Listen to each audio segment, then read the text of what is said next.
Дзень добры, шаноўнае гаспадарства.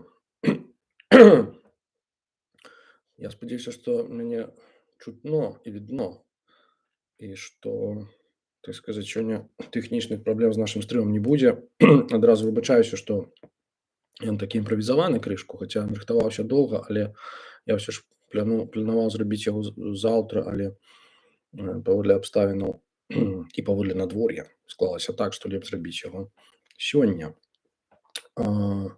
Таксама прашу прабачэння трошку за мой голас, я тут крышачку прыхварэў. Сябры, я спадзяюся, што відаць чуваць, папрашу традыцыйна пра першы каментар у гэтым сэнсе.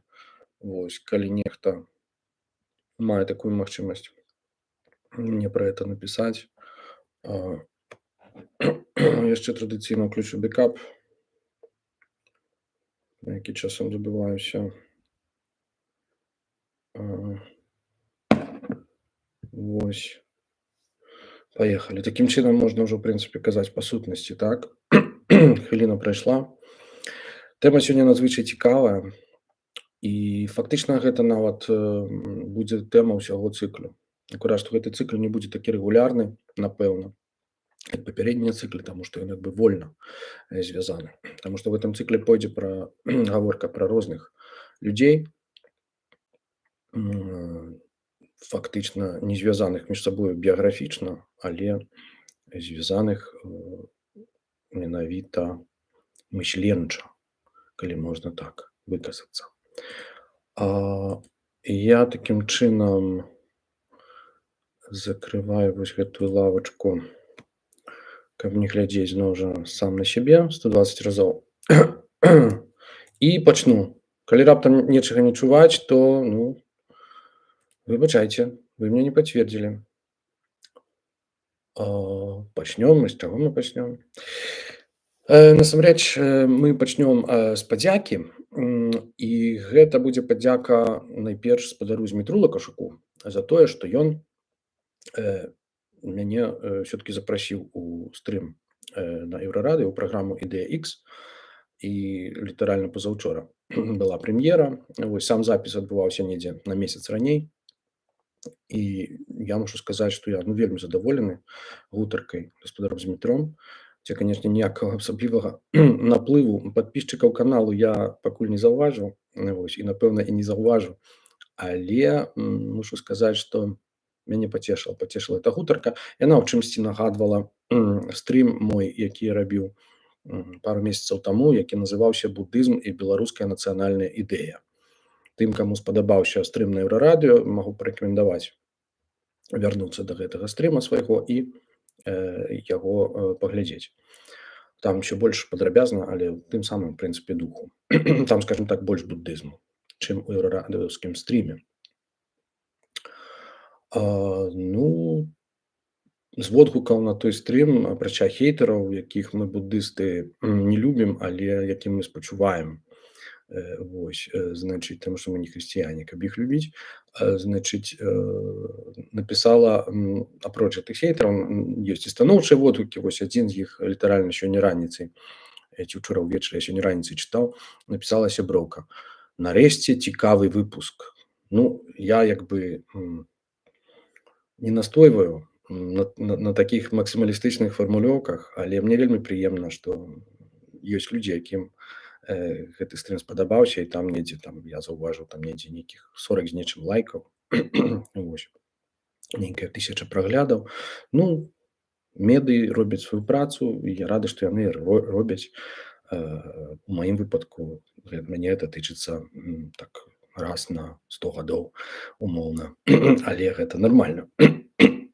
Так, пачнём. Я бачу, што нас уже 3 чалавекі глядзіць, таму пачнём з цытаты.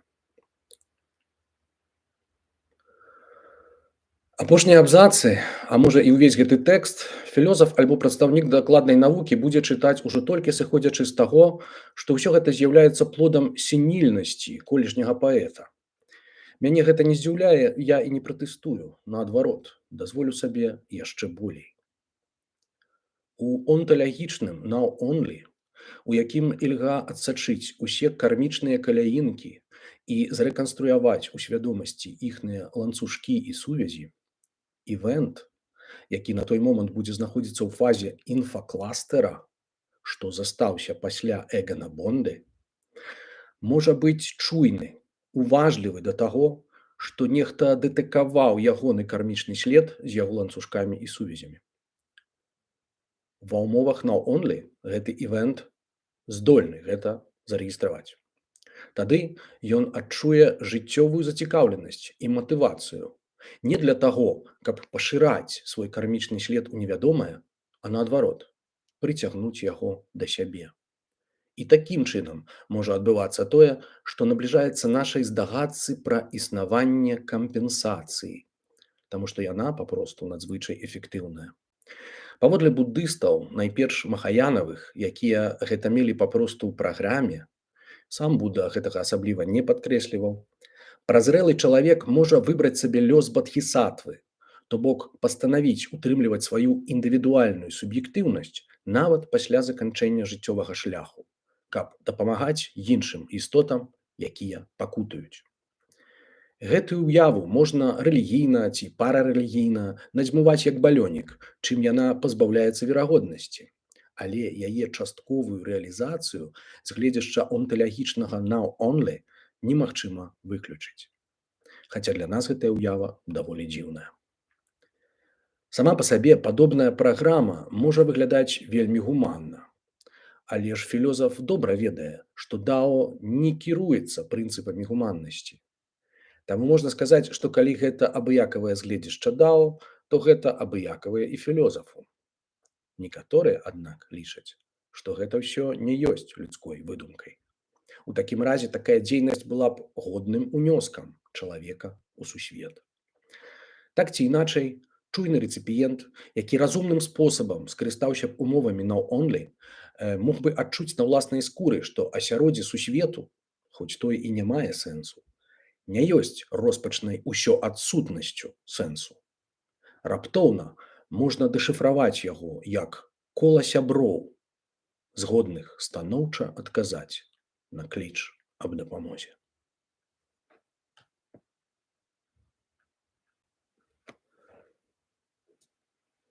Вось такі тэкст. Напісаны ў студзені 2003 года, называецца это урывак з эсэ «Праблема кампенсацыі». Аўтарам з'яўляецца Эган Бонды, дакладней чалавек, які больш вядомы нам сёння пад імем Эган Бонды, сапраўдным імем Збынек Фішер, чэшскі філёзаф, паэт, празаік і папросту адна з найбольш самых значных, напэўна, фігур 20-го стагоддзя ў чэшскай культуры, перадусім у так званай неафіцыйнай чэшскай культуры, контркультуры, андэграўндзе і гэтак далей. Чалавек не да канца невядомы ці не зусім невядомы ў беларускім асяроддзі, дзякуючы чаму? Дзякуючы вось гэтай кнізе, якая называецца «Запрашэнне на вячэру», якая была выдадзеная ў Менску Логвінавым у 2013 годзе. І гэта мая кампіляцыя, мая падборка і мае пераклады твораў Эгана Бонды пад рэдакцыяй Віктара Жыбуля, чым перадаём прывітанне. Хто ведае кнігу, даўнавата яна выйшла, 12 гадоў таму, але прыблізна ўяўляе сабе, таму што там ёсць уводзены Яхіма Топала, які асабіста ведаў Бонды, у адрозненне ад мяне, я, на жаль, не ведаў Бонды асабіста. Ёсць каментары, тлумачэнні, даволі шмат самага рознага матэрыялу, і галоўнае, што жанравая, яна такая вельмі разнастайная, там прадстаўлены Бонды як паэт, як філёзаф, як празаік, як мемуарыст і нават як драматург. Паводле п'есы ягонай «Запрашэнне на вячэру» і называецца ўся гэтая кніжка. Такім чынам, Эган Бонды, магчыма, нешта чулі, магчыма, нешта не. Але калі не, то паверце мне проста на слова, што гэта сапраўды вельмі значная асоба, якую, у прынцыпе, у інтэлектуальных колах у Чэхіі ведае кожны. Не толькі ў Чэхіі, а таксама ў Славаччыне. Крышачку храналогіі. У 1930 годзе Бонды нарадзіўся ў Празе, Збынек Фішер нарадзіўся ў Празе у сям'і вайскоўца высокапастаўленага. Маці ягоная рана памерла, вось, і фактычна з бацькам. Ён жыў, бацька яго выхоўваў. Нягледзячы на тое, што ён быў вайскоўцам, ён быў даволі ліберальным чалавекам. Вось, гэта рэдкае спалучэнне. То бок ніякай асаблівай, скажем так, тыраніі з ягонага боку Бонды не адчуваў, і фактычна паміж імі панавала такое добрае ўзаемнае паразуменне. Вось. Рос, сталеў падчас другой сусветнай вайны, так, падчас нацысцкай акупацыі Чэхаславаччыны, і, вядома, усведамляў ужо, што адбываецца, то бок, што называецца, адчуў, што такое прыгнёт грамадскі, так, калі нечага нельга казаць, нечага нельга рабіць, нельга з нейкім сябраваць, і наогул адбываецца дзесьці нейкая вайна. Вось.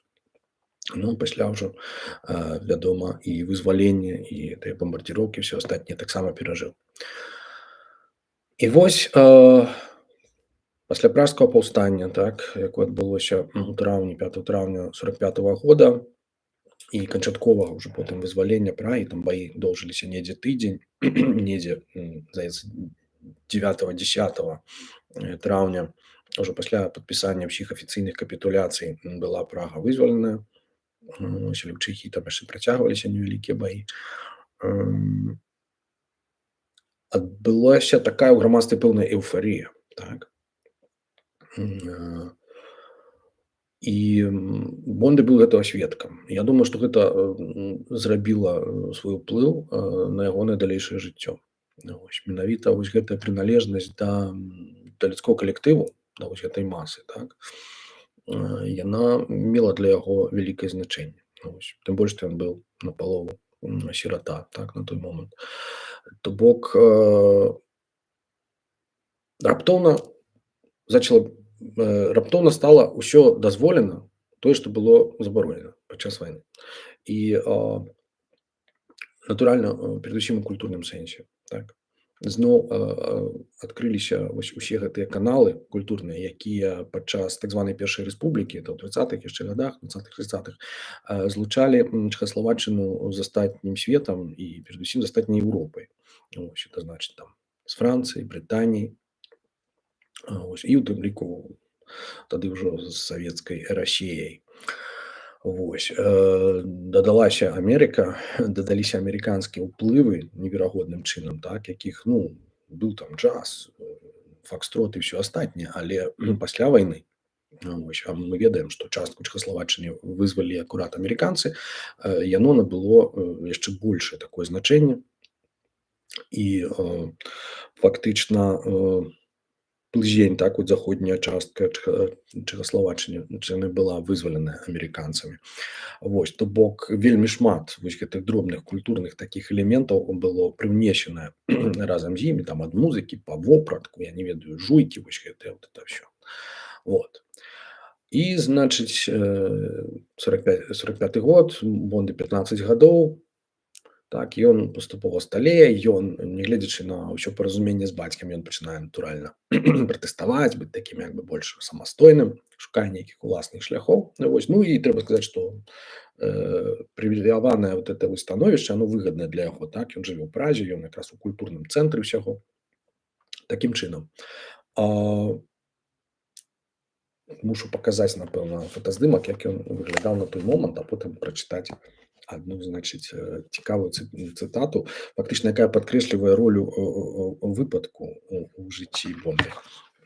Вот так вот выглядаў наш Эган дарагі, вось, у пачатку недзе 50-х гадоў. То бок, ну, прыблізна ў той час, калі, пра які зараз пойдзе гаворка. Ну, мы бачым, як ён з гэтым вот, з такім прыкідам амаль амерыканскім, так, у гэтых акулярах абсолютно такіх незразумелых. Ну, карацей кажучы, такі, можна сказаць, чэхаславацкі варыянт, напэўна, хіпстера, бо калі вы ведаеце значэнне вось гэтае слова першапачатковае, так, гэта якраз былі людзі, якія тусаваліся з чорнымі музыкамі у Амерыцы, у ЗША, і з якіх потым, ці культуры якіх потым пераймалі тыя ж бітнікі, так, хаця бітнікі крышку іншы пойм, больш, напэўна, вузкі. Дык вось, Бонды, так, адзін з іх. Я прачытаю яшчэ адну цытату ягоную, з успамінаў, самы пачатак успамінаў першых 10 гадоў. Называецца "Як усё пачалося". Мне было 17 гадоў, калі недзе ў сярэдзіне красавіка 47-го года ў першай палове дня я, прагульваючы заняткі, паводле сваёй звычкі сядзеў на тэрасе палацу Манес і акурат еў сыкану. Заняткі ў школе маецца на ўвазе. Гэта была тады самая танная ежа. На 50 грамаў харчовых картак можна было атрымаць крыху большую порцыю. Яе давалі з агурком і хлебам. Ну, вось такія сентыментальныя. Значыць, успаміны. Я быў у сваім славутым, модным, у краўца пашытым гарнітуры з дарагой тканіны, у сваіх славутых белых на замову зробленых ботах, пры сваім славутым і дарагім амерыканскім гальштуку ды ў дарагіх сонечных акулярах. Мы толькі што это бачылі, так? На здымку. Здаецца, апрача ўсяго гэтага ў мяне на лацкане была прышпіленая маленькая, элегантная, чырвоная пяціканцовая зорка, якую насілі партыйцы і іхныя сімпатызанты. На тэрасе зусім нікога не было, я сядзеў у самай задняй яе частцы. Ідучы кірункам са славянскай выспы, трэба было прайсці цераз усю тэрасу, і толькі потым па лесвіцы зноў можна было трапіць на набярэжную. Менавіта адтуль, з боку славянскай выспы, нечакана з'явілася і рушыла ўдоўж незанятых столікаў на падворку рэстарацыі пара, якая не магла не прыцягнуць маёй увагі. Гэта былі маладыя, хаця і відочна старэйшыя за мяне людзі, маладзён меў бараду, што было ў той час надзвычайнай рэдкасцю, а ў маладзіцы валасы былі сабраныя ў конскі хвост, і яна была ў даўжэзнай спадніцы, што тады лічылася шыкам. Нягледзячы на ўсё гэта, было бачна, што абое яны зусім бедныя студэнты. Яны абышлі тэрасу бачком, але потым усё-ткі на яе падняліся. Гэта падалося мне дзіўным, бо Манес тады быў вельмі буржуйскай рэстарацыяй. Уступіўшы на тэрасу, пара, не спыняючыся, скіравалася проста да мяне. Гэта мяне ўсхвалявала. Мне здалося, што мусіць адбыцца нейкі інцыдэнт. Падышоўшы, яны спыталіся дазволу падсесці да мяне. Вось табе і маеш. Яны не прадставіліся, а маладзён спытаўся: "Ці можна задаць мне адно пытанне?" Мне ўжо было ясна, што кепска будзе. Я кіўнуў. Той сказаў, што яны хацелі б ведаць, хто я такі. Я здагадваўся, што ён мае на ўвазе. Маўляў, ці я спекулянт, ці проста эксплуататарскі сынок. І пачаў ужо збірацца з духам, каб адказаць ім як належыць, што свядомы марксіст-рэвалюцыянер мае поўнае права сядзець у буржуазным месцы, нешта ў стылі таго тлумачэння, якое Нойман даў камуністам з-подзе брадаў. І тут маладзён сказаў, што яны з дзяўчынай вядуць між сабою спрэчку, хто я, кампазітар ці паэт. Збіты з панталыку, я адказаў, што я паэт. Вось і ўсё, канец. Трапіўся жучка. Я быў асуджаны пажыццёва. Называецца, стаў паэтам з чужой волі. Гэта значыць, што фактычна на той момант не напісаўшы ніводнага верша, так? Але апрануцца ён правільна ўмеў. Вось, то бок, сапраўды, Бонды стаў паэтам, трапіў у асяроддзе юных інтэлектуалаў тагачасных, пражскіх, якія так ці іначай варочаліся і збіраліся вакол старэйшага пакалення. Гэта былі такія людзі, як Ратислав Фенбергер, напрыклад, як Карл Гінек, як Мікулаш Медек. Вось, людзі, якія згуртаваліся вакол Карла Тайге. Карл Тайге – гэта быў такі крытык, вось, з першай рэспублікі яшчэ, левы марксіст, які супрацоўнічаў з Андрэ Брэтонам і фактычна быў адным з тых, хто абгрунтоўваў як бы тэарэтычна сюррэалізм, вось, спачатку, але потым крышачку і сацрэалізм, так? Это мы ўсё ведаем з папярэдняга стрыму пра будызм і сюррэалізм.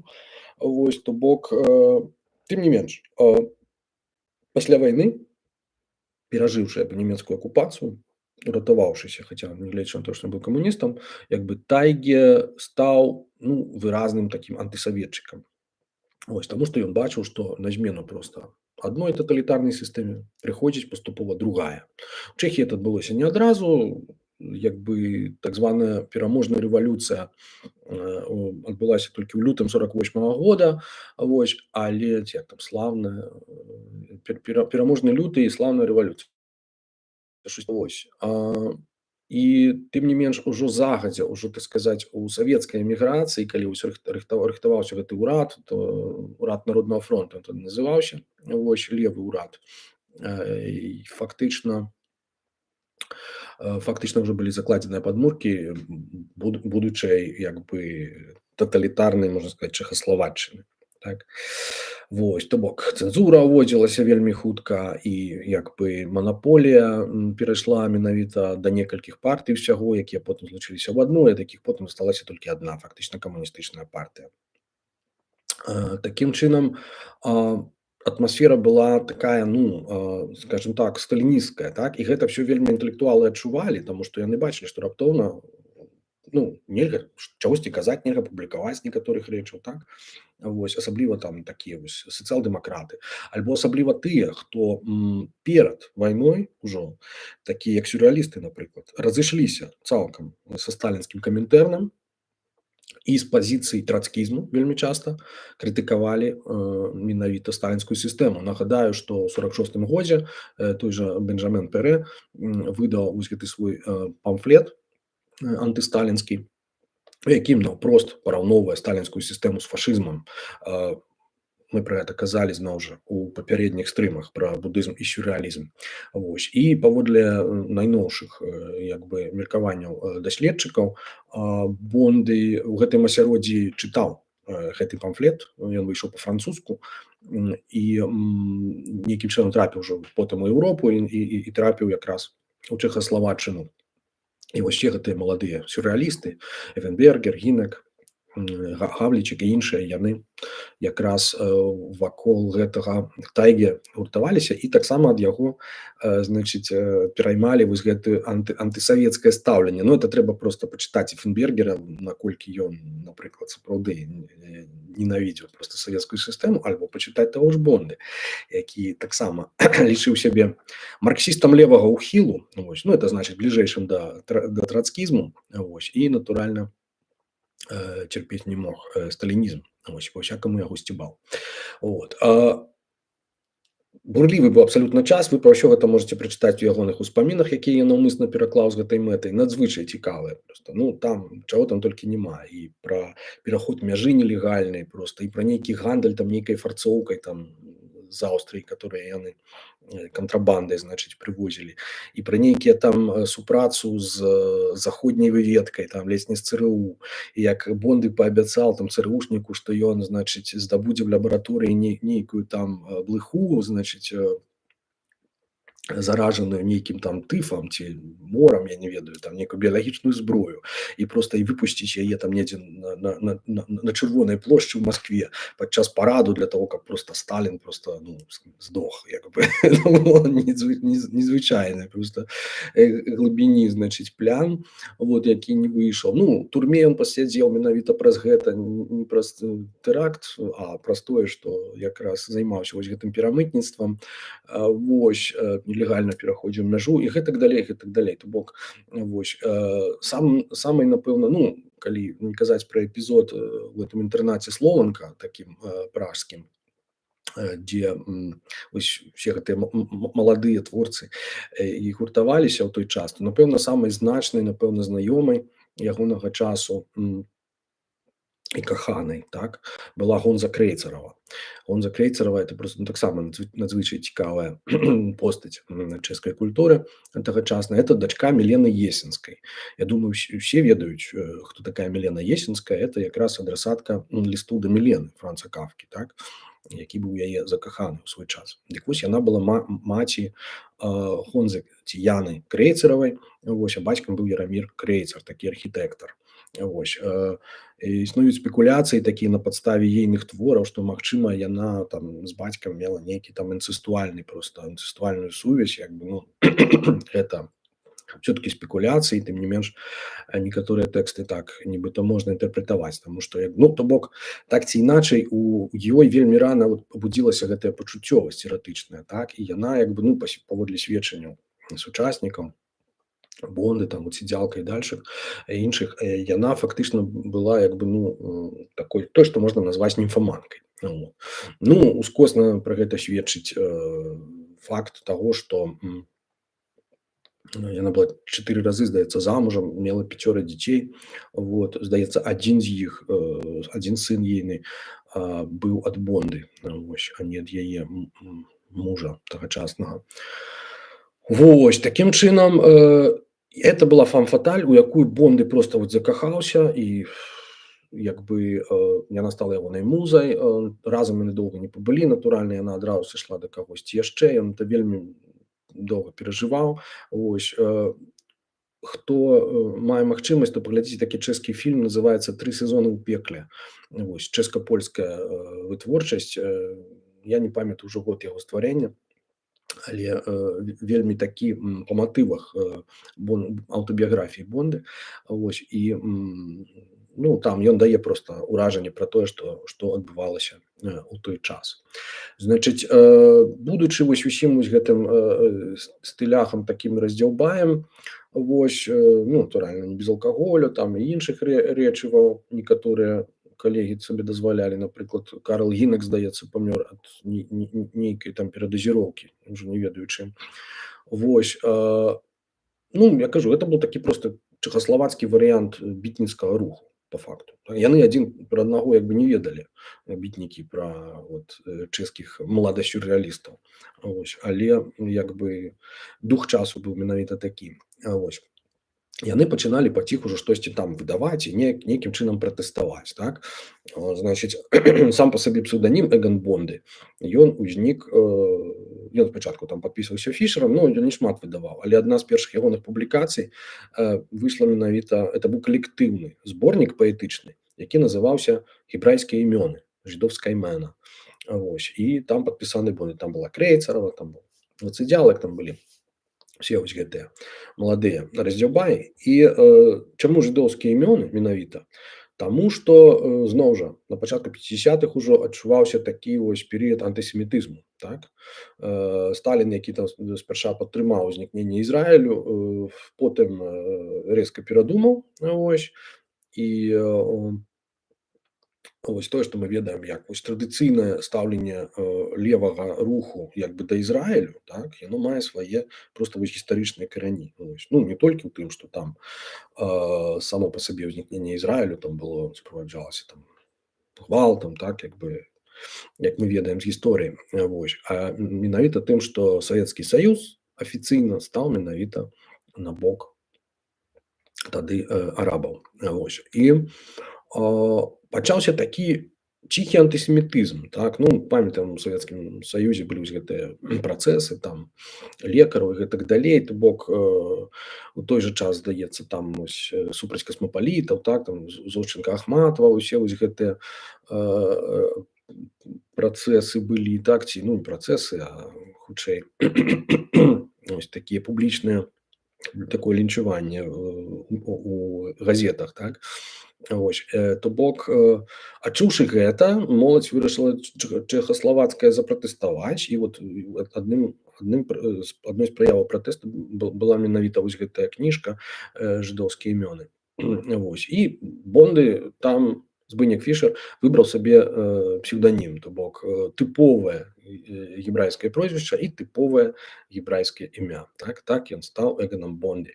І вось пасля гэтага ён усё жыццё так і падпісваў усе свае творы і быў так вядомы менавіта пад гэтым імем. І так ён і пахаваны. Вось на ягонай магіле гэтае імя і стаіць. Значыць,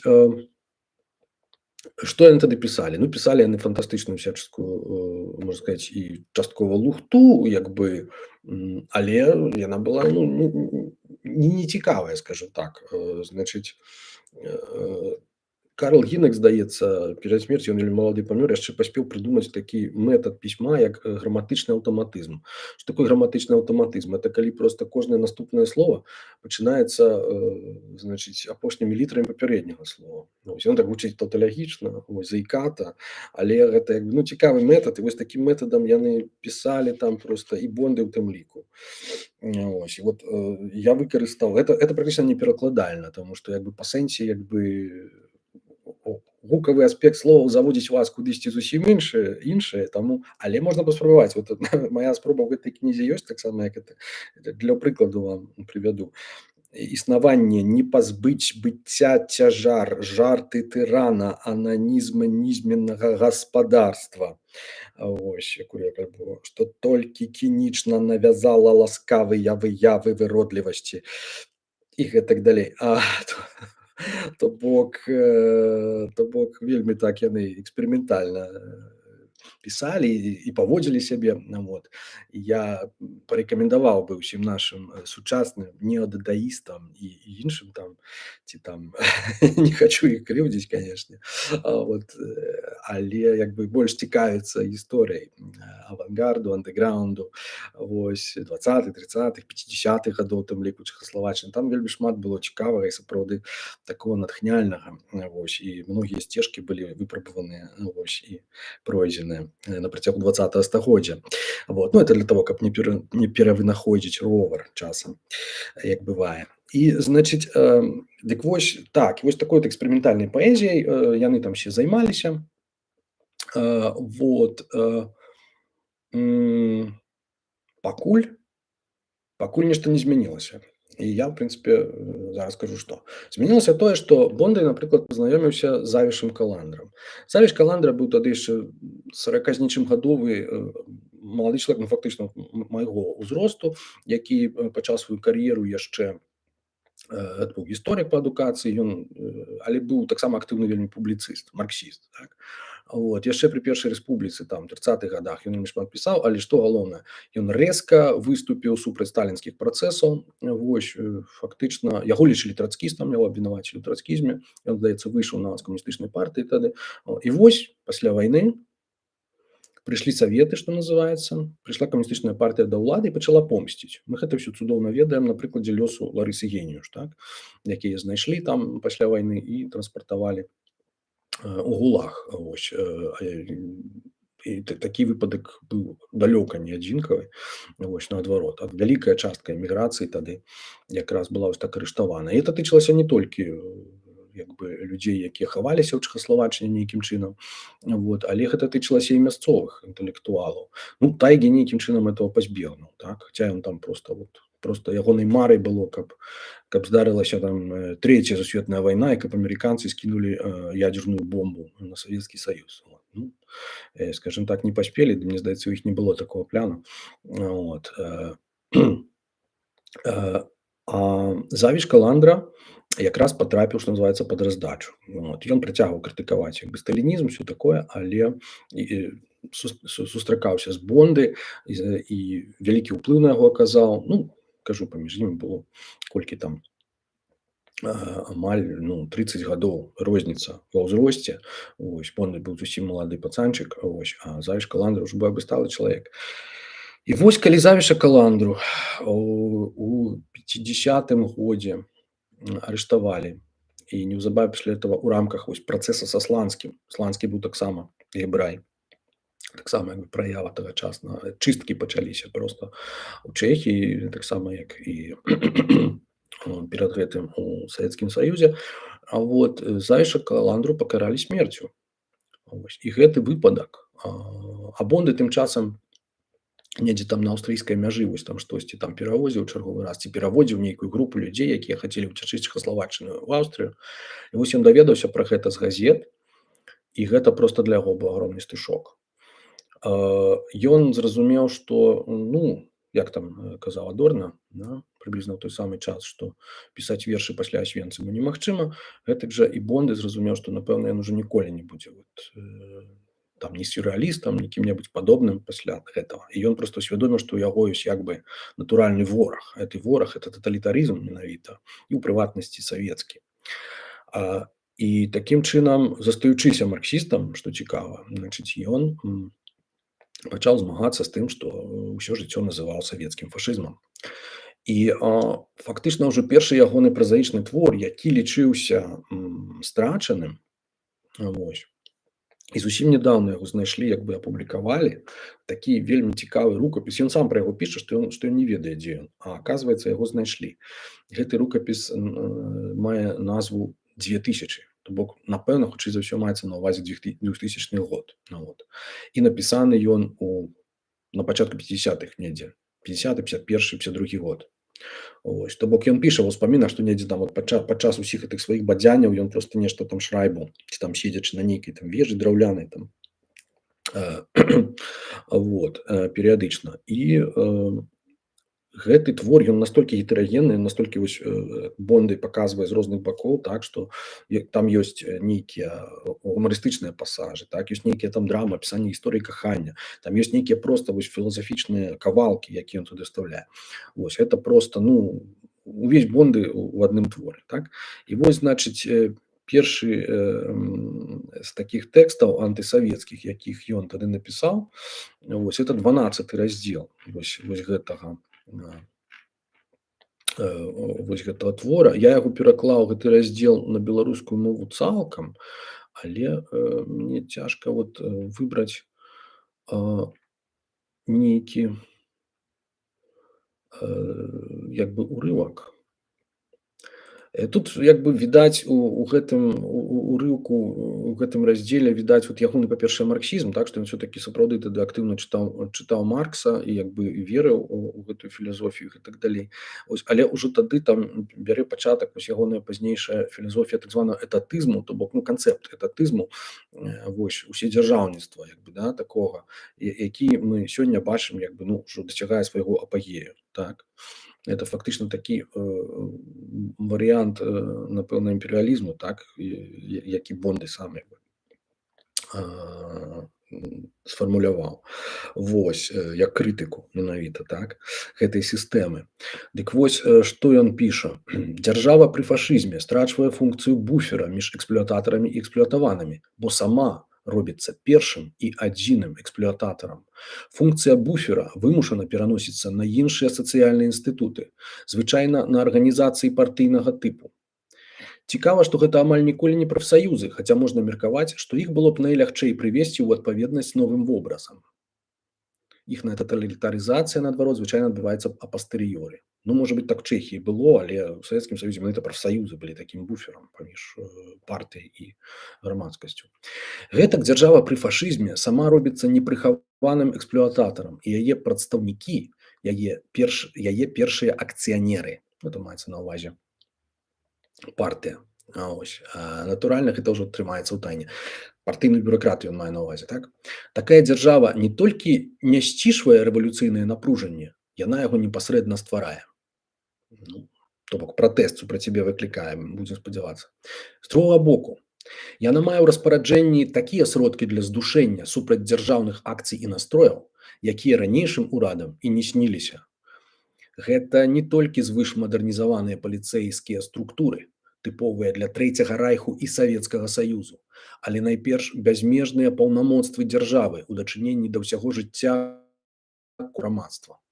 Прыкладам, чалавеку не дазволена заступіць на рабочае месца, калі ён на яго не размеркаваны. У СССР дзяржава перасяляе людзей з месца на месца, пры гэтым без усякіх перашкод, раздзяляючы нават маладыя сямейныя пары, каб пры такой несупыннай змене працоўных месцаў нідзе не мог узнікнуць спантанны калектыў. У Трэцім райху і ў СССР дзяржава ёсць апошнім суддзём, у тым ліку ў пытаннях размножання чальцоў партый, бо пэўныя групы насельніцтва, такія як неарыйцы, або тыя, хто не мае даведкі аб дабранадзейнасці, класавым паходжанні, правільным, так, апрыёры выключаныя з шлюбных адносін з сумленнымі грамадзянамі і гэтак далей.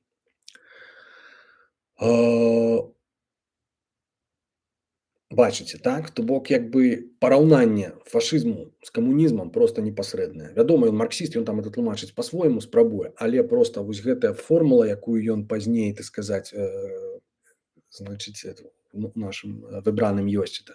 Значыць, формула камуністычная партыя фашыстоўскага рэжыма.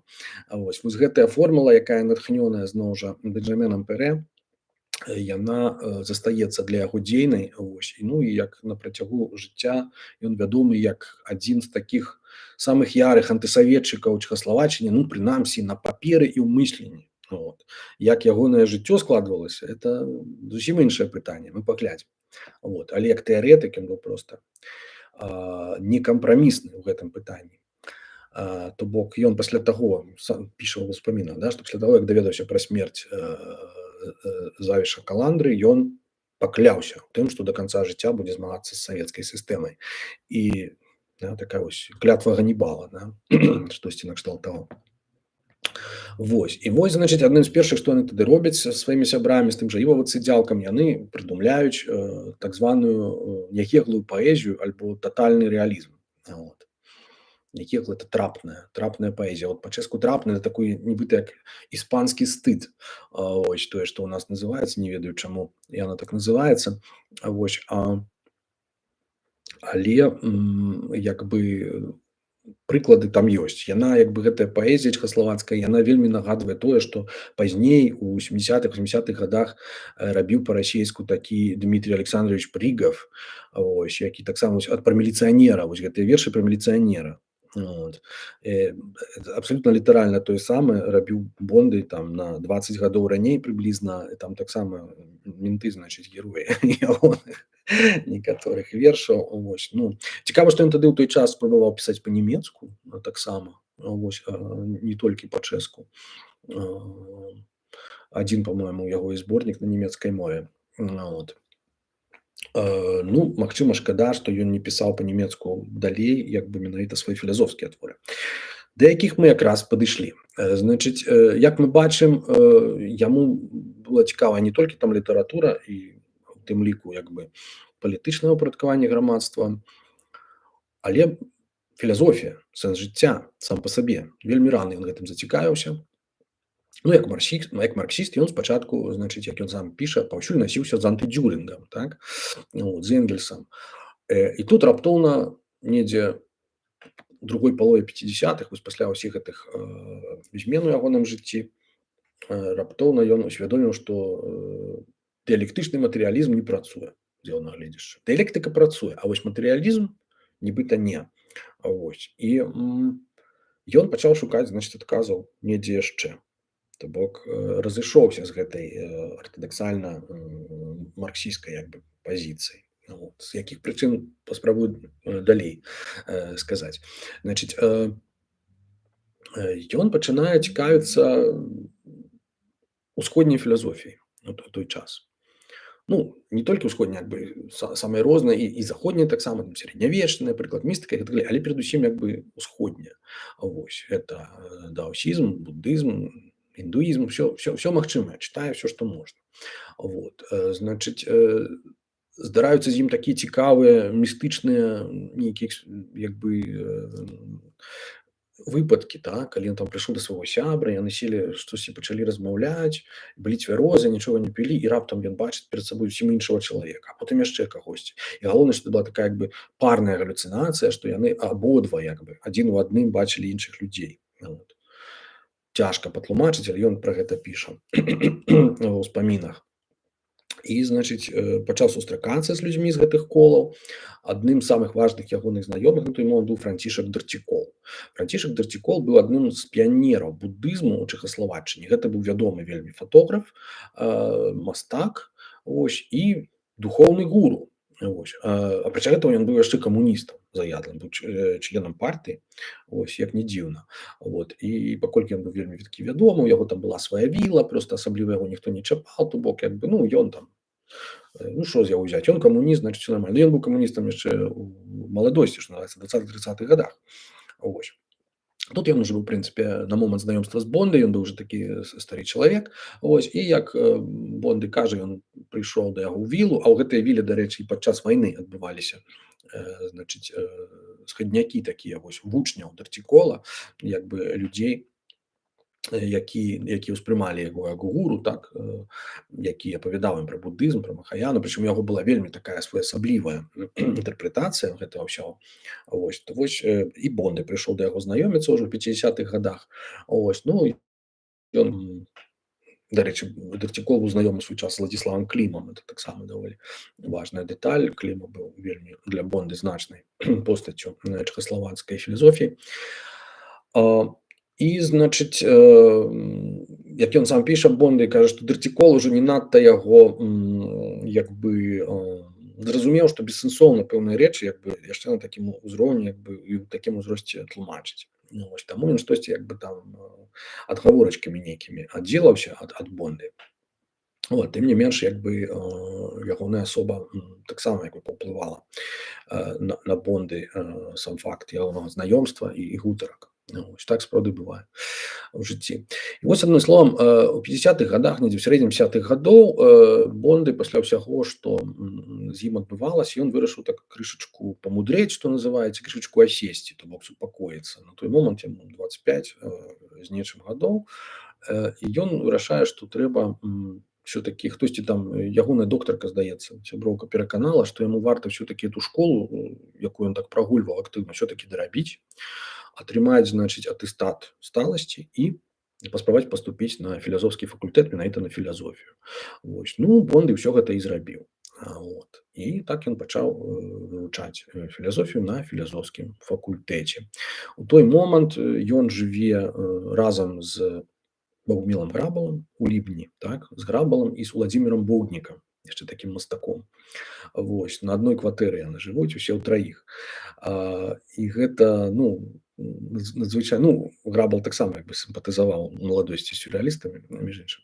Вось, адным словам, яны ўсе знаёмыя, і Грабал пра гэта напісаў выдатную кніжку, якую я, можа быць, аднойчы яшчэ перакладу на чэшскую, ой, в сэнсе, на беларускую мову, але не дзеля Грабала, а вот менавіта дзеля Боўдніка і дзеля Бонды. Вот. Хаця Бонды там эпізадычная постаць, вот, галоўная там постаццю з'яўляецца менавіта Боўднік, шалёны такі абсалютна майстар. Вось. Але кніжка называецца «Пяшчотны барбар», «Нежны барбар». Вось. І яна, як бы, я думаю, вартая таго, каб яе перакласці. Вось. У той час Бонды сапраўды як бы займаецца актыўным вывучэннем філазофіі, цяпер ужо прафесійна, ось, але як бы, ну, не закідвае сваіх інтарэсаў ні марксізму, ні вось інтарэсаў будызме, які ў яго тады з'явіўся. Вот. І як сам ён кажа, што калі раней ён бегаў паўсюль і меў у кішэні антыдзюрінга, то цяпер ён носіць у кішэні што? Мула мад'ямі какарику. Это, значыць, аповед пра сярэднюю сцяжыну, так? Значыць, гутарка пра сярэднюю сцяжыну Нагарджуны. Вось. І ўсё яе чытае да бясконцасці. Як ён сам апісвае, кажа, ну, я кшталту, як бы, ну, я разумею ўсё, як бы, інтэлектуальна нема пра сабою складваюцца, так, яны маюць нейкі сэнс. Але што ён хацеў сказаць гэта, што ён меў на ўвазе, яму это не ясна. І мяне нават асабіста такое адчуванне, што так да канца жыцця яму і не стала это ясна. Таму што, ну, гэта не трэба як бы неяк дзівіцца гэтаму, таму што это тэкст вельмі насамрэч складаны. Вот. І я зусім яго не знаўца, хаця чытаў некаторыя пераклады, інтэрпрэтацыі. Вось. Гэта вот тое, што многія ведаюць як з песни Гребенщикова. А ежели поймешь, что сансара нирвана, то всякая печаль пройдет. Вот. Ну, питание тут, а ежели не поймешь, то где яна печаль? Пройдет яна печаль, ці не пройдет? Вот фактично на гэтае пытанне і адказвае, можна сказаць, по-свойму жыццё Эгона Бонды. З самага пачатку, калі Бонды прачытаў гэтую фразу сансара нірвана, ён як бы зразумеў я крышачку, напэўна, неправільна. Вось. Я не магу як бы сказаць дакладна адкуль, чаму это так з'явілася. Ну, это недзе ў заходняй як бы філазофіі, ён сам это марксізму прыпісваў, яшчэ чамусьці. Мы паспрабуем з гэтым потым разабрацца, але як бы то бок, як бы ён зразумеў вось гэтую, я адразу скажу, так, што сансара нірвана для яго это было як нейкая такая эмульсія. Калі ведаеце, эмульсія это просто вот калі адна вадкасць утрыманая ў другой. Вот. І яны між сабой не мешаюцца, што цікава. Бок часціны адной яны як бы распаўсюджаныя, размеркаваныя ў другой вадкасці, але яны як бы не змешваюцца між сабою. І гэтак неяк вот уяўляў сабе Бонды вось гэты выраз, сэнс гэтага выразу, да, сансара нірвана. Вось. То бок это такі фактычна дуалізм захоўваецца, які як бы, ну, з будызмам не мае асабліва нічога супольнага, скажем так. Да? Вот. Таму што тут будызм, калі казаць, напэўна, заходняй мовай філазофскай, ён як бы маецца на ўвазе іманэнцыя нірваны сансары. Вось. Мне здаецца, што Бонды якраз гэтага ніякім чынам не заўважыў, ці проста як бы інтэрпрэтаваў гэта папросту па-іншаму. Ну, вось. І гэта адбілася на ягоным далейшым мысленні. То бок філазофію у Карлавым універсітэце ён скончыў. Вось у 59 годзе нарадзіўся ў яго сын Збынік Фішер. Вось, але Бонды лічыў гэта памылкай, таму што з жанчынай, з маці ягонай, значыць, ён быў знаёмы вельмі коратка і жыць з імі разам не хацеў. Фактычна сына ён не выхоўваў. Вот, ну і на працягу жыцця, ну, яны сустракаліся перыядычна, але як бы на працягу жыцця ён да гэтай сям'і ставіўся даволі так холадна, ось, стрымана і аддалена, так, трымаў іх на адлегласці. Вот. Наадварот, ён перыядычна спрабаваў, ну, развёўся потым неўзабаве і, значыць, паспрабаваў падтрымліваць свае адносіны са сваёй фам фаталь, так, з Гонзай Крэйцаравай, якая таксама ўжо там павыходзіла замуж шмат разоў і панараджала шмат дзяцей, як я казаў. Вот. Цікавыя Бонды таксама апісвае, можаце пачытаць, так, то бок яна была зусім не прыгажуня, вот, але ў ёй быў нейкі такі надзвычайны магнетызм, які вот проста абязбройваў практычна ўсіх мужчын вакол яе, асабліва інтэлектуалаў. Значыць, сама я напісала вершы, так, я, здаецца, казаў, да, вельмі такі цікавыя, эратычныя, вельмі адкрытыя. Вось, напісала ўспаміны пра сваю маці Мілену Есенскую, пра то, як з ёй ліставалася і гэтак далей. І, на жаль, загінула яшчэ адносна маладым узросце, у веку 52 гадоў у аўтакатастрофе у 81, па-мойму, годзе. І Бонды гэта вельмі так... Ён адчуў гэта проста на адлегласці. Яны ўжо як бы не падтрымлівалі сувязі, але ён адчуў, што з ёй нешта здарылася, і потым яму пацвердзілі, што да, што яна загінула, пра яго, у яго ёсць пра гэта верш. Значыць, дык вось Гонза Крэйцарава, яна вярнулася ў чарговы раз, вось, і ў чарговы раз яны з Эганам, ейным даўнім, так сказаць, каханкам, сябрам, і проста вот усім яны вырашылі натуральна заняцца сексам, але з гэтага нічого не атрымалася. Па якой прычыне? По простой причине, что Эгану захацелася пафілазофстваваць. І, значыць, як ён это называе, значыць, я на грудзях, на голых грудзях у Гонзы, значыць, апавёў на працягу там ледзьве не цэлага дня, апавёў змест сваёй будучай кнігі. То бок тагачасную канцэпцыю сваю, якая ў яго як бы склалася ўжо падчас навучання, канцэпцыю так званай несубстанцыйнай онталогіі. Ось, і гэта заняло фактычна цэлы дзень, то бок як бы часу на секс ужо потым пасля этого не было. Это адзін з такіх момантаў, да якога ён увесь час вяртаецца, і вось гэтая вот сцэна ў ложку і гутарка пра сэнс быцця, вот, і нават у п'есе, якую я пераклаў, вось гэтае запрашэнне на вячэру, фактычна, хаця яна пазнейшая, напісаная праз 8 гадоў пасля згаданай сцэны, але фактычна гэтая п'еса апісвае гэтую сцэну з Гонзай, толькі што мяняе, значыць, ролі персанажаў, і там замест мужчыны, які там займаецца мэнсплэнінгам і патэрналайзінгам і распавядае свае тэорыі пра быццё, як яно было ў сапраўдным жыцці, там у п'есе жанчына якраз падчас сексу, там секс адбываецца, дарэчы, і падчас сексу якраз апавядае партнёру свайму, абсалютна нейкаму там мужлану, просто грубаму, апавядае пра свае філасофскія, так сказаць, развагі. Ось. Такім чынам кніга, яна спантанна з гэтага тлумачэння з'явілася, як Бонды заўсёды казаў, што яму нешта вот заўсёды з гары прыходзіла, нейкае такое адкрыццё, да, насланнё, пасля якога ён это ўсё мог сфармуляваць. І, значыць, сфармулявалася гэта ўсё ў кнігу «Суцяшэнне онталогіяй», і парафраза кнігі вядомай Боэцыя, так, «Суцяшэнне філазофіяй». І, значыць, ён піша гэтую кнігу у казіным хляве, як ён сам кажа. Ну, у яго не было іншай магчымасці, а тут сябар, значыць, яму там пазычыў нейкі хлеў, значыць, каза памерла і вызвалася памяшканне, такім чынам Бонды туды падсяліўся. Не ведаю, чаму ў яго не было на той момант дзе жыць. Вот. Але вось у гэтым казіным хляве ён піша сваю першую фактычную філазофскую кнігу, вось, самую важную, у якой, значыць, змагаецца з тым, што сам называе субстанцыйнай онталогіяй. Вось. змагаецца з паняткам субстанцыі як такой. Цікава, што гэтую субстанцыю ён разумее вельмі адмыслова. Я так разумею, што ён як бы інтэрпрэтуе на падставе нейкіх там ленінскіх значыць уяваў пра гэта, якія не ёсць як бы арыстотельскімі уявамі, як мяне, так сказаць, папярэдзіў, паінфармаваў наш беларускі філёзаф Іван Новік. Значыць, там фактычна як бы зноў жа ён прасцей кажучы, ён змагаецца з матэрыялізмам. Так, якім бы ён не быў там дыялектычным ці не.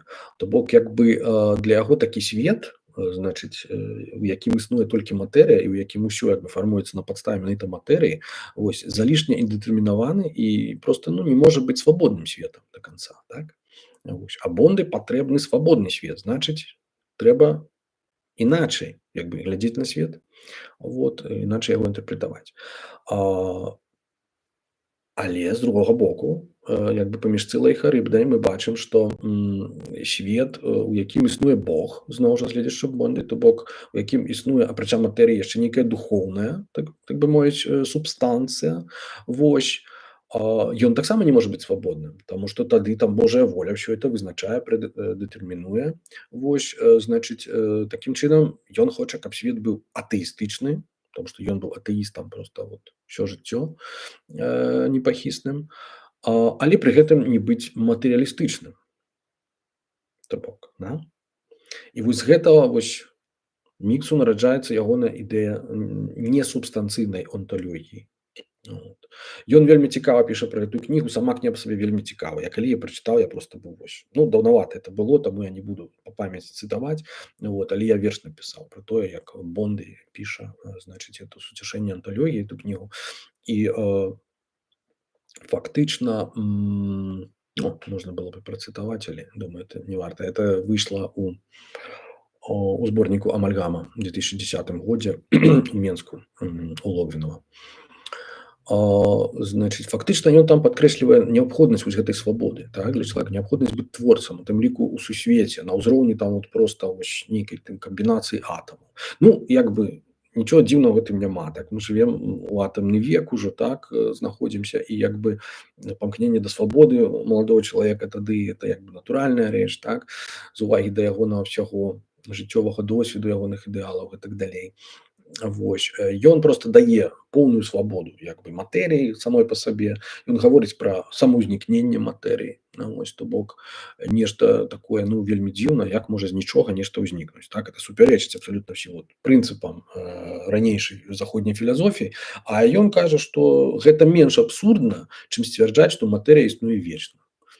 І там это вельмі цікава даказвае. То бок ён аспрэчвае менавіта ўсе вось розныя філасофскія канцэпцыі, скажем так, быцця, менавіта заходняе ў першую чаргу, аспрэчвае вельмі цікава. Вось. І гэтая кніга, трэба сказаць, яна проста выклікала захапленне. То бок, у некаторых у людзей, якія думалі, скажем так, out of the box, што называецца, арыгінальна, яна сапраўды такі, як Мілан Маховец, напрыклад. Мілан Маховец, ягоны сябар, філозаф, якога нават я яшчэ памятаю, калі вучыўся на філасофскім факультэце ў Празе. Мілану Махоўцу ўжо было, не ведаю, за 80 дакладна, і ён яшчэ нам залікі ставіў. Але, правда, ўжо ні пра што не пытаўся, проста ставіў залік. Але вельмі цікавы чалавек, дарэчы, ён займаўся вывучэннем індаеўрапейскіх моваў, менавіта вось гэтых старажытных, там, санскрыту, пракрыту, вось, і на падставе этымалогіі асобных словаў, так сказаць, спрабаваў рэканструяваць мысленне індаеўрапейцаў, сам па сабе іхні свет ідэйны, так. Вось, я думаю, што і з Бондамі на эту тэму размаўлялі, бо Бонды ёсць вот это вот спосаб супрацьпаставіць індыйска-еўрапейскую традыцыю усім астатнім, так сказать, кітайскай у прыватнасці і так далей. Вось.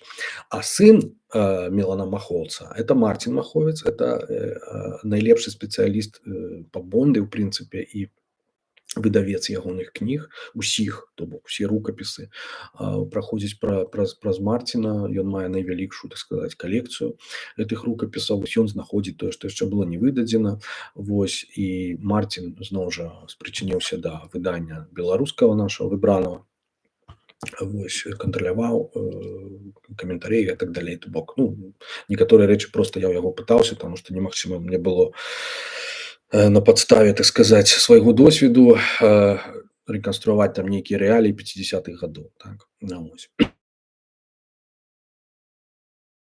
Філёзаф акадэмічны, можна сказаць. Ён вельмі проста, ну, захапіўся кніжкай Бондай і пастанавіў, што яе трэба абавязкова выдаць, але гэта заняло нейкі час.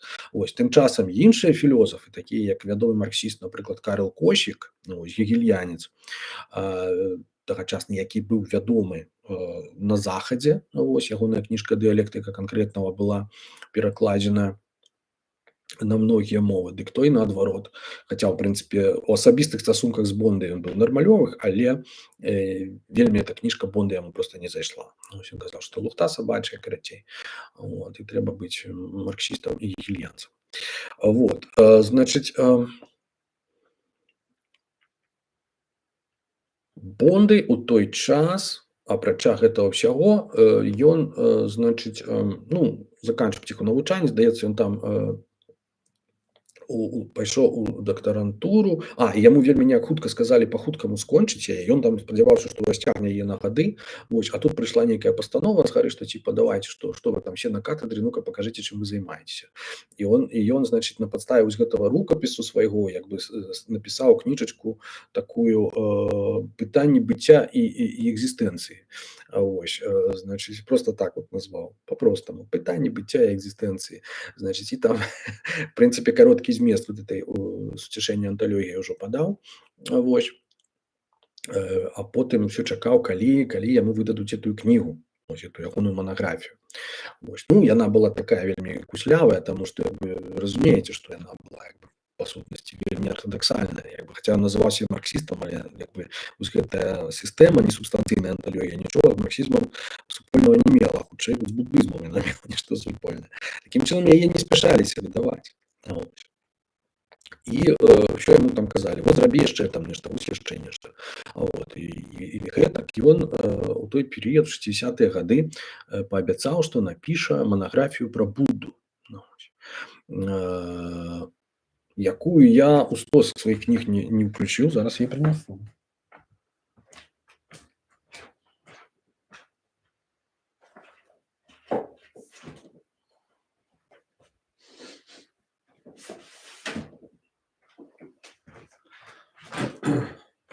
Я ўжо мог, напэўна, усю паліцу ўзяць, таму што даволі шмат у мяне Бонды і менавіта ягоных, скажем так, філазофскіх твораў. Ну, потым буду вам паказваць. А вось гэтая манаграфія Будда, я набыў ужо ў антыкварыяце, вот, серыя партрэты,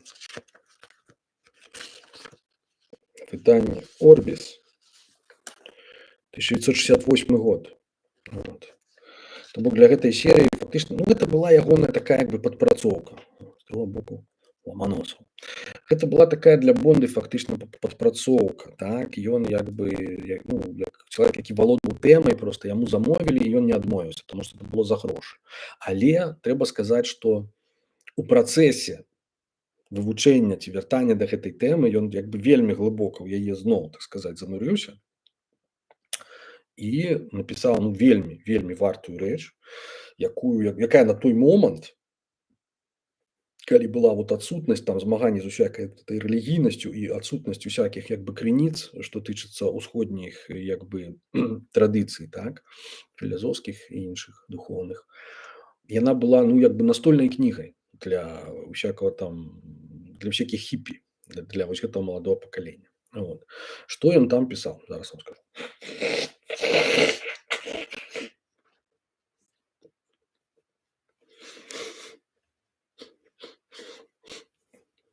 Значыць, там ён таксама, значыць, спрабуе усякім чынам паяднаць светапогляд Будды, ось, наогул буддызм са сваімі ўласнымі поглядамі тагачаснымі. Вот, то бок з этой самай несубстанцыйнай анталогіяй, вось, часткова, значыць, з марксізмам. Ну, ён як бы лічыць, што Будда это просто першы атэістычны філёзаф у прынцыпе, матэрыяліст у чымсьці. Ну, это сапраўды ёсць школы буддызму матэрыялістычныя, хаця ёсць школы і як бы лезь там не саліпсісцкія, да, можна сказаць, суб'ектыўна ідэалістычныя і так далей. А што піша Бонды у кнізе Будда 68 года? Можна было б сказаць, што ўсякае існаванне нікчэмнае у літаральным сэнсе ад слова нішто, бо яно не мае і не можа мець ніякага абсалютнага сэнсу. Любая існасць можа знайсці толькі рэлятыўны сэнс існавання сама ў сабе. Аднак менавіта гэта ёсць сапраўдным і непазбыўным падмуркам пакуты, уласцівай усяму, што існуе. Можна цярпець усякае, ведаючы, што гэта мае нейкі сэнс. Для вернікаў такі сэнс Бог, ягоныя запаветы, ягоная воля, ягоны пасмяротны рай у нябёсах. Для нявернікаў такім сэнсам бывае шырокі чалавечы калектыў, народ, цэлае грамадства, іхны дабрабыт і развіццё. Для многіх гэта выключна іхныя дзеці, для іншых толькі праграма іхнай самарэалізацыі, перспектыва будучай асалоды. Аднак Будда сістэматычна разбівае ўсе гэтыя ўявы як ілюзорныя і паказвае голую рэчаіснасць, якая ў апошняй інстанцыі застаецца бессэнсоўнай, чыстым існаваннем дзеля існавання. Гэта свет, у якім усяго толькі ёсць, не азначае мае сэнс, як у рэлігійных, але і некаторых метафізычна-матэрыялістычных канцэпцыях. Аднак з гэтага не выплывае, што ў такім свеце сэнсу нельга стварыць, што нельга паставіць сабе мэту і дасягнуць яе. Прычым сэнс і мэту не рэлятыўныя. Наадварот, гэта магчыма толькі ў такім свеце, дзе нічога не ўсталявана захадзя і апрыёры. Ён называе онталогія без усякіх папярэдніх вызначэнняў. Сучасная еўрапейская філасофія, якая ўжо з часоў Гегеля прадвызначаецца неабходнасцю рэагаваць на той гістарычны факт, што хрысціянскі монатэізм перастаў быць жывой адчувальнай ідэалогіяй і светапоглядам, сёння зноў ставіць перад сабою менавіта гэтыя пытанні. Значыць, што ён сам ставіць іх перад сабой. Калі мы перастанем глядзець на буддызм як на нешта экзатычнае і напалову містычнае, як яго, на жаль, збольшага ў нас да сёння ўспрымаюць, тады філасофія Будды зможа даць нам тут шмат важных падказак. Будда, выданне першае, 68 год, старонка 78-89. Паспрабуйце з гэтым паспрачацца. По-моему, это немагчыма. Это актуальна да сённяшняга дня, і цэлы шэраг заходніх сучасных філосафаў абсалютна гэтае меркаванне падзяляюць. То бок Будда. І што адбываецца? Неўзабаве пасля гэтага ўсяго 21 жніўня 68 года. Што за дата, мы ведаем. Гэта акупацыя Чэхаславаччыны войскамі Варшаўскай дамовы. Не толькі савецкімі, але і ўсімі астатнімі. Практычна ўсімі астатнімі. Улучнага не ведаю. Польшча, Румынія, Угоршчына, калі не памыляюся, Нямецкая дэмакратычная рэспубліка і гэтак далей. Гэта падзея, якая адна з самых вызначальных падзей 20-го стагоддзя ў гісторыі Чэхіі, ў гісторыі Славаччыны і ў жыцці самога Бонды. Наогул у інтэлектуальным жыцці таго часу. Таму што вельмі шмат гэтым змянілася. Фактычна зноў пачаліся чысткі. Яшчэ недзе год пасля гэтага ўварвання людзі спрабавалі пратэставаць, нешта выходзіць. Эмігравала ў 68-69 гадах, калі яшчэ былі адкрытыя межы, калі можна было, уцячы, эмігравала не так шмат людзей насамрэч. Эмігравала недзе там 130-150 тысяч чалавек. З краіны 15-мільённай, прыблізна. То бок гэта нашмат меншы маштаб, чым маштаб эміграцыі беларускай пасля 20-го года. Многія заставаліся. І многія, што называецца, працягвалі выходзіць. То бок усе вось гэтыя пратэсты, якія мы бачым на фотаздымках, у дакументальных фільмах, вось калі там на людзей там танкамі як бы спрабуюць наязджаць, яны іх спрабуюць спыняць. Вось загінулі тады дзясяткі людзей падчас гэтых пратэстаў у супрацьстаянні, ну, неўзброеным супрацьстаянні зноў жа супраць савецкіх і вось гэтых войскаў іншых дзяржаў варшаўскай дамовы. Вось і тым не менш нічога з гэтага не было. І што самае напэўна дзіўнае для нас, ну дзіўнае напэўна для мяне, таму што я даўно ўжо жыву як бы ў Чэхіі, як бы крышку ведаю эту гісторыю, чытаў іх і так далей. Самае дзіўнае, што прайшоў год і гэта ўсё кудысьці як бы знікае. Гэта проста ўсё закатваюць у асфальт, як гэта адбываецца сёння ў Беларусі. От. І проста прападае які заўгодна пратэст. Некалькі чалавек скончылі жыццё самаспаленнем. Прычым гэта былі вернікі хрысціяне, але рабілі яны гэта паводле ўзору в'етнамскіх монахаў, якія тады якраз супрацьстаялі супраць вайны ў В'етнаме. Вось гэтыя вядомыя акты, як бы кадры вось гэтага самаспалення. Вот тады это в 60-х годах это был такі спосаб пратэста, ну і пазней. Вось, ну і але ніякага эфекту это не мела. Такое было адчуванне, што грамадства забылася, просто забылася. На 20 гадоў у нас вельмі часта ў этой сувязі гавораць, значит, пра польскі досвед, што палякі пратэставалі недзе там салідарнасць, 80-й год, там гэтак далей. Вот, але потым фактычна пачакалі 9 гадоў, 9-10 і як бы ўсё змянілася. У выпадку Чэхаславаччыны гэта было 20 гадоў. 20 гадоў так званай нармалізацыі, калі грамадства, што называецца, кансалідавалася, як это называлі камуністы. То бок зноў, так сказаць, усіх карацей рэпрэсавалі, павыганялі тых, хто быў супраць уварвання савецкіх войскаў, значыць, проста не дазволілі ім нідзе там працаваць. Вот, калі яны не паспелі ўцячы, ну, значыць, яны да канца жыцця фактычна, як многія мае знаёмыя тутэйшыя дысідэнты былыя, так, яны проста працавалі ў нейкіх такіх прафесіях, там, кшталту, я не ведаю, там, у садзе, значыць, капалі зямлю, так, ці там у кацельнай сядзелі, ці гэтак далей. Вот. І адукацыі не маглі мець, вот, публікавацца, натуральна, таксама не маглі нідзе. І вось у такім вось такіх умовах існавала ўсё это грамадства. Вот.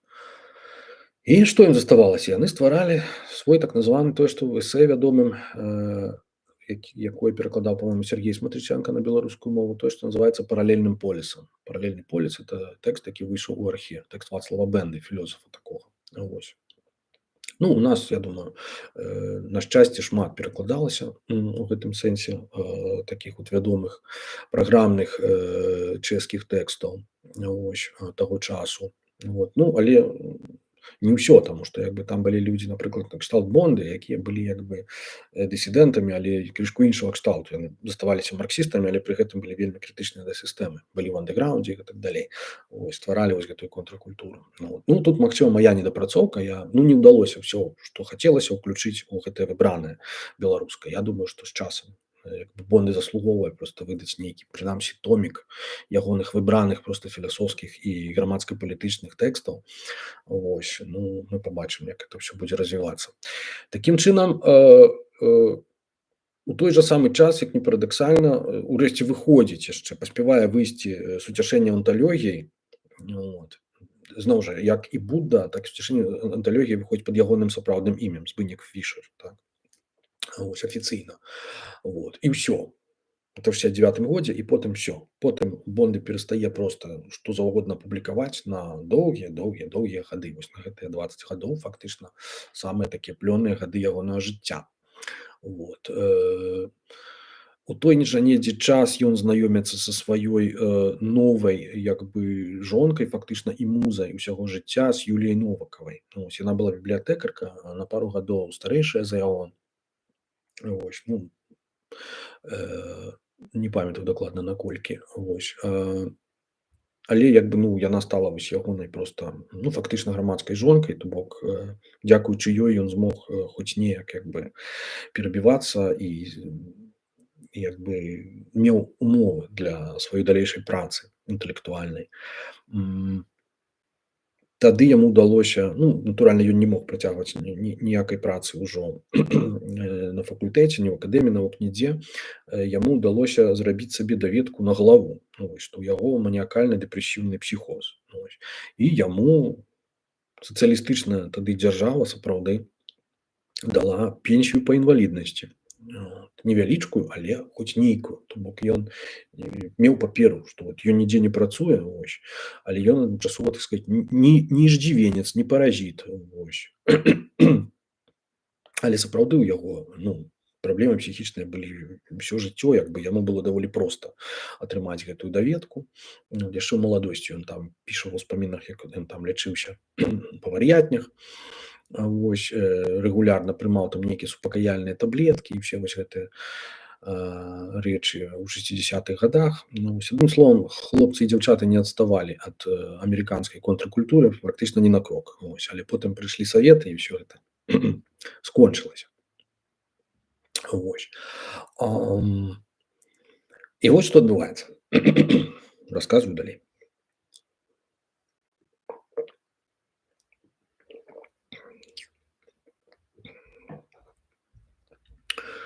Бонды, значыць, на знак пратэсту спрабуе на такой яшчэ хвалі вось. Цікава, ён вырашае, што трэба ударыцца ў драматургію. То вельмі цікава. Аўтапрача паэзіі, дарэчы, на працягу 60-х гадоў, я забыў сказаць, ён напісаў, ужо адышоў ад этой няеглай паэзіі, ад этого тотального рэалізму, такой плякатнымі лозунгамі, як бы высмейваў афіцыйны дыскурс, так, камуністычны. Але потым адышоў і пачаў пісаць так званыя філазофскія вершы. У яго ёсць такі цыкль.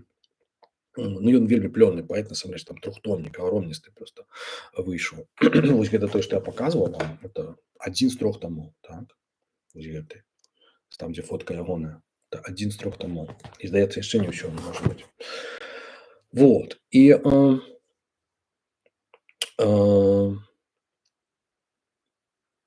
ударыўся ў драматургію. Ось, і пачаў п'есы адну за адной. І вот адна з іх, это вот якраз запрашэнне на вечеру, якая апісвае вот сітуацыю 62-го года і адначасова крытыкуе як бы сучасны стан. А это п'есы, ну, просто вот антыутапічныя. Ось. Вельмі жорсткія, вельмі просто, ну, я не ведаю, мне яны падабаюцца. Я разумею там любоў да Вацлава Гавела, просто якую маюць, ну, большасць нашых інтэлектуалаў. Ось. Але я і, ў прынцыпе, як бы, ну, не асабліва падзяляю. Я люблю эсэ Гавела, это шчыра скажу. Ось. Але што да п'ес, ну, такое, як бы, абсурдна, як бы, не ЮНЕСКО і нішто. Ну, людзі, з якімі я тут на эту тэму размаўляў, як бы, яны казалі, што фактычна Гаўлава вядомасць як драматурга абавязаная таму факту, што ён быў палізняволены. То бок, што ён адсидзеў, я не памятаю, там ужо колькі гадоў, як бы, і таму ставіць ягоныя п'есы ў той час на захадзе, асабліва, это было такім, ну, знакам салідарнасці, так? У нас сёння адбываецца ўсё тое ж самае. Вось. І а Бонды п'есы, я вам скажу, ну, шчыра, ну, пачытайце самі, прынамсі, вось гэтую адну, што я там пераклаў. І была б моя воля, я б пераклаў яшчэ там парачку. Яны проста вельмі смешныя, рэальна вельмі абсурдныя, некаторыя проста вельмі жорсткія, ну, як бы, такія, на мяжы рэальна сюррэалізму. Вот. Гэта быў вельмі кароткі перыяд, ён там за пару гадоў там напісаў іх штук 10, і адну з іх, па-мойму, яны нават паставілі там са сваім сябрам, ну, такі Любар Вашынка, па-мойму, рэжысёр. Вот. Але яму не пашанцавала ў гэтым сэнсе, і, ну, тым больш, што ён, як бы, яго цікавілі ўсё-такі іншыя рэчы. Што адбываецца? У 70-м годзе, значыць, паўтараецца сцэна тая ж самая, што была з Гонзай Крэйцавай, толькі гэтым разам яна паўтараецца не з Гонзай, як бы, а ўжо з Юліяй, з ягонай новай, як бы, партнёркай, жонкай. Сядзяць яны дома ўдваіх, значыць, і што-то там Юлія каля печкі штосьці, пачынае яму нейкія пытанні задаваць там на засыпку. Ось. І Бонды пачынае на іх адказваць. І вось гэтага дыялогу даўжынёй у адзін дзень нараджаецца ягоная чарговая, як бы, праца філасофская. Называецца «Юліны пытанні». Так яна і называецца. Это такое эсэ 70-го года. Вось.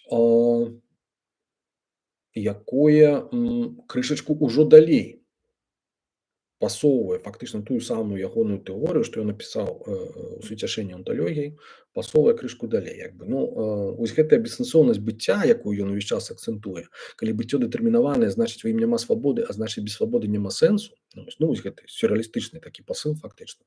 Ну, вось, яна яшчэ болей развіваецца. Вось і ён там даходзіць нават да таго, што сёння называюць трансгуманізмам ужо ў 80-м годзе. Вот. Ён кажа, што напэўна гэтая поўная свабода на біялагічнай базе як бы чалавека і немагчымая, значыць трэба яго там як мага хутчэй пераадолець. Ну як бы это ідэя не новая, як бы так, ніцшанская яшчэ можа быць паводле паходжання. І тым не менш як бы ён менавіта там кажа пра тэхналогію як магчымасць пераадолець вось гэтую абмежаванасць чалавечую, так, і што вот штучны інтэлект павінен з'явіцца, артыфіцыяльны бытавасць ён это называе, то бок штучныя істоты павінны з'явіцца. Вось. Ну насамрэч вельмі цікавая таксама якое апераджае у чымсьці свой час. Ну калі не апераджае, то прынамсі на ўзроўні, на якім тагачасна як бы ну заходняе мысль не знаходзіцца, это 100%. Так яны праўда не ведаюць адны пра адных, таму што як бы ну тады ўжо перарваны вось гэты кантакт інтэлектуальны з захадам, так пасля савецкай акупацыі. Вот. Праблема з крыніцамі, праблема проста з усім, з абменамі вось гэтымі, так. Калі в 60-х годах, напрыклад, Эрых Фром прыязджаў у Чэхаславаччыны, яны пазнаёміліся з тым жа Бондай, так. Потым Фром згадваў яго проста як аднаго з там з вядучых чэшскіх філёзафаў таго часу, так. Ну мы ведаем Фром, так, ён цікавіўся будызмам таксама, то бок як бы пісаў пра яго, это даволі важны момант. Вось кажучы пра будызм, яшчэ вяртаючыся, мне ўдалося знайсці лекцыю Бонды, якую ён чытаў у акадэміі навук перад выхадам кніжкі Будда. Это значыць падчас працы на ёй, это яшчэ быў 67-й недзе год. Вось ён там выступаў і чытаў лекцыю пра будызм. Это такі summary, як бы падсумаванне ягонай манаграфіі пра Будду. Вось і зноў жа было не так даўно знойдзена, і нам сябрамі ўдалося яго апублікаваць вось якраз як першы тэкст у кнізе радыкальны будызм. Вось, то бок унёсак Бонды у заходні будызм тут неаспрэчны, я думаю.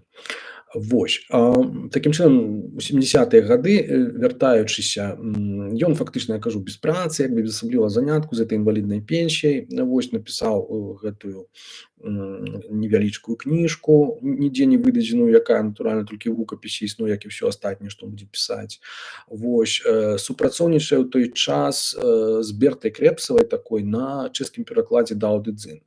Это вельмі цікавы факт. Ну Бонды быў проста, ну па-першае, ён у 60-х годах, як і многія інтэлектуалы тагачасныя, там Мішэль Фуко, Ален Бадзію, так, і іншыя заходнія, ён захапіўся маоізмам, так, мы ведаем, культурная рэвалюцыя, вот это все.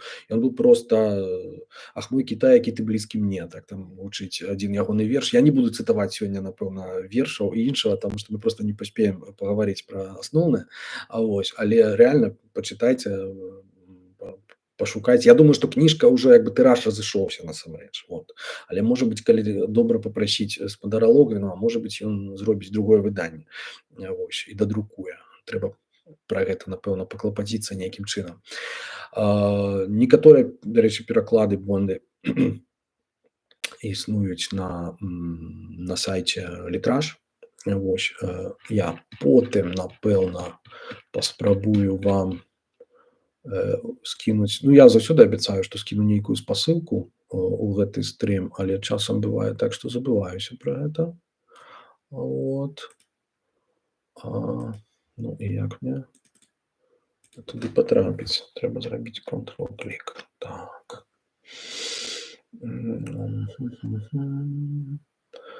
Так, значыць, там есть некаторыя мае пераклады Бонды, которые не ўвайшлі вось у гэтае выбранае, якое я рабіў пазней. Ну нешта там ёсць з выбранага, там некаторыя вершы асобныя, але дзіцячыя, напрыклад, тэксты некаторыя, плюс урывак з кніжкі безназоўная.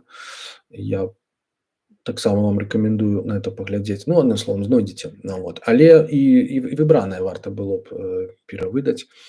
Значыць, вяртаючыся да тэмы, прабачце за вось гэтыя проста вельмі шмат інфармацыі, я ўвесь час пераключаюся. Вяртаемся ў 70-е гады. Так, то бок яны з Бертай Крэпсавай разам перакладаюць Дао Дэ Цзин. Вось, ну, прычым яна ведае мову, а Бонді ведае Бонды ведае аўтара, што называецца аўтар, нібыта меркаваны аўтар Лао Цзы, так, стары майстар.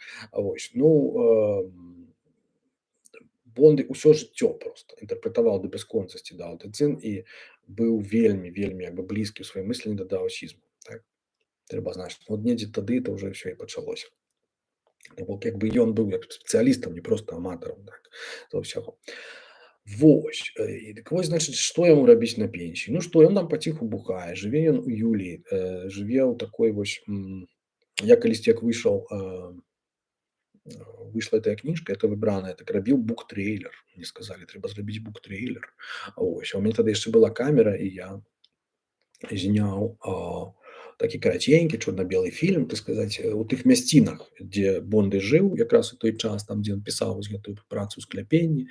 Вот, 70-е гады гэта ў асноўным Кампа, Малая Страна пражская, ну, то бок вось гэтыя раёны, вось Грачаны, Петршын. Вот, і адным словам,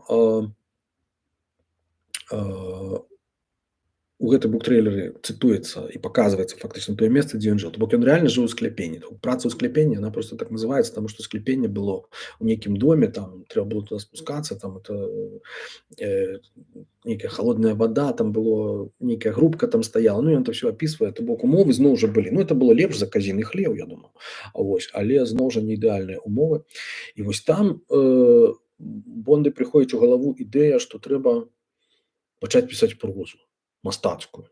Ну як, ён нешта ўжо пісаў, так? Мы памятаем, што ў 50-м годзе, 51-м вось гэты вот тэкст вялікі пад назвай 2000 ён напісаў, але ён уже даўно быў страчаны, там недзе это самае забыты, ён да этого не вяртаўся, ён займаўся, я ж кажу, філазофіяй, паэзіяй і нават драматургіяй, а тут не.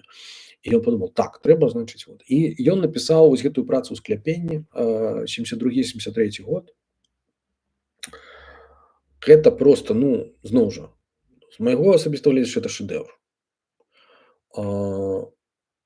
Кніга такого дзённікавага пляну, вось, надзвычай чытальная, надзвычай шматузроўневая, так, шматплянавая, вось, і па жанры, і па ўсім, як бы, ну, гэта не сённяшняя тэма, але я магу, як бы, Бонды як празаіка проста парэкамендаваць. Ён проста, ну, мне такое адчуванне, што за што б ён не браўся, проста ён не лажаў. То бок, ну, рэальна, гэта вельмі цікава і вельмі таленавіта. Вось, хаця праца ў скляпенні абсалютна нетыповая проза для яго. Мне ўвесь час, калі я складаў выбраныя, мне казалі, ну, а чаго ж ты там не перакладзеш, там і класічныя ягоныя раманы, там, я не ведаю, там, не ведаю, браты Рамазавы, там, у яго ёсць такая парафраза Дастаеўскага, напрыклад, альбо там вось гэтыя інвалідныя сунараджэнцы, так, там, Афганістан ёсць такая, ёсць безыменная, не ведаю, вылеты, это самы, начны гаршчок, ёсць такая кніжка. Ну, і антыутопій вельмі шмат. Ось, і, ну, вельмі шмат гістарычных такіх раманаў напісаў, прычым вельмі неардынарных, так, Шаман, там, Пачэхі нашых бацькоў. Там фактычна ён пісаў нон-стоп, такое адчуванне. І нідзе это не выдаваў, уяўляеце? То бок это былі проста рукапісы, то ён іх нават не друкаваў. Ён іх проста пісаў ад рукі, а аддаваў на перадрукоўку камусьці яшчэ. Ось, і гэтыя людзі там гэтым потым займаліся. Моладзь у асноўным, так, сябры ягоныя. І раптоўна вось пра яго пачала вось у гэтых колах андэграўндавых, так, контркультурных, пачала нейкая такая слава шырыцца, што ёсць такі вот вар'ят, які жыве вось тут это сам у нейкім скляпенні там на Малой Стране, там схаваны в этой Нерудавай вуліцы, і штосьці там такое проста афігеннае проста піша пра нас з вамі, пра нашае жыццё. Вот. Мне заўсёды цешыць той факт, што это якраз тады на пачатку 70-х Чарльз Букоўскі тады пачаў пісаць свой раман. Яны, канешне, іншыя, чым у Бонды, там іншы жыццёвы досвед, іншы як бы стыль, там, іншы як бы інтэлектуальны, скажам так, узровень вось гэтай як бы, ну, аплёмба, так, інтэлектуальнага. Хаця, канешне, ну, Букоўскі разумеў, што трэба было разумець, а вось, і тым не менш, як бы інтэлектуалы не адрасаты ягонай літаратуры, это трэба, канешне, прызнаць. Вот. І такім чынам, але проста гэта адбываецца недзе паралельна, так, людзі, якія адзін пра адно не ведаюць, вядуць падобны лад жыцця, то бок там, ну, бухаюць там да алілуя, што называецца, і і як бы і ўціхара там, ну, ад роспачы там, ад усяго вось гэтага, прынамсі у выпадку Бонды 100%, вось у выпадку Буковскага іншыя былі так матывы для роспачы. Вось і вось так вот Буковскі на этом самым сваім что там было Андервуд там, а Бонды, так сказаць, уручную пішуць вось гэтыя рэчы, якія в прынцыпе недзе застаюцца і потым нешта фармуюць, так. Это прыгожа. Вот. Дык вось раптоўна вось гэтыя маладыя людзі в андэграўндзе знаходзяць того Бонды і пачынаюць з ім тусавацца. Вось. А Бонды ўжо на той момант ну колькі гадоў? Ну каб не збрахаць. Ну за 40. То бок 40 ему в 70-м годзе, то бок нешта вот 45 недзе, да? Такі вось крызіс сярэдняга ўзросту тыповы. Вот. Калі чалавек як бы ну даволі часта як бы бывае, што астаецца сам. Вот. Ну Бонды не быў сам, але як бы маладое пакаленне вельмі яго, так сказаць, ажывіла. Вось. І змусіла якраз займацца творчасцю, таму што калі мы пачалі казаць: «Оба-на, ты класную рэч напісаў, давай яшчэ, вот, мы будзем это ўсё распаўсюджваць і гэтак далей», то это, канешне, яму падабаецца. То бок ён ходзіць з імі бухаць на піва, там расказвае ім свае, так сказаць, лекцыі па філазофіі, потым вяртаецца дадому, значыць, і піша чарговую кнігу, так, ось, белетрыстыку. То бок вось так яно працуе. Вот. Ягоным найбліжэйшым сябрам таго часу быў Марцін Магор Іроўс, вось, паэт, таксама культуролаг, адзін з галоўных як бы ідэолагаў андэграунду чэхаславацкага. Вось, адзін са стваральнікаў, такіх натхняльнікаў гурта The Plastic People of the Universe. Значыць, гэты гурт фактычна это адзін з такіх як бы гуртоў, які можна сказаць, даў пачатак, сфармаваў, як бы дапамог сфармаваць чэшскі дысідэнцкі рух. Ну, ось чаму? Значыць, ну, па-перша, яны, значыць, з Бондай супрацоўнічалі. Яны там ладзілі неафіцыйныя фестывалі, туды там ездзілі, проста гралі, яны гралі пад уплывам Velvet Underground. Вось, то бок такую як бы псіхадэлічную, такую дзіўную музыку, вось, на мяжы авангарду і року, ну, вось, і ім патрэбны былі тэксты. Ось. А дзе тэксты? Яны бяруць старыя вершы Бонды яшчэ з 50-х гадоў, там дзе вот ён сцібаўся з гэтай сталінскай рэчаіснасці, такія вот татальны рэалізм вось гэты. І пачынаюць спяваць. І яно гучыць настолькі проста ну неверагодна. Ось. І значыць выдаюць цэлы альбом, які называецца Egan Bundy's Happy Hearts Club Band у парафразе як бы Beatles, да? Значыць, клуб, да, счастливых сэрцаў, да? Эгана Бонды. Вось, значыць, гэтыя кадры, дзе там Бонді з імі там танчыць, просто вот другое дыханне яму адкрываецца з гэтай моладдзю. Вось. Але гэта ўсё недоўга працягваецца, таму што ў 77 годзе іх усіх арыштоўваюць. Фактычна усіх, хто там мае дачыненне да нейкага там выступу на фестывалі, там прыпісваюць, што там было нейкае хуліганства, бла-бла, ось там нейкія рэчывы, там і ўсё астатняе. Ну, от, карацей, усіх перасаджалі. Там Брабенца, этого саксафаніста, Святаплука Караска, такі хрысціянін, евангелік чэшскі, які дапамагаў арганізаваць, там Іроўса, вельмі шмат ён атрымлівае, колькі там 7 гадоў, по-моему, атрымаў Іроўс. Ну, больш за ўсіх, по-моему, хто тады сядзеў. Вось. Карацей, всіх павязалі, Павел Зайчык таксама, так, значыць, всіх павязалі, апрача Бонды. І вось тут пачалі ўзнікаць пытанні: а як это такое магло быць? Вот. І вось ужо гадамі вядуцца спрэчкі, стучаў Бонді ці не стучаў на сваіх сяброў, фактычна, моладзі. Ну, па факце, так сказаць, прыходзім да высновы, што сапраўды стучаў. І ну як, ён стараўся нікому не нашкодзіць, але фактычна ну яго так прыпёрлі да сценкі, так сказаць, запалохалі, што у яго напэўна ну для того, каб ён вельмі баяўся як бы турмы, так. Ну ён памятаў яшчэ 50-е гады, памятаў гэтыя арышты, памятаў гэтыя пакаранні смерцю, усе гэтыя працэсы і гэтак далей. Вось, і яму вельмі не хацелася трапіцца. Ну пагатоў, што ён у турме там крышку пасядзеў ўсё-такі за іншае, але пасядзеў. Вот. І яму не хацелася вельмі туды трапляць, а яго вось гэтым шантажавалі. І такім чынам, напэўна, яму даводзілася нейкую інфармацыю даваць. Хаця іншыя людзі казалі, што проста ну Бонды так, ён ім нешта даваў, але як бы ну як бы нікога па факце ён як бы не здаў, не нашкодзіў, заўсёды ведаў, што можна казаць, што не. Вось, гэбістам этим. Але напэўна не ва ўсіх выпадках это, скажем так, спрацавала. Вось. Але на той час ніхто пра гэта як бы не здагадваўся, ніхто нават падумаць сабе такого не мог. Гэта ўсё всплыло хутчэй недзе ўжо там 80-х годах, 80-х 90-х нават. Вось. І вельмі гэта, конечно, падарвала рэпутацыю Бонды як мысляра. Вот.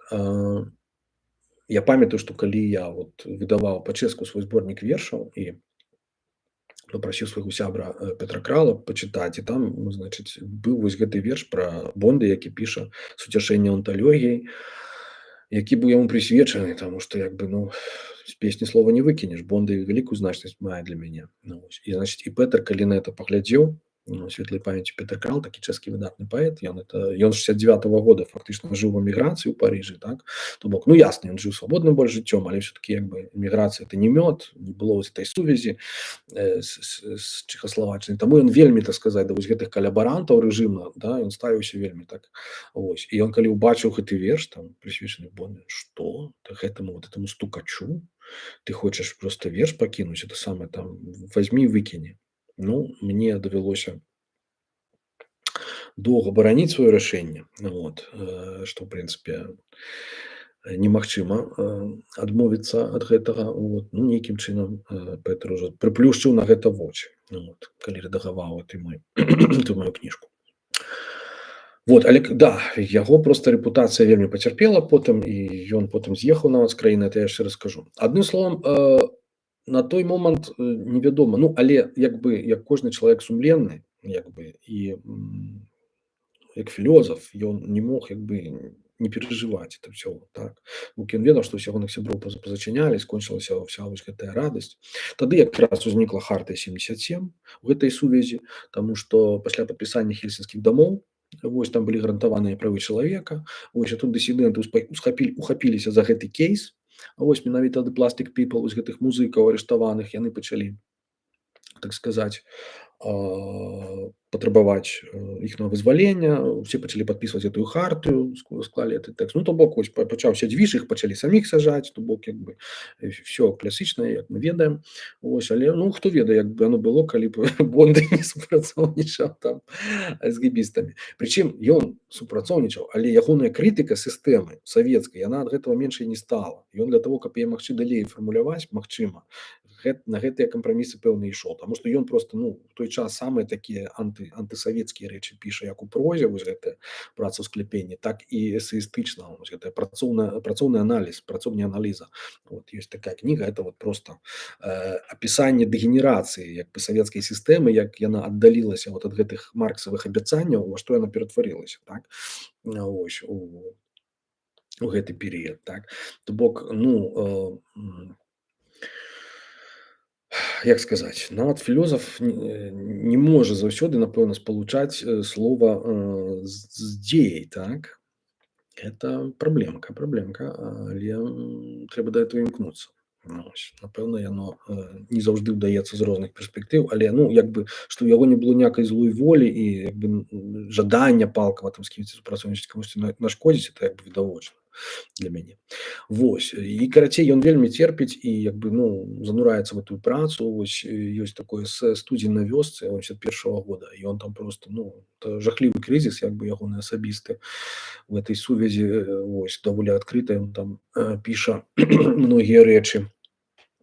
Вось, і што там яшчэ неўпарадкаваная самамова, да, ёсць такая праца, там, дзе ён апісвае вось пасля ўварвання ў Афганістан ужо там савецкага. Ну, адным словам, гэта адна частка ягонага жыцця, а паралельна ён піша гісторыю філазофіі. Вось, ці як ён называе нататкі да гісторыі філазофіі. Таму што ці заўвагі да гісторыі філазофіі, як сказаць, познамкі, зацімкі, напэўна, зацімы да гісторыі філазофіі, лепш сказаць. Таму што не было на той момант як бы нейкага такого твора актуальнага, які б апісваў вычарпальна як бы гісторыю універсальнай філазофіі ў прынцыпе. Вось ён падзяліў там на 6 тамоў, здаецца, пачаў індыйская, кітайская, сярэднявечная, арабская, то бок гебрайская філазофія старажытная, не ведаю, там філазофія новага часу. То бок, ну, глобальны насамрэч твор. Ну, я вот пакажу, ён выходзіў толькі ў самвыдаве, зноў жа, як і асноўныя ягоныя, потым былі перавыдадзены. Вось гэта перавыданні, напрыклад, это вось індыйская філасофія, ну, вось такім дробнымі літарамі. Калі вы глянеце на сучаснае яшчэ адно перавыданне, якое рабіў мой сябар Іджы Голба, ну там просто, дарэчы, навуковая публікацыя, дзе цытуецца наша публікацыя Бонды, вось гэтага знойдзенага эсэ, про якое я казаў. То бок, а вось кітайская філасофія таксама дробнымі літаркамі, то бок калі перавыдаць, яна будзе там 2 тамы такія.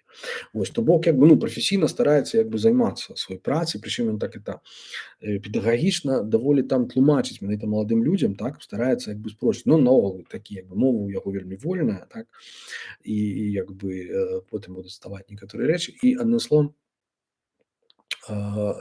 даволі так, ну, карыснай працай займаецца з аднаго боку, а з другога боку сам як бы ў гэтай працы сябе просто, ну, падтрымлівае нейкім чынам, так, каб просто вот не звар'яцець, напэўна, ад вот этой самоты раптоўнай, да, вот этой вот зразутого сумлення ад палітычнай сітуацыі агульнай і гэтак далей. Хаця, в прынцыпе, ён ужо тады, у 70-х гадах, просто прадказвае, што гэтая сістэма не перажыве 80-е гады, доўга не пратрымаецца. Вот. Ну, прынамсі, што тычыцца там у краінах такіх, як Чэхія, да, і Польшча. Вот. Ну, фактычна ён, да, меў рацыю, прадбачыў.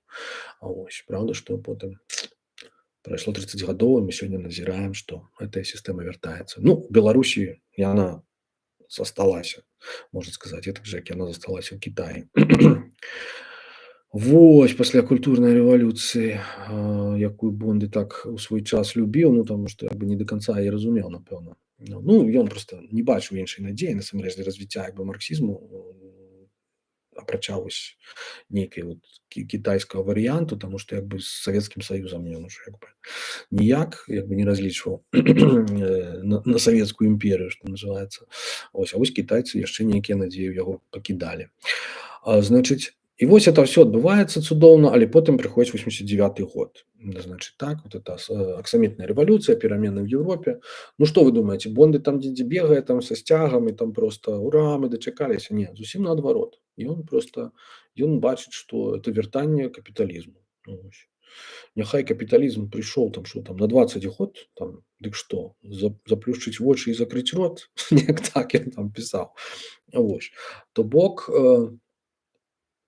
ён, які быў крытыкам як бы так званага рэальнага сацыялізму, так, вось гэтай савецкай сістэмы, раптоўна робіцца крытыкам капіталізму. Вось. І нават выступае на з'ездзе этой самай камуністычнай партыі, вот, фашыстоўскага рэжыму. Яна не была, дарэчы, забароненая, і да сёння, па-мойму, не забароненая ў Чэхіі. А вось, і ён там як бы штосьці разганяе пра марксізм, там все сидзяць такі, там ніхто этого Маркса уже даўным-даўно не чытаў, господи. Вот, ні Энгельса, нікога просто. Там дэградацыя была просто паўнейшая, там ліку інтэлектуальная. Ну, нейкія там філосафы афіцыйныя, яны там забяспечвалі нейкія алібі такое. Вот. Але, в прынцыпе, вся вось гэтая левая думка развівалася на захадзе ў асноўным. А з захадам былі вот такія напружаныя стасункі. Вот. Ну, адным словам, Бонда як прававерны марксіст апынаецца ў крызісе. На пачатку 90-х, так, у канцы 80-х, хаця новыя магчымасці ему адкрываюць. Ну, якія магчымасці? Ягоныя творы пачынаюць выходзіць, так, праз 20 гадоў пасля напісання. Штосьці мне это нагадвае аднаго тут прысутнага аўтара, які таксама 20 гадоў не мог надрукаваць свой раман. Значыць, не будзем паказваць на яго пальцам. І, значыць, выходзіць не толькі празаічныя творы, але там і нават вершы публікуюцца, і ну, просто ўсё, што ён выдаў, перавыходзіць вось гэтыя Юліны пытанні, суцяшэнне анталогія, не памятаю, ці зноў выходзіць, можа быць, і не. Вот. Але вось гэтыя андэграўндавыя эсэ, якія шырыліся, яны выходзяць. Значыць, мы ведаем, што ў 93-м годзе Чэхія і Славаччына раздзяляюцца, узнікаюць дзве асобныя дзяржавы, і гэта Бонды просто ось ужо садзіць на коня. То есть он піша такі гневны верш, просто там ганьба этому Галу там і всім астатнім, якія там знішчылі маю радзіму, так сказаць, краіну. Вот. І ў знак пратэсту пераязджае у Браціславу. Вот. Ну, я думаю, это было звязана не толькі з ягоным палітычным як бы поглядамі ягонымі палітычнымі на гэта, але і з тым, што ягоная матэрыяльная сітуацыя ніяк не палепшылася асабліва. Вот і як бы не ўспрымалі яго сур'ёзна, так, як бы у той момант, ну, это была не ў модзе як мысляра, плюс вось гэтыя адкрыліся ўсе гэтыя пытанні наконт супрацы з СТБ, тут такое чэхаславацкае КГБ. Вось і ён, так сказаць, проста вот з'язджае пагатоў, што памірае ягоная жонка грамадзянская, так, Юлія Новыкова ў 94 годзе таксама, і ён перастае пісаць вершы з таго моманту, то бок ужо ўсё, ягоная творчасць паэтычная заканчваецца гэтым годам. Вось апошнія вершы прысвячае якраз ёй, і здаецца па-славацку напісаны апошні верш, ён, здаецца, ёсць у нашым выбраным, то бок это ён ужо ў Славаччыне быў, паспрабаваў пісаць па-славацку і пасля этого вось нічога. Зноў перакладае Даўды-Дзын, уже прыехаўшы ў Браціславу разам з чарнагорскай такой перакладніцай, а гэтым разам ужо на славацкую мову яны разам перакладаюць. Вот. То бок шмат у яго прычын з'ехаць, так, спачатку з Прагі з'язджае ў Тэльч, потым адтуль ужо ў Браціславу. І можна сказаць, што вось гэтая як бы гераічная эпоха ягонага жыцця заканчваецца. Так. Ну, яму ўжо, так сказаць, за 60, вось. І ён сам як бы таксама, в прынцыпе, незадаволены не сваім заробкам, хаця агромністы, просто агромністы. Вось ён у гэтым скляпенні, так сказаць, ну, панапісваў проста неверагодна колькі ўсяго, і прычым вельмі высокай якасці на гэта рэчы. Тым не менш, так сказаць, такое расчараванне пануе. І вот жыве ён у Браціславе, нешта піша, пачынае выкладаць. Ну, вось у Чэхіі яго нет, ён выкладае, ён па-славацку там гаворыць з людзьмі, пераходзіць на славацкую мову, в прынцыпе. Вось. І недзе ў 97 годзе ён урэшце, это яму 67 гадоў, вось ён прыходзіць да высновы, што ўсё, ягоная праца скончана, вось ён нічога больш не здолее зрабіць, вось і яму нічога не застаецца, як ён называе, пайсці на эўтаназію. То бок сам сабе зрабіць эўтаназію, это значыць проста скончыць жыццё самагубствам. Ён так і робіць. Ён нейкія, значыць, там свае справы уладкоўвае, нейкія паперы, там штосьці пакідае, вось, набывае там адпаведную колькасць таблетак проста вечарком прыйшоў да хаты, спраўдзіў, што нікога там вакол не будзе, хто б мог бы яго, так сказаць, яму перашкодзіць, вот, і проста прымае тыя таблеткі, вось, закурвае яшчэ цыгарэтачку і кладзецца проста ў ложак. Але тут адчыняюцца дзверы, і заходзіць ягоны сябар, які меўся быць у Празе на той момант. Ён як бы павінен быў з'ехаць, але не з'ехаў і вярнуўся. Вось. А гэта 97 год, это яшчэ не ва ўсіх былі мабільныя тэлефоны. А ў яго якраз быў тэлефон жончын з сабой у кішэні, як ён піша. І у гэтага сябра. Ён яго звычайна з сабой не насіў. А тут яго аказаўся. Ён заходзіць, ён бачыць, што проста што Бонды самлеў, дакурыў цыгарэту і самлеў, але ён ужо не памятае сам Бонды, калі пра гэта кажа, што там было. Вот. І ён тэрмінова выклікае хуткую, і, значыць, і Бонды выпампоўваюць страўнік, вот. І праз гадзінку ён зноў жыве ўсіх жывых. Вот. Эўтаназія не ўдалася. І, карацей, Бонды, як ён кажа, я да гэтага ставіўся ніяк. То бок мне было ўсё адно, ну окей, ну не атрымалася, ну я так это ўспрымаю, значыць, это сам, ніяк паразу там нейкую, нічога. Вот. Уратавалі, дык уратавалі. Ось. Вяртаецца зноў да свайго звычайнага жыцця, значыць, піша кнігу, апошнюю празаічную кнігу, якая называецца «Доўгае вуха».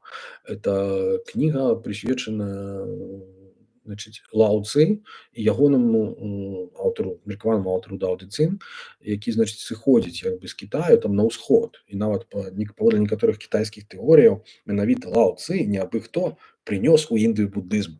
То бок не буддызм прыйшоў з Індыі ў Кітай, а кітайцы самі, так сказаць, перанеслі даосізм туды, і ён там вот вырас у буддызм і назад быў рээкспартаваны у Кітай. Гэтаму буддызму навучыў не Будда, а вось стары майстар, Лао Цзы.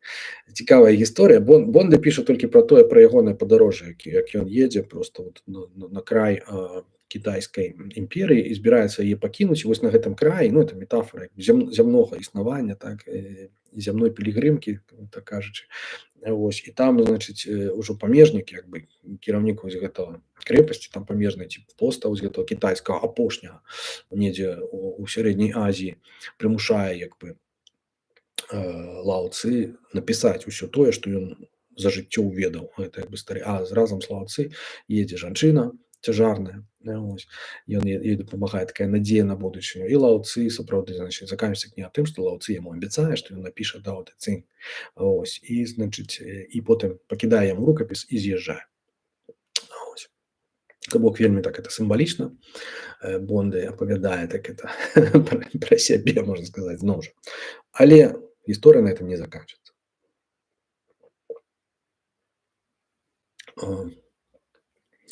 У тым жа 97 годзе, а гэта, адразу скажу, заставалася да смерці Бонды 10 гадоў, ён пастанаўляе, так сказаць, ну, падсумаваць як бы вынік менавіта гэтак жа як ягоны герой Лао Цзы у Дао Дэ Цзинь. Ён пастанаўляе, значыць, падсумаваць сваё ўласнае, як бы, так, філасофскія перакананні, да чаго ён дайшоў на працягу жыцця. Вось. І маўляў, даўно не пісаў філасофскіх эсэ, напішу, значыць, караценькае такое, называе это ўсё папярэдняя справаздача, як бы, да.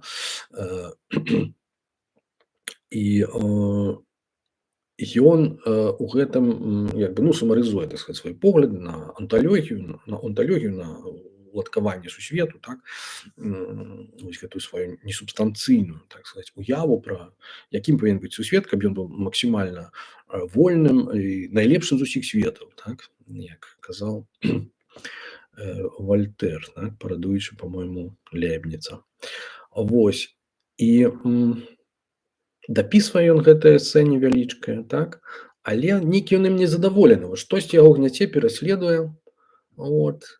І як вы думаеце, што это можа быць? Што вот яго не дае яму спакою? Гэтае пытанне, якое не дае яму спакою, это пытанне кармы. Ён як бы не ўспрымае этого сур'ёзна. Вось. Гэта частка буддызму, натуральна, для яго, як бы, да? Вот. Але ён да кармы ставіцца прыблізна гэтак жа, як да рэінкарнацыі, што это, вось, маўляў, для того, каб гэтую этыку, прынамсі, на нечым абгрунтаваць, як бы, вось, это для простых людзей, так сказаць, мы введзем гэты панятак, вось, як бы, калі як бы, да, але насамрэч, як бы, філосафы самі між сабою, як бы, яны з гэтым асабліва не працуюць, ну, там ёсць карма, ёсць, насамрэч, там карма это просто звычайная, як бы, прычынна выніковая сувязь, так, вось гэты закон прычыны і наступства, вось, каўзальнасць, так, нічога болей. Вось. Тым не менш, штосьці не дае яму спакою гэтай сувязі.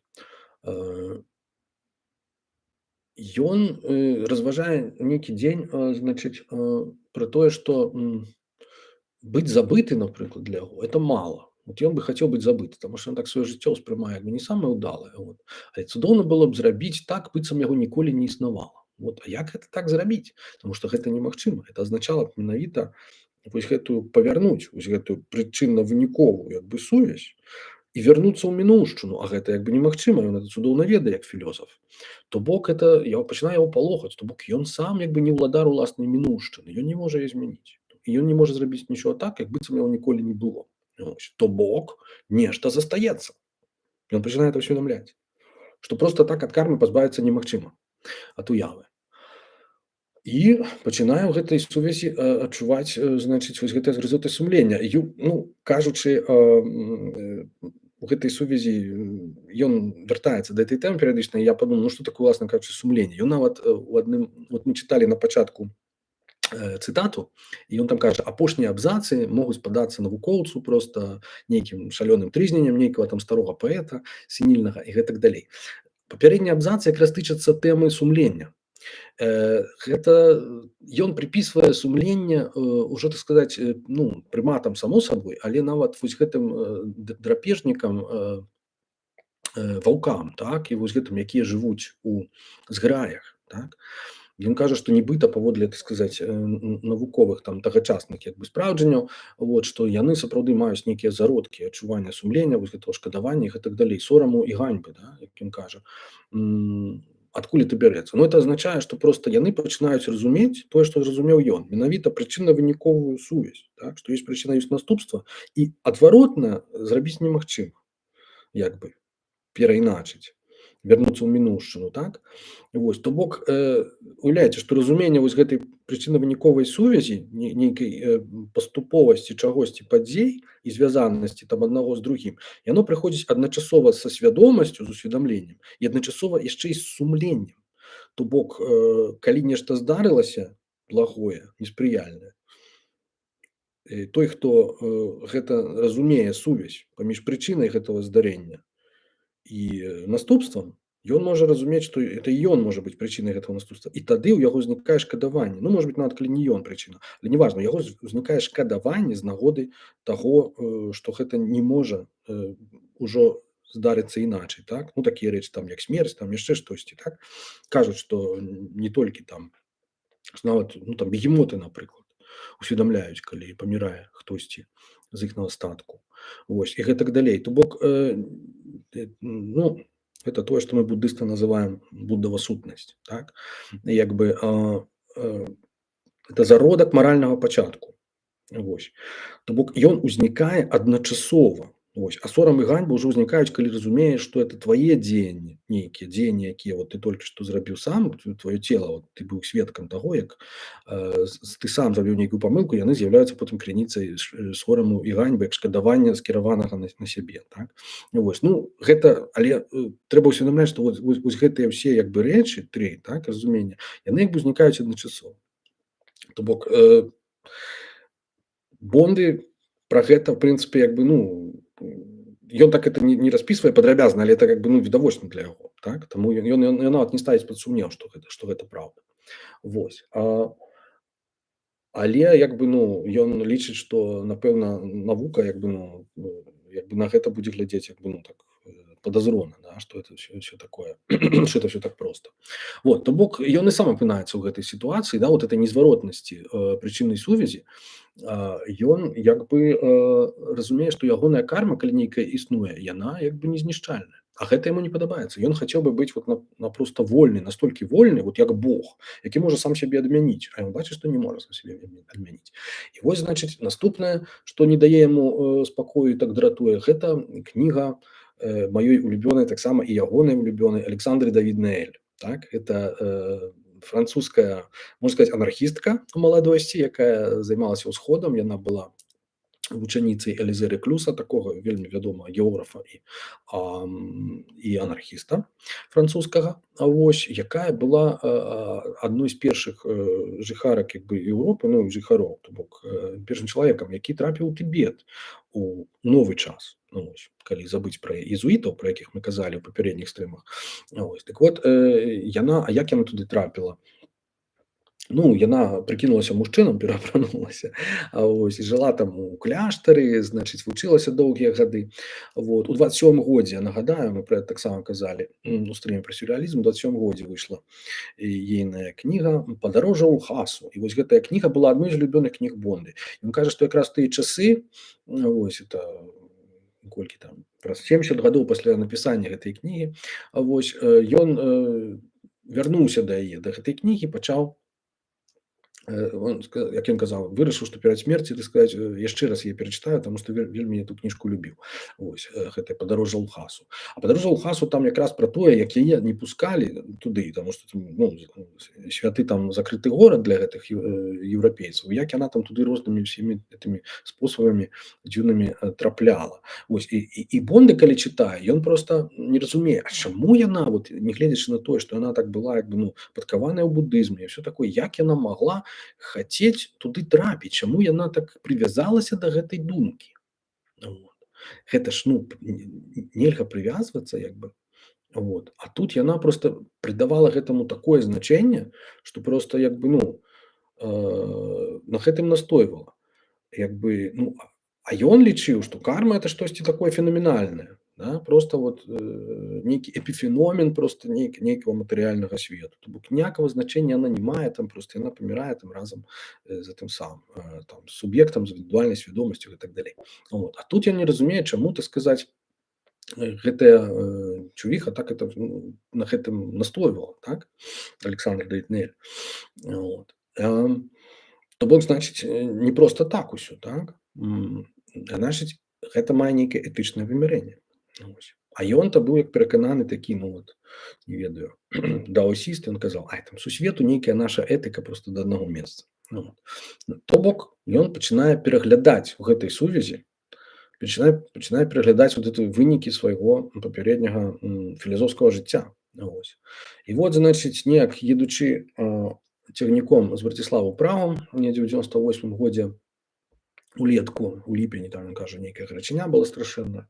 Вот. У яго раптоўна просто вот такі момант, чарговы момант, як у ягоным жыцці іх было шмат, такі момант як бы саторыі, усведамлення, што ўсё не так. Усё не так, як ён думаў усе гэтыя часы. Вось, што ён дапусціў памылку, ўсё это памылкова, і што цяпер вот пасля публікацыі вось гэтай ягонай папярэдняй справаздачы, значыць, замест абсалютнага нябыту яму, значыць, свеціць непазбыўная абсалютная параза і ганьба. Вось. Як філёзаф. То бок ён фактычна кажа: "Я ў сваім аднавіў трансцэндэнцыю". Тое, з чым змагаўся 50 гадоў, і тое, з чаго пачынаў, значыць, 50 гадоў таму я у гэта вярнуўся. Як я мог такое зрабіць? Гэта ж проста жах. Вось. Ну і все, што з гэтым рабіць? Трэба пісаць новую філасофскую працу. А ён збіраўся ўжо нічога не пісаць. Вот. Ну, не дзіва, так? Там 60 з нечым гадоў чалавеку. Вось ён кідаецца просто што? Ён піша нейкі рукапіс, 100 разоў перапісвае, бачыць, што это немагчыма, вельмі складана. Значыць, заблытваецца ўвесь час. Ён, значыць, звяртаецца да сваіх калег у Браціслаўскім універсітэце, каб яны дапамаглі. Вось яны яму раяць такую рэч. Ну, ты просто напішы на дыктафон, а мы табе дапаможам перапісаць. Вось, ён вельмі радуецца гэтаму ўсяму і пачынае сапраўды надыктоўваць гэтую сваю кнігу, якая просто становіцца ягоным чарговым опусам магнум, так? Вось, папярэдняя была вось гэта суцяшэнне анталогіяй, вось, а тут выходзіць, дакладней не выходзіць, ствараецца, выйсці яна не паспее пры ягоным жыцці. Вось, ствараецца новая ягоная філазофская праца, якая называецца па-чэшску «Прибег о прибегу». Ну, вось яна вось так выглядае. Это трэці том ягоных філасофскіх твораў. Всё иначе. Это нагадывает такі вершик, да?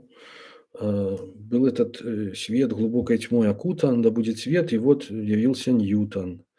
Но сатана недолго ждал реванша, пришел Эйнштейн, и стало все как раньше. Вот. Ну, гэта якраз момант такого прасвятлення, калі вот з'явіўся Ньютон. Ён просто реально, дзякуючы вось гэтай уяве кармы, ён реально пачаў пераглядаць сваю філасофію папярэднюю. Вось, я напісаў гэты прибег у прибегу, я хацеў вам перакласць, што такое прибег. Прибег это як бы гісторыя, так? Это нейкі сюжэт, это нешта, што адбывае, аповед можна перакласці. Але в прынцыпе, ну, вельмі цяжка знайсці адпаведнік беларускі гэтаму слову. Вось. Недавно я чуў, Ігор Кулікоў мне казаў, што, напрыклад, ён пераклаў выраз там план дзеянняў як штосьці як дзеярыс. Вось. Это, я лічу, вельмі удалая знаходка. Вось. Слова вось гэтае прибег можна было перакласці як-небудзь як дзеяплынь, напрыклад. Вось. Я про это думаў, але потым я згадаў, што фактычна вось першапачатковае значэнне слова дзея, это вот дзей, беларускае слово есть такое дыялектнае, так, маўляў, дзей. Значыць, яно-то і ёсць аповед, да, то бок дзеяць, вот это расійскае дзескаць, это вось гэта якраз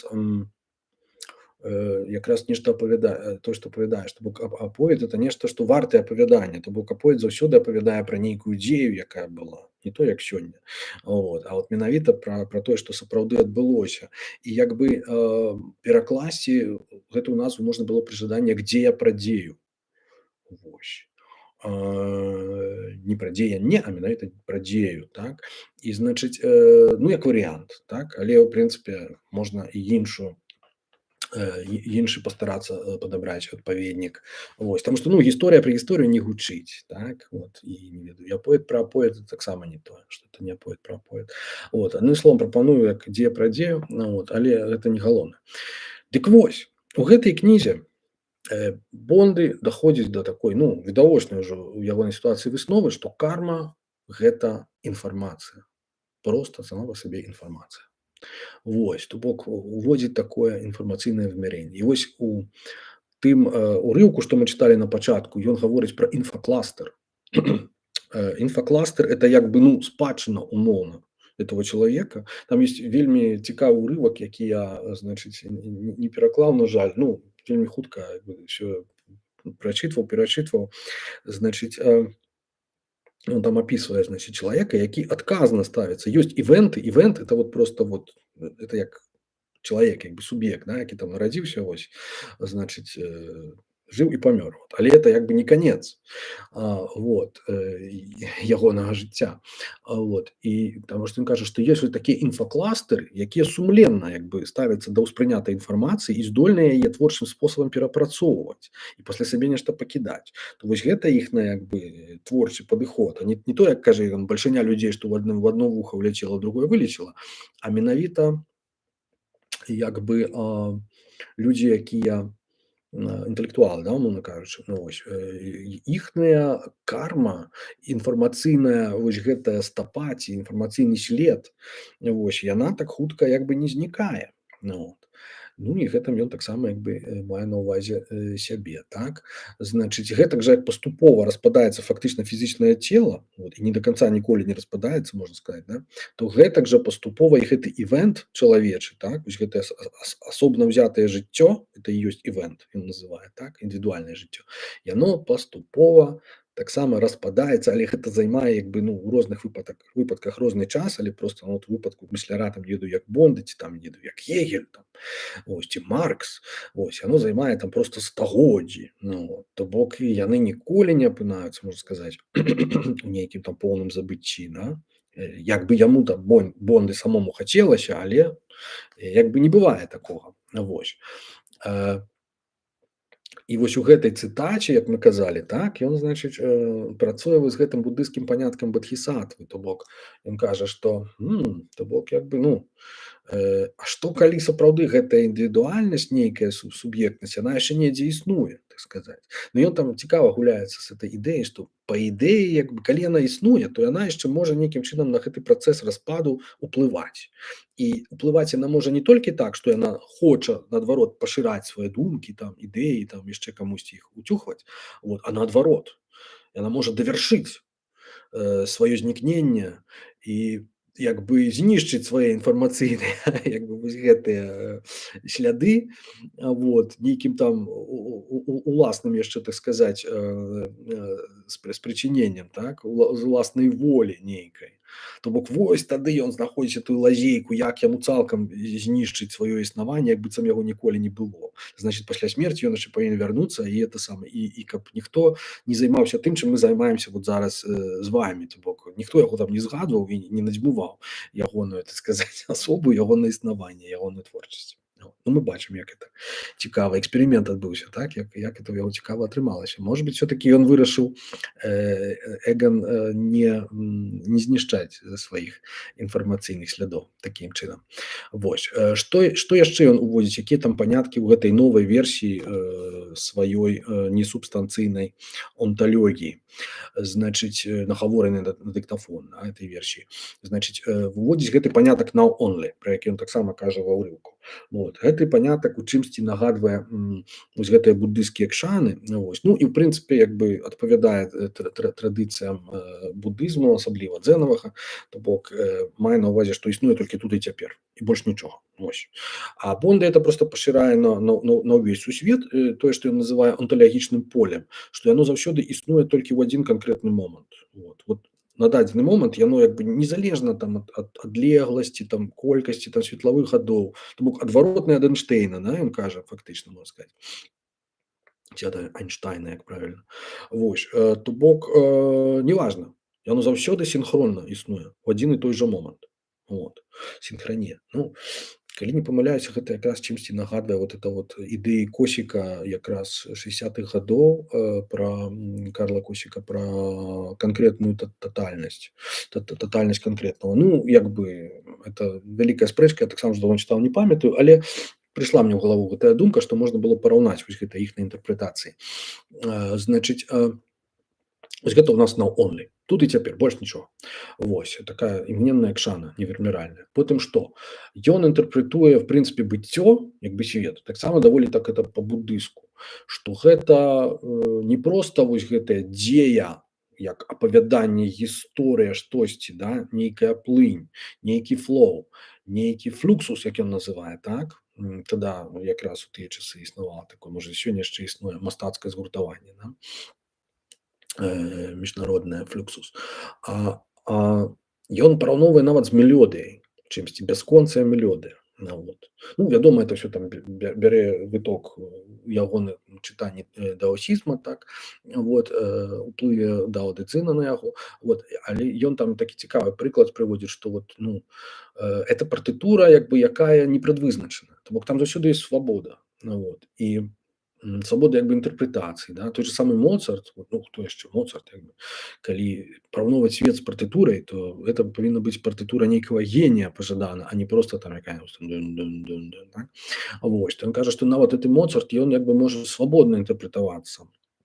Як бы ягоныя партытуры, яны, ну, не зафіксаваныя 100%, там дапускаюць нейкую вольнасць і далей. Ну, я думаю, это правда. Я не ведаю, як людзі, якія вывучаюць музыку, з гэтым паводзяцца, але я думаю, што так і ёсць, што, ў прынцыпе, у сучаснасці любая партытура, як бы, яна інтэрпрэтуецца у залежнасці ад выканаўцы, ад ягонага, так сказаць, падыходу, але, ну, я думаю, што гэта не на такіх узроўнях пачатковых, а ўжо на ўзроўнях, так сказаць, больш высокіх гэта адбываецца.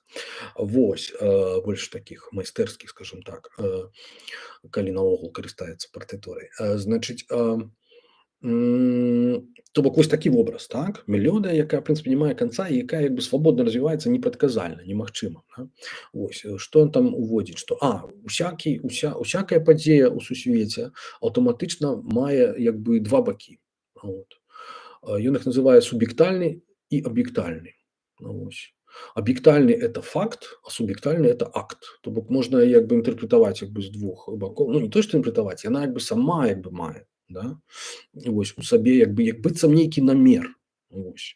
То тое, што называюць часам тэлеаномнасць. Гэта калі, ну, вот, напрыклад, эвалюцыя, яна па ідэі як бы неяк развіваецца па нейкіх законах, в прынцыпе, без мэты, няма ў яе ніякай мэты. Але ў працэсе, паколькі адбываецца пэўнае, ну, з нашага гледзяча, удасканальванне пэўных механізмаў, яно можа ствараць уражанне тэлеаномнасці. Это значыць, што падпарадкаванасці нейкай мэце, як быццам гэтая мэта была ўжо адпачатна закладзеная ў саму ідэю эвалюцыі. Тое самае, в прынцыпе, Бонды кажа пра развіццё як бы сусвету як такога, што ў ім прысутная як бы, ну, нейкая вось гэтая суб'ектальная нейкая суб'ектальны бок, суб'ектальны аспект, так, нейкі. Як быццам это быў бы намер, да, чысці. Вот. Значыць, ён апісвае там некалькіх пунктах, да, што это вот свет, ён як бы это працэс, так, і што ён нон-інертны.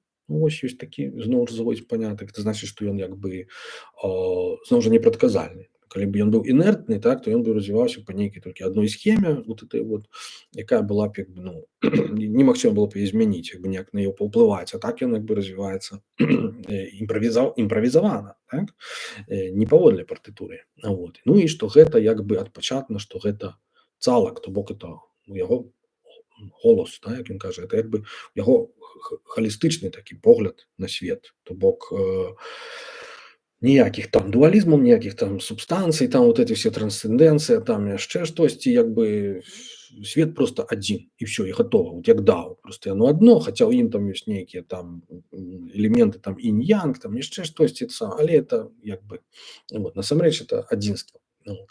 Ну, адным словам, вось такая мадэль у яго, такая да па-свойму аптымістычная, як бы з буддызмам, як бы дзякуючы закону кармы і інфармацыі, як бы спалучальная, таму што сапраўды, калі карма это інфармацыя, Ну вось, то это значыць, што нашы ідэі як бы не паміраюць, так?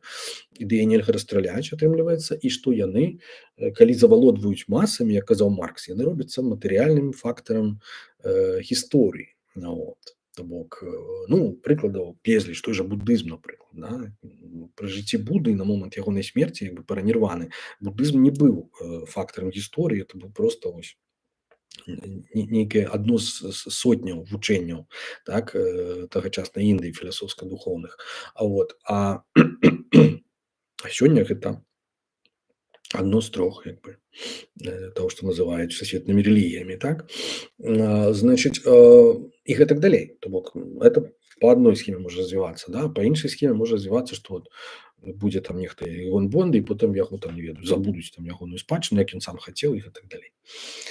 Вот. Ну, сумяшчальная як бы тэорыя з буддызмам, яшчэ раз, гэта ўсё ён як бы дыктуе на гэты дыктафон, студэнты это все перапісваюць, ён да этого вяртаецца 5 разоў ці 6 разоў, як бы ён это перапісвае ты рукапіс, некалькі варыянтаў, вось, і недзе ў 2001 годзе вось заканчвае афіцыйна працу над гэтай кнігай, вось, якую збіраецца апублікаваць. То бок некалькі гадоў яго займае гэтая праца. Ну, што, можна сказаць, супакоіцца і ўжо як бы хопіць, колькі можна чалавеку, колькі там 71 год на той момант. Не, это яшчэ не канец. Бонды не быў бы Бонды, таму што мысленне развіваецца не паводле партытуры, ідзе далей. У 2002 годзе ён прысніў сон. Тое, што ён называе глыбінны сон. Это быў сон, дзе ён сустрэў і размаўляў, значыць, меў гутарку з кім? З рымскім папам. А ў 2002 годзе рымскім папам быў усё яшчэ Ян Павел II, вось, які памёр у 2005. І вось падчас гэтай гутаркі ён, значыць, там папу кажа: слухай, кажа, я типа атэіст, ну вось, ты там не перажывай, як бы, я там ўсё як бы не прызнаю, але кажа, ну з другого боку, як бы, ну вот я веру у нейкую вот кампенсацыю там, у нейкі, і я табе, значыць, даю абяцанне, чувак, што калі я там дапусціў у сваім жыцці нейкі касяк, значыць, у мысленні там сваім творчасці, то я яго папраўлю, як бы. Мяне як бы дастаткова часу для таго, каб гэта выправіць. Вот. Ну, Бонды прачынаецца, значыць, і такі, а што это было? Вось. А што это я яму паабяцаў? Чаго это ўласна тычылася маё абяцанне? Вось. І ён такі: ага, ну, напэўна, зноў жа штосьці не так з маім філасофскім даробкам, штосьці я там зноў напартачыў. Значыць, зноў пачынаюцца нейкія ў яго вось такія станы даволі дзіўныя, значыць, зноў вось гэтыя ўдары маланкі, як у цягніку, калі ён там усвядоміў, што ой, всё прапала. Вось так і тут, значыць, адчуванне, што ніякага Бонды як бы ніколі не было. Вот у яго такое адчуванне, ніякага Бонда ніколі не было. Ну это ж твая мара, ты ж так хацеў з аднаго боку, праўда? Ну вось. Як ён піша, гэта абсалютна трывіяльны досвед для тых, хто знаёмы з буддызмам. Як бы сапраўды, вот это вот неіснаванне я, да, вот это ўсё, это абсалютна асновы. Вот. А для Бонды гэта як бы пераадкрыццё, ён на гэта як бы па-свойму глядзіць. Значыць, зноў жа ён баіцца, што цяпер ужо што проста, як сказаць, што не да канца ён патлумачыў як бы сваю пазіцыю. Вот ён як бы пакінуў гэтую сістэму сваю, але яна, значыць, недасканалая. Так, трэба яе выпраўляць, трэба яе дарабляць, таму што як бы, ну, часу мала, як бы, і сіл мала, вось ужо ўзрост такі, але як бы проста так нельга здавацца. Вот. І вось ён працягвае зноў выпраўляць гэты свой опус магнум. Вось, і мая асабістая думка, што як бы не ў лепшы бок. Вот. Я, шчыра кажучы, калі спрабаваў, значыць, кніга вось гэтая «Дзея пра дзею», як я называю, яна выйшла ў 2009 годзе. І я яе набыў, і мне так да буддызма яшчэ было далекавата. А я быў вялікім як бы прыхільнікам вось менавіта суцяшэння анталогіі, як бы, ягонай Бонды. І я это все чытаю, як бы гляджу і думаю, навошта было перарабляць тое, што працавала, да? Тое, што вот ён некалькі дзесяцігоддзяў выпрацоўваў так в гэтых юліных пытаннях, тое, што вот зместам з'яўляецца першых 2 тамоў ягоных філасофскіх твораў. ну вось, якія я паспеў прачытаць на той момант, ну блин, ну што яшчэ гэта трэба там разбірацца там у нейкай там, не ведаю, нейкіх інфакластэрах, каму это трэба. Вот, мне здавалася, што ён проста напароў. Насамрэч не.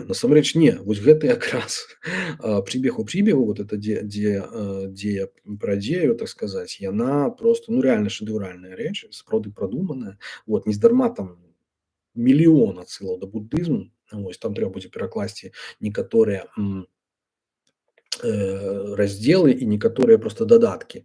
Асабліва 6 такі дадатак.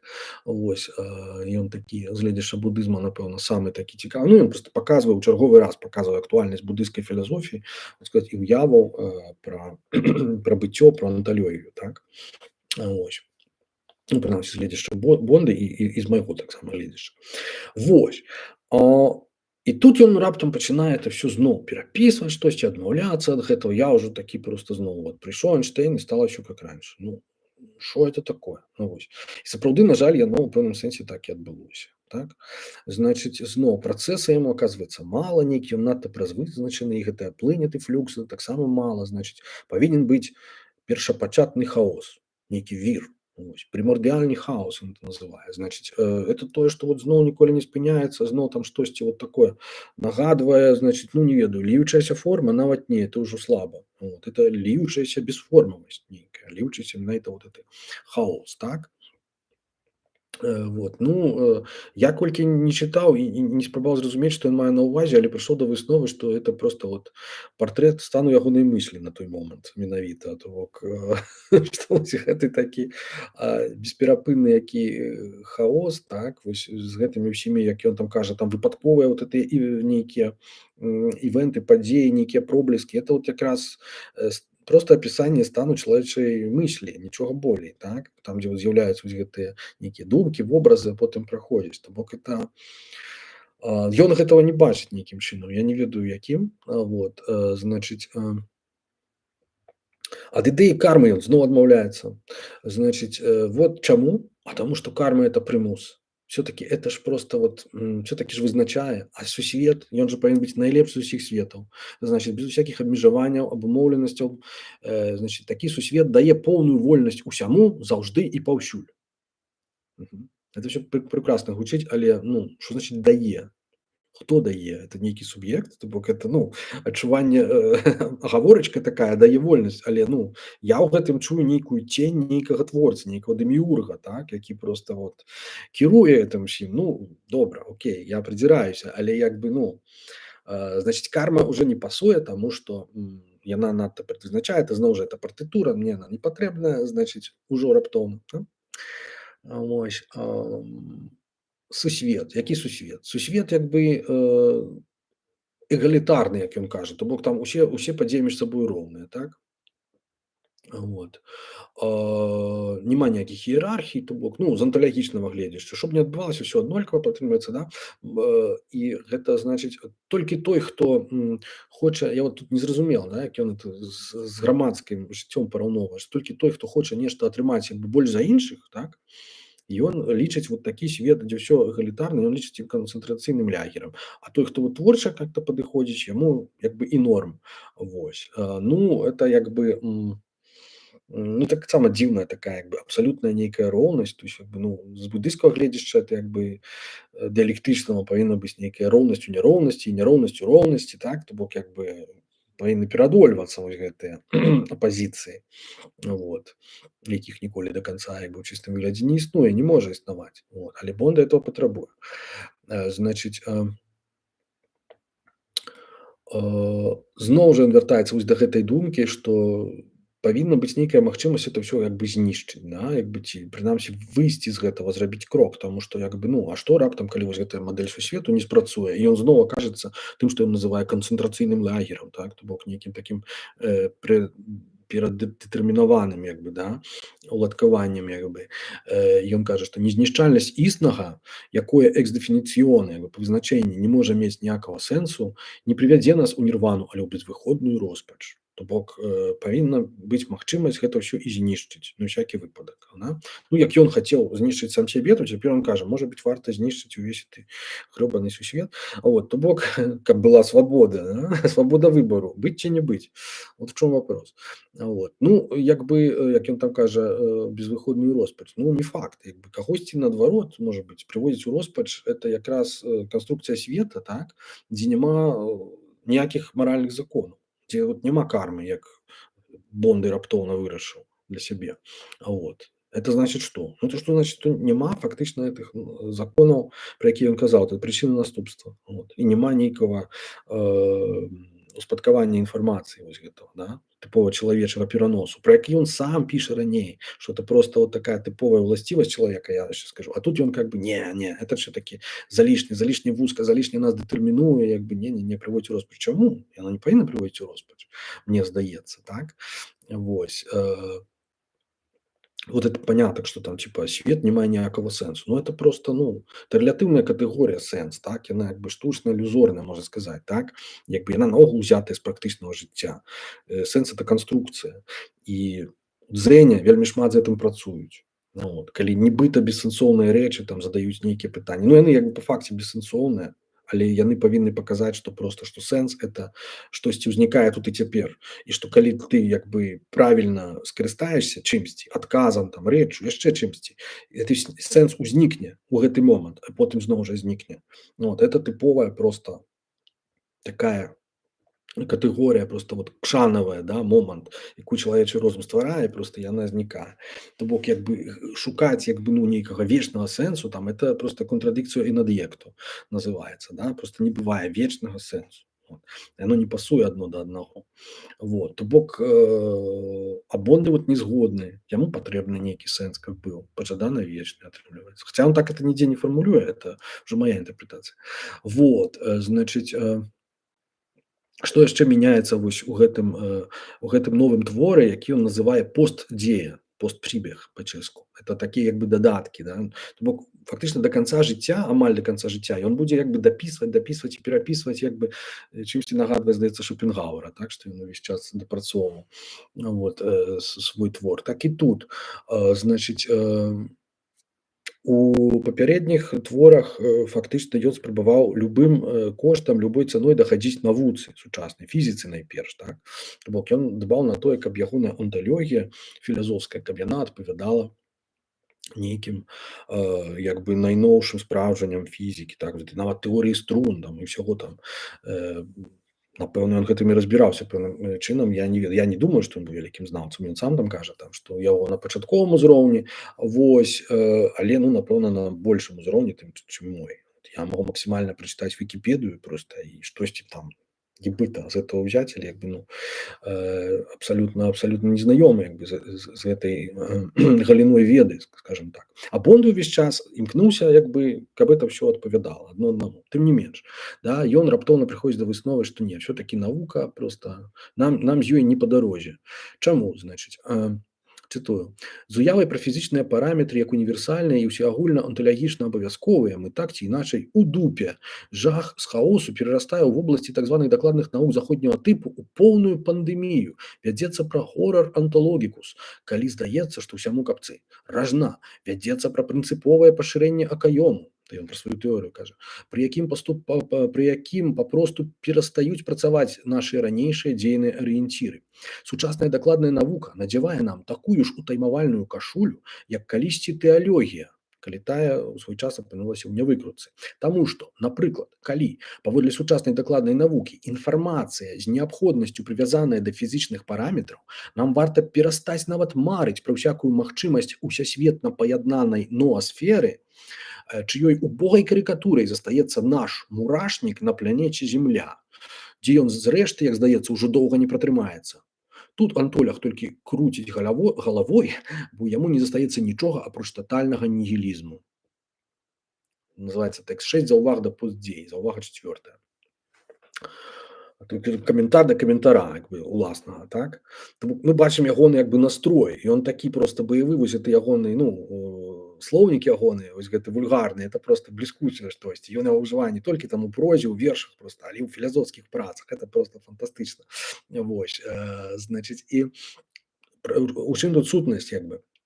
Ён як бы стварае вось гэтае такое інфармацыйнае вымярэнне, як бы нейкае паралельнае, у якім як бы нібыта шырыцца як бы інфармацыя, вось гэтая самая, так, з гэтых інфакластэраў, як бы з хуткасцю, якая, значыць, ад нуля да бясконцасці. Вот. То бок як бы як заўгодна хутка можа шырыцца.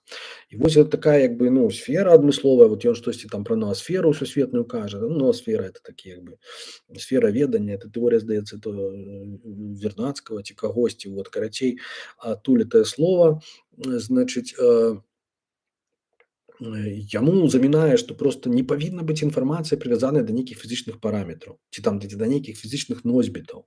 Ну это як бы, ну, сорі, тут не трэба дакладнай навукі, тут просто дастаткова, я не ведаю, лінгвістыкі ведаць, каб сказаць, што просто, ну, знак любы, ён заўсёды мае матэрыяльны складнік, любы. Вось тое, што мы гаворым просто, это складнікам з'яўляецца гук, да, які прадукуюць пэўныя органы, это ўсё вельмі матэрыяльная рэч, так. Той самы тэкст, это просто штосьці надрукаванае, тое самая форма, там, літары, яна, якой бы яна ні была арбітрарнай, але яна просто павінна існаваць матэрыяльна, мы павінны яе нейкім чынам успрымаць, ці то візуальна, ці то там на слых, ці то яшчэ неяк, так. Вось. І ён як бы разумее, што гэта абмяжоўвае. Это значыць, што это ператварае інфармацыю ў як бы, ну, звычайны як бы матэрыяльны факт, які не вечны.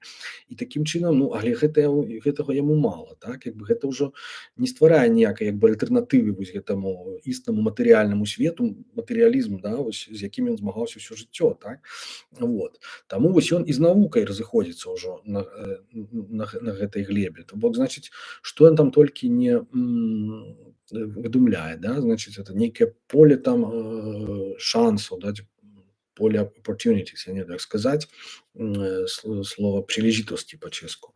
Вот. Поле нейкай імавернасці. Вот. Это просто вот такія нейкія анталагічнае поле ў яго было раней. Да? Вот ёсць фізічныя нейкія там велічыні, там, ці паняткі кшталту электрамагнітнага поля, там, ці там, не ведаю, яшчэ штосьці там, квантавыя там нейкія, напэўна, палі, там штосьці, нейкае там напружанне, я не ведаю. Вот. Але ён паралельна штосьці падобнае стварае, так нібыта існуе як бы акурат у іншай сферы, як бы, у сферы неіснага, а ў сферы няіснага. То есть, ну, такой груба ці менавіта як бы выключна філазофская. Это як бы, ну, такая ўжо абстракцыя, якая просто, ну, по-моему, ні да чаго ўжо не прывязана. Это просто чыстая фантазія, насамрэч. То бок, як бы, тым не менш ён, значыць, кажа, што вот, навука мяне апраўдае, так, аднойчы. Чаму ён так кажа? Ён разважае як, што типа, хіба мы 100 гадоў таму ведалі пра мікрасвет, ну, пра там атомы, электроны, да? А пра мегасвет? Іншую галактыку апроч нашай мы адкрылі толькі ў 1930 годзе. Ну, як бы на першы погляд это лягічна, але насамрэч не, таму што мы і тады і мы цяпер это абсалютна розныя суб'екты, як бы, і тое, што мы маглі тады, мы не можам, дакладней, мы можам цяпер у разы болей. І той факт, што мы як бы не адкрылі пакуль што ніякага іншага света апрача вось гэтых, это не значыць, што мы яго адкрыем. Ну, Бонды вераць у тое, што там у нас яшчэ як бы шмат часу, і за гэты час там усякае можа змяніцца, вот, і вот ён кажа ўвесь час, аказалася там, што хуткасць святла яна не максімальная, то бок можа быць пераадоленая. Такім чынам і вось гэтыя всякія тыя планкавыя канстанты, як ён кажа, я асабліва не ўяўляю, што такое. Это нейкія такія параметры, на якіх трымаецца фізічны як бы сусвет. Вот яны таксама будуць пераадоленыя. Ён лічыць. Ну, карацей, эта фізіка, яна яго просто абмяжоўвае, так? Вот. А калі, значыць, яму кажуць, што там нешта пад імі ўжо не існуе, што это просто пустэча, вот, то ён пачынае, як бы, ён адчувае вот этот вот орор вакуі, да, ось гэта боязь пустэчы. Вот. Бо, як бы, ну, сапраўдны буддыст, дарэчы, ну, буддысты там з квантавымі фізікамі там даволі шчыльна супрацоўнічаюць у сучаснасці, яны як бы не баяцца нейкай пустаты, да, вот, паміж гэтых всіх часцінаў там і штосьці такое, да. Вот. А Бонды як бы баяўся, ну што это такое, як бы, што это? Мы не можам там далей пайсці за нейкія там элементарныя часціны, як бы, вот, глыбей, да, ці там далей за, так сказаць, ведамы сусвет, аднойчы это будзе, і вось тады навука зразумее, што я меў рацыю. Не выключаю. Вот. Значыць, пра інфармацыйнае вось гэта вымярэнне, да, дзе інфармацыя шырыцца не з неабмежаванай фактычна хуткасцю, я ўжо казаў, так. Ён яго як бы стварае як паралельна, да, да гэтага, сусвету фактычна, да. Мне здаецца, што ён яго як бы абсалютызуе і фактычна это новая субстанцыя яго атрымліваецца, хаця яна нібыта не мае фізічных параметраў, ну ці прынамсі вядомых нам цяпер фізічных параметраў, але ну, мне здаецца, это якраз тое, з чым ён сам змагаўся. Бок ён зноў як бы ператварае інфармацыю як бы нейкую такую як бы ну ледзь не рэч, да, хоць там яна нейкая фантастычная, але просто ну там не працуюць типа фізічныя законы, так значыць іх і так далей. Але ну гэта по-мойму это тыповая просто ну это калі замяніць слова Бог вось усемагутнасць і так далей, таксама з чым ён змагаўся сваё жыццё там ці дух там ці яшчэ штосьці і замяніць его просто словом як бы інфармацыя. Калі ў ранейшай сістэме інфармацыя азначала там просто карму вось і мела ну по-мойму нейкі сэнс гледзячы будызму так нейкі этычны у тым ліку сэнс вот. Як мы казалі про ўзнікненне, да, про этычны аспект вот этой прычынна-выніковай сувязі. Вот, то тут як бы ну просто вот яна існуе сама па сабе, таму што так лепей, таму што прыгожа, таму што з ёю з гэтым вот інфармацыйным вымярэннем сусвет як бы ён не канцэнтрацыйны лагер там і не стварае вот для самога Бонда вось такіх як бы праблем яго так сказаць прыняць, да. Вот. Значыць, пра ты фізычны складнік інфармацыі мы ўжо казалі, да, што, то бок я гэта ўсё бачу як такую просто ён этого не усведамляе, але ён фактычна з уласцівасці ён ужывае там аднойчы слова псіхаформны, да, ці пардон, псіхаморфны, вось, па-грэцку, псіхаморфны як бы сусвет ён кажа. То есть ён прыпісвае ўласцівасці чалавечай мыслі, чалавечага духу, вось, прыпісвае, аб'ектыўную рэальнасць. Вот. Фактычна у сваёй мадэлі. То есть гэтым ён падпісваецца, што для таго, каб сусвет быў нейкі для нас прымальны, каб мы маглі ім жыць, адчуваць сябе свабодна, ён павінен мець характарыстыкі нашай мыслі. Ну это тое, чым займаўся Бонд і ўсё жыццё. Ён усё жыццё займаўся інтэлектуальнай працай, то бок жыў у гэтым сваім інтэлектуальным свеце, у гэтай сферы. Бок я разумею, што яму комфортна як бы в этом. Я не разумею, як ён не заўважае, што ён гэта робіць як бы мадэлюючы, да. Вось, вельмі шмат такія як бы заявы ну по-моему безотказных кшталту того, что это першапачатны хаос это і ёсць пустата. Ну это ніяк не пустата. Яна пустата ў тым сэнсе, што это адкрытасць нейкая магчымасця, ну раз это уже як бы хаос, да, вот, то это такое патэнцыяльнае поле, калі казаць, поле магчымасцяў. Вот. Натуральна, але гэтае поле яно паўсюль як бы яно не абавязкова ў нейкай адзінай мадэлі існуе, да, вот этого хаоса, пра якую ён апісвае. Можа это шун'ята як бы это паводле нагаражонай уласцівасць усіх як бы дхармаў, усіх як бы рэчаў, да. Вот. А не просто там нейкай адзінай мадэлі, вот, якую там Бонды апісвае. Вось. Значыць, што там яшчэ кажа пра матэматычнае мноства, але я просто асабліва не разбіраюся, што это таксама такая высокая абстракцыя для мяне. Ну але як бы кажу, менавіта абстракцыя, то бок я не бачу ў гэтым як бы ну апрача вот этого wishful thinking як бы ну не бачу ніякіх нейкіх для гэтага перадумоў. Ну вот. Потым што ён яшчэ там прыдумляе? Што быццё як бы не проста быццё. Ёсць два кшталты быцця, два віды. Вот. Як ёсць біялагічныя віды. Тут ёсць два віды быцця. Ёсць адно існае быццё і няіснае быццё. Так? Што такое няіснае быццё, як яно можа быць? Это не нішто ні ў якім разе. Вот. То есть не нігель. Прывітанне часопісу нігель колішняму. Вот. А гэта проста што ніяк не праяўляецца. Вот. Это той, куды б ён хацеў трапіць пасля смерці. Значыць, штосьці накшталт вот этой вот нірваны, да, якая яму так это самае ўсё жыццё пераследуе эта ўява. Вот. То бок мы фактычна мы не ведаем ні фізічных параметраў, не можам это спраўдзіць, вот, ёсць яно, няма, вот. Это просто нейкі такі паралельны свет, вось, запасны, можна сказаць, да. Вось такі нябачны цень на той выпадак, што ну што гэты наш сапраўдны сусвет он акажацца поўнасцю вось немагчымым для жыцця, вот, няўдалым, заганным, значыць, і гэта такі свет, у якім можа там чалавек там івент, свядомасць можа як бы сама выступіць з этого света і там ужо застацца. вот у гэтым вось такім паралельным свеце.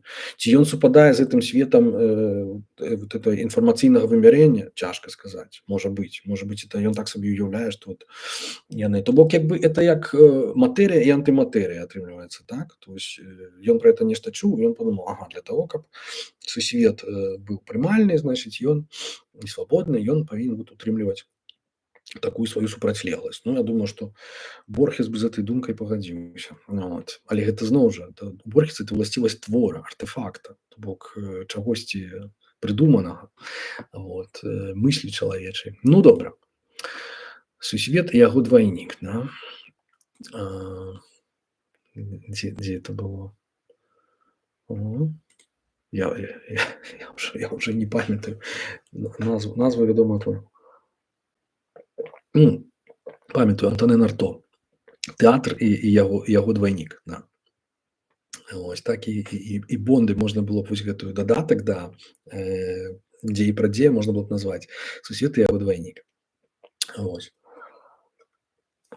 То бок все вось гэтыя спробы яго нейкі такі паралельны сусвет запасны ратавальны, да, сфармуляваць, абумовіць, які просто вот фізіка там ніхрена не разумее, просто вот я онталагічна як філёзаф прадбачу, што мы такое аднойчы як бы адкрыем, што яно павінна існаваць у быцці.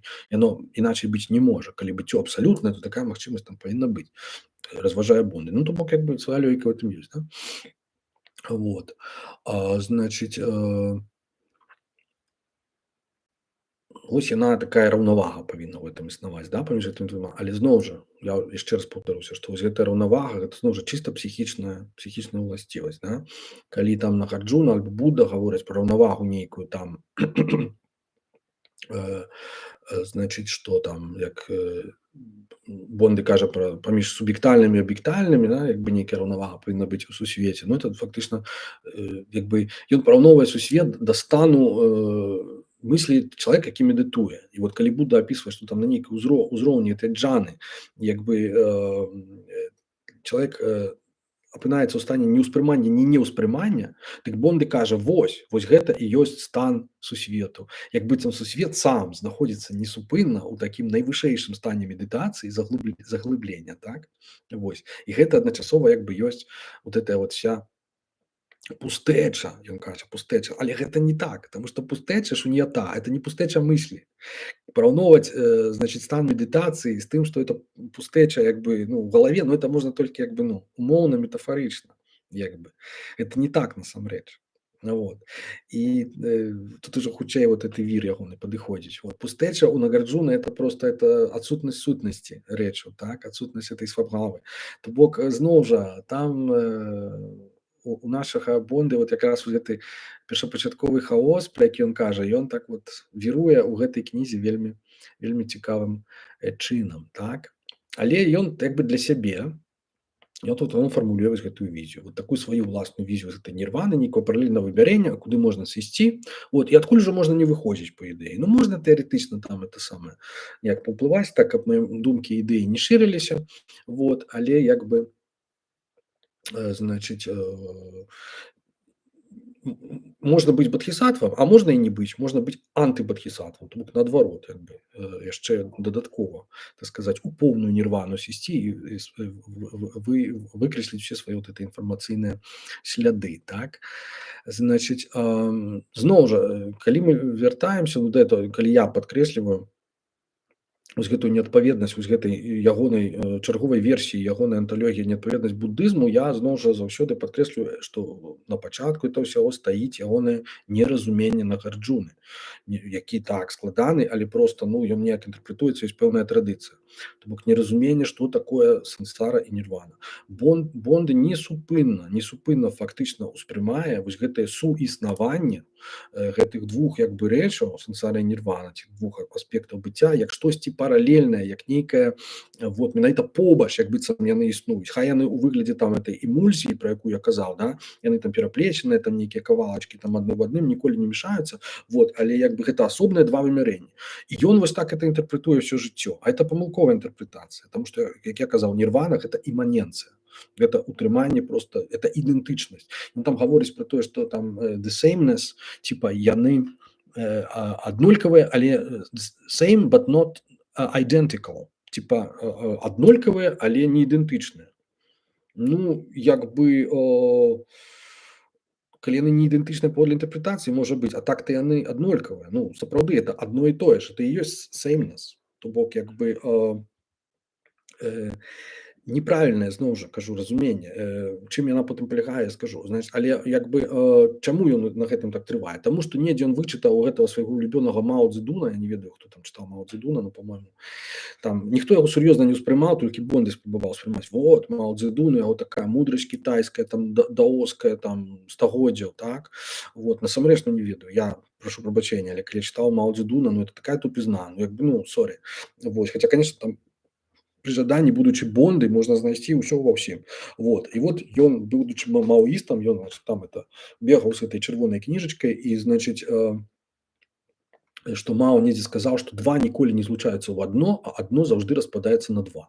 Вот, разумей, як хочаш, называецца, як бы, што это, дыялектыка, не дыялектыка, там, яшчэ нейкая. Ну, Бонды, як бы, вот это вот зафіксаваў сабе, і ён, як бы, ніколі гэта потым не ставіў пад сумнеў. І гэтак жа вот ён, як бы, і успрымаў этого Нагарджуну, што два ніколі не зліваюцца ў адно. То бок сансара і нірвана, як бы, яны суіснуюць, але, як бы, это не адно і тое самае. Вот. Ну, насамрэч, як бы, ну, гэта яно ёсць тое самае, таму што, як бы, сансара немагчымая без нірваны, але забегаю наперад. Вот. Ой, уже столькі часу праводжу, і ўсё яшчэ не галоўнага, напэўна, не сказаў. Вот. Дык вось, ён, значыць, пра гэтыя два, як бы, значыць, віды, навошта яму паралельны сусвет. Значыць, паралельны сусвет, няісны від быцця, прызначаны для ўсіх, каму назаўжды абрыдла існае быццё, і хто хоча назаўжды з яго выйсці. Вот. Як сам Бонды, так? Значыць, абсалютна незваротная, значыць, нірвана, да? Два віды быцця ў адным, дзве незалежныя вобласці. Тыя віды не перасякаюцца, яны раздзеленыя ад самага кораня. Што значыць ад самага кораня? Што ёсць коранем, в прынцыпе, ну, як бы быцця, да, калі там разглядаць там матэрыю, да? Ну, гэта як бы матэрыя і антыматэрыя. Вось дзе яны раздзеленыя ад самага кораня. То есть фактычна гэта зноў жа перанятая нейкая метафора, не ведаю, гэтым разам з фізікі, вот, якую ён, так сказаць, пераносіць на поле зноў жа онталогіі сваёй улюбёнай, так? Вот. Фактычна свет мыслі духу, да, робіцца ў яго светам, створаным вось гэтай так свайго кшталту нейкай антыматэрыі, да, для якой не працуюць фізічныя законы. Гэта ўсё як бы цудоўна, але это не настолькі арыгінальна. Вось, я калі чытаў, адразу прыйшоў мне ў галаву Бергсон. Вось, таму што Бергсон таксама як бы лічыў, што сфера духу яна асобная абсалютна. Вот это «Métier et le mémoire», да, вот это ягоная кніжка вядомая, матэрыя і памяць. То бок як бы ён лічыць, што, ну, матэрыя не ёсць падмуркам духу, в прынцыпе. Вот. Там вельмі цікава это тлумачыцца, як бы, ну, пра Бергсона я таксама хацеў бы зрабіць насамрэч, таму што, ну, это абсалютна фантастычны як бы філёзаф і лаўрэат Нобелеўскай прэміі, вот, за літаратуру. Вось, але як бы, ну, вось гэта мне нагадала вот эта вот тэорыя Бонды, так? Ну, тое, што гэта той жа самы дуалізм як бы узнікае, ну, як бы яго асабліва не бянтэжыць, да? Вось з гэтым вот паралельным як бы вымярэннем.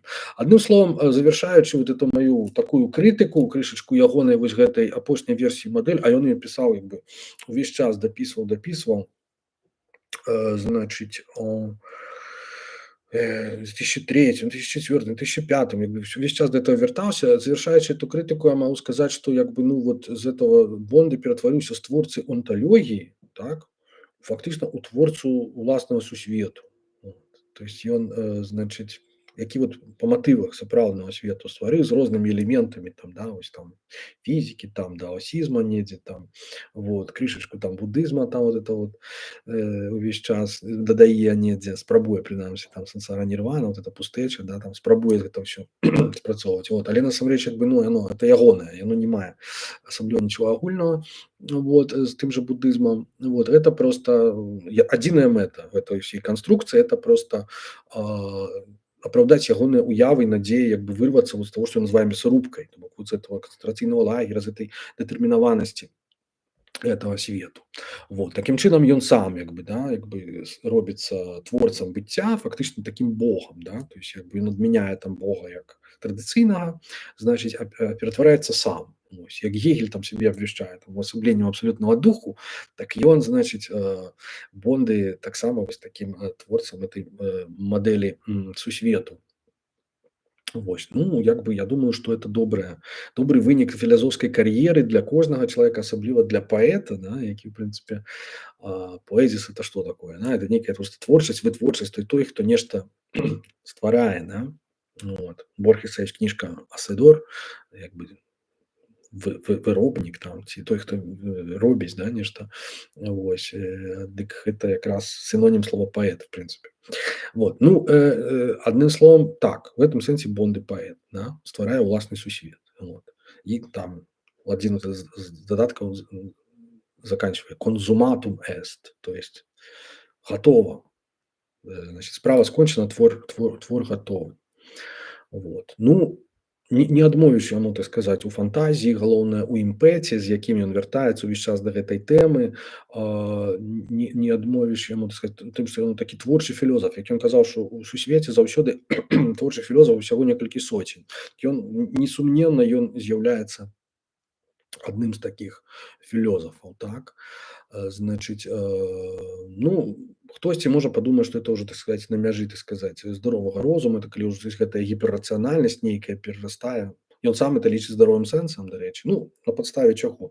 Ну, калі ў свеце ўсё магчымае, так і там час бясконцы і ўсё, то як бы, ну, чаму не?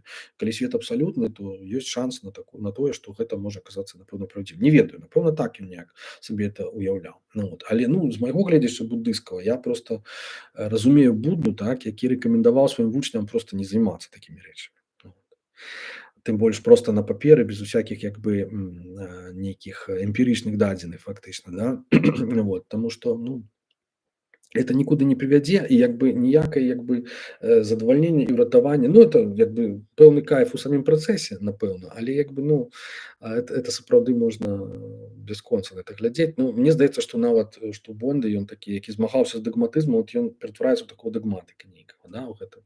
Вот, і мне асабіста як бы, ну, крышачку на это балюча глядзець, да, вот на, таму што ён кажу, ён памёр у 2007, то бок там апошнія тэксты, дадаткі да гэтай кнігі яны яшчэ 2005, то бок як бы, ну, ёсць свая драма у гэтым усім, так, асабістая драма Бонды як філёзафа, як бы незразуметага, як бы непрызнанага і гэтак далей, то бок асаблівага дзіва няма ў гэтым. Вось, я вам па шчырасці скажу, што я як бы доўга не разумеў у працэсе чытання, значыць, у чым я так прынцыпова, в прынцыпе, як бы не згодны з Бонды, так, з гэтай ягонай мадэллю, ці як буддыст менавіта. Вот. І тут, значыць, тое, што называецца, вот ён увесь час там піша пра саторы, пра гэтыя моманты адкрыцця. Вось тут у мяне тое самае настала, такі самы момант, вот, 17 жніўня, значыць, тыдзень таму недзе, так, у нядзелю. Я просто вот прачнуўся раніцай і зразумеў, што з Бонды не так. А я просто, ну, вот, актыўна чытаў гэта ўсё перад стрымам і, значыць, пастанавіў просто адразу занатаваць. Фактычна, карані вось гэтай ўсёй мадэлі, чаму яна ў яго не буддыйская, фактычна, гэта стаўленне Бонды да жыцця, да такога феномена, так, які ён называе біасам, там, ці тое, што буддысты называюць сансарай, так, кола перараджэнняў. Это менавіта быццё біялагічнае як феномен. Вось. Для Бонды жыццё просто это тупы прыгнёт, вось, які не гарантуе сэнсу існавання. Вот. Ён там, значыць, сувязі з Хайдэгерам недзе піша, што калі філёзаф, творца, апантаны навуковец і глыбока рэлігійны чалавек адчувае сваю абмежаванасць нашай біялагічнай целеснасцю, гэта з гледзяча чалавечай нормы штосьці абсурдна ненармалёвае, але для яго самога гэта без сумневу балючы досвед, які яго раздражняе, ці там дакалупвае, сыроўцы, да, просто яго дастае, просто, да. То бок, сапраўды Бонды быў як бы пакутаваў ад этой вот свайго як бы біялагічнага як бы складніка, так. Вось, ну, што цікава, ён і іншым это прыпісвае, не толькі Гайдэгеру такое стаўленне, але, напрыклад, і Будду самому прыпісвае, што і той, так сказаць, меў нейкую пагарду да біялагічнага. Ну, это не так, это просто вот праекцыя самого сябе. Значыць, наадварот, паводле Будды это значыць чуйныя істоты так званыя, так, менавіта чуйныя істоты, яны якраз маюць вот эту аснову ў сабе для татагата гарбхі, для буддавай сутнасці. Яна такі пракладаецца улонне, улонне таго, хто добра прыйшоў ці добра нарадзіўся, да? То бок гэта вот і ёсць тое, што мы казалі пра сумленне, вось нейкі такі падмурак, нейкае базавае разуменне нейкіх вось сувязяў, якое ну, стварае вось гэтую магчымасць, так, для з'яўлення спачування, не толькі сораму, так, але не толькі шкадавання, а таксама спачування. Вось. То бок ну, жывая істота і жыццё это перадумова. Без жыцця як бы феномена не мае сэнсу буддыйская філасофія, так? Як бы вот это вот ом мани падме гум, да? Что такое это каштоўнасць в этом лотосе. Что такое лотос? Что есть лотос? Лотос это и есть жыццё. Некаторыя это нават перакладаюць як чэлес у похве нават. Ёсць такія тантрысты, якія лічаць, што мантра ом мани падме гум там азначае вось сексуальны, значыць, контакт. Вот. Але на самай як бы больш шырокая такая інтэрпрэтацыя, розныя шмат, да? Але мне здаецца, што лотасам якраз ёсць падмурак, ёсць факт біялагічнага існавання. Вот. Якое надзяляецца як бы будавай сутнасцю на найвышэйшай стадыі бодхі-чіттай. Значыць, то бок это і ёсць еднасць сансары і нірваны. Таму што сансара, як жыццё, яна ёсць падмуркам нірваны, неабходным проста. Брамай, проста немагчыма проста. Нірвана без сансары немагчыма. В этом трэба зразумець. Таму што проста абсалютная нірвана, калі ніхто не нарадзіўся, ніколі. Гэта не нірвана. Ну, гэта нейкае там, нейкі няпыт, можа быць, але не буддысцкі. Вот. То бок вось яно як бы ну сапраўднае разуменне вось гэтай вот так званай як бы тое, што я называў там іманэнцыяй, не зусім дакладна. Вот это просто адно вынікае з другога і як бы адно без другого немагчымае.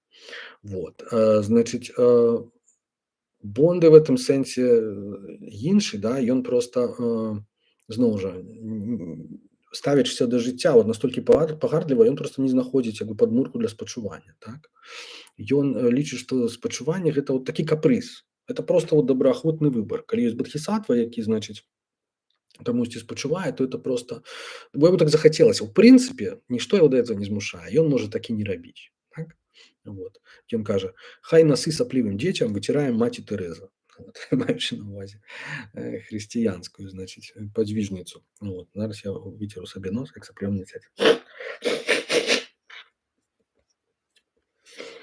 Вось. То бок для яго не існуе, для Бонды, для яго не існуе, значыць, вот это вот розніцу этой жывое і нежывое. Няма разумення, спецыфічнасці такое. А калі ёсць, то толькі так сказаць, жыццё толькі прайграе для яго, да? То бок, значыць, ён бачыць іншыя там вот гэтыя апазіцыі, так, у сусвеце, вось там тутэйшае трансцэндэнтнае, да, напрыклад, this sides, yen sides. Вось, here and beyond. Вось, гэта абсалютна вот ён у яго з заходняй традыцыі, это абсалютна не ведаю, з тэалогіі, вось, то бок ён адразу эту стадыю жыцця як бы мінае, да, для яго проста ёсць чалавек, ёсць Бог. Вот, всё. Як бы ёсць тут, а ёсць недзе яшчэ, недзе там. Бок это вельмі класічны заходні погляд, так? Вось, пра сансару і нірвану на Гарджуны мы казалі, так, што ён як бы не разумее, як бы, якая паміж гэтым сувязь. Вот. І ён увесь час думае, што яны існуюць недзе побач. Вось.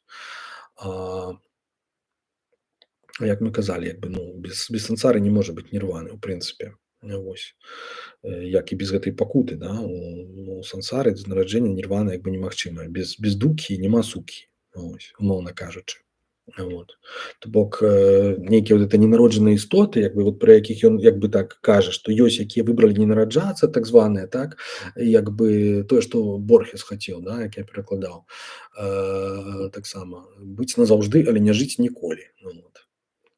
Хацеў Борхес, а Бонды хацеў проста не быць ніколі. Вот. Нават не жыць назаўжды не трэба, проста зусім знікнуць.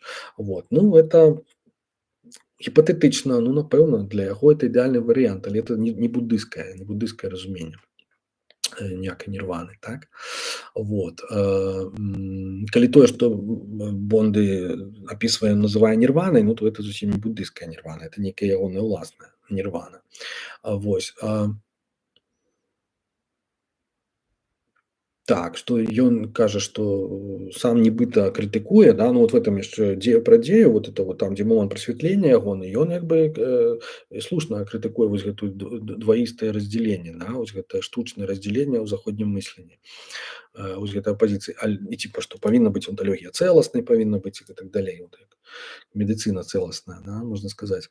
Вот. Але праблема ў тым, што вот это раздзяленне на жывое і нежывое, яно як бы не штучнае все-таки, ну, трэба прызнаць. Ну, некаторыя, дарэчы, трансгуманісты лічаць, што яно штучнае. Я такіх сустракаў. Вось, што, маўляў, чалавек механізм, і там не трэба ускладняць. Вось. Але в прынцыпе, то яно як бы дзейнае. Вот. Яно можа быць канвенцыйным, этот падзел, так, на жывое, нежывое. Але просто, ну, гэта факт. Это тое, што вот называецца бхутата дхата, да, у буддызме. Это просто так, сачнес, так званая. Вось. Ну, по-рознаму інтэрпрэтуюць, некаторыя інтэрпрэтуюць менавіта ў сэнсе, што не ты, што это сутнасць рэчаў, менавіта такая. Вось. А нехта інтэрпрэтуе, што менавіта такая дадзенасць свету. Вось. То бок, як бы нічога з гэтым не паробіш. Значыць, то бок так, ён жыццё як бы, ну, прамінае і адразу пераходзіць, значит, да праблем сусвету. Для яго праблема онталогіі это праблема як бы існага усяго вот этого вот механізму там. І ніяк ён зусім, да, вот, не заўважае вот это вот момант жыцця. Ну, калі заўважае жыццё, толькі чалавек, то бок з гэтага гледзячы займаецца. Вот.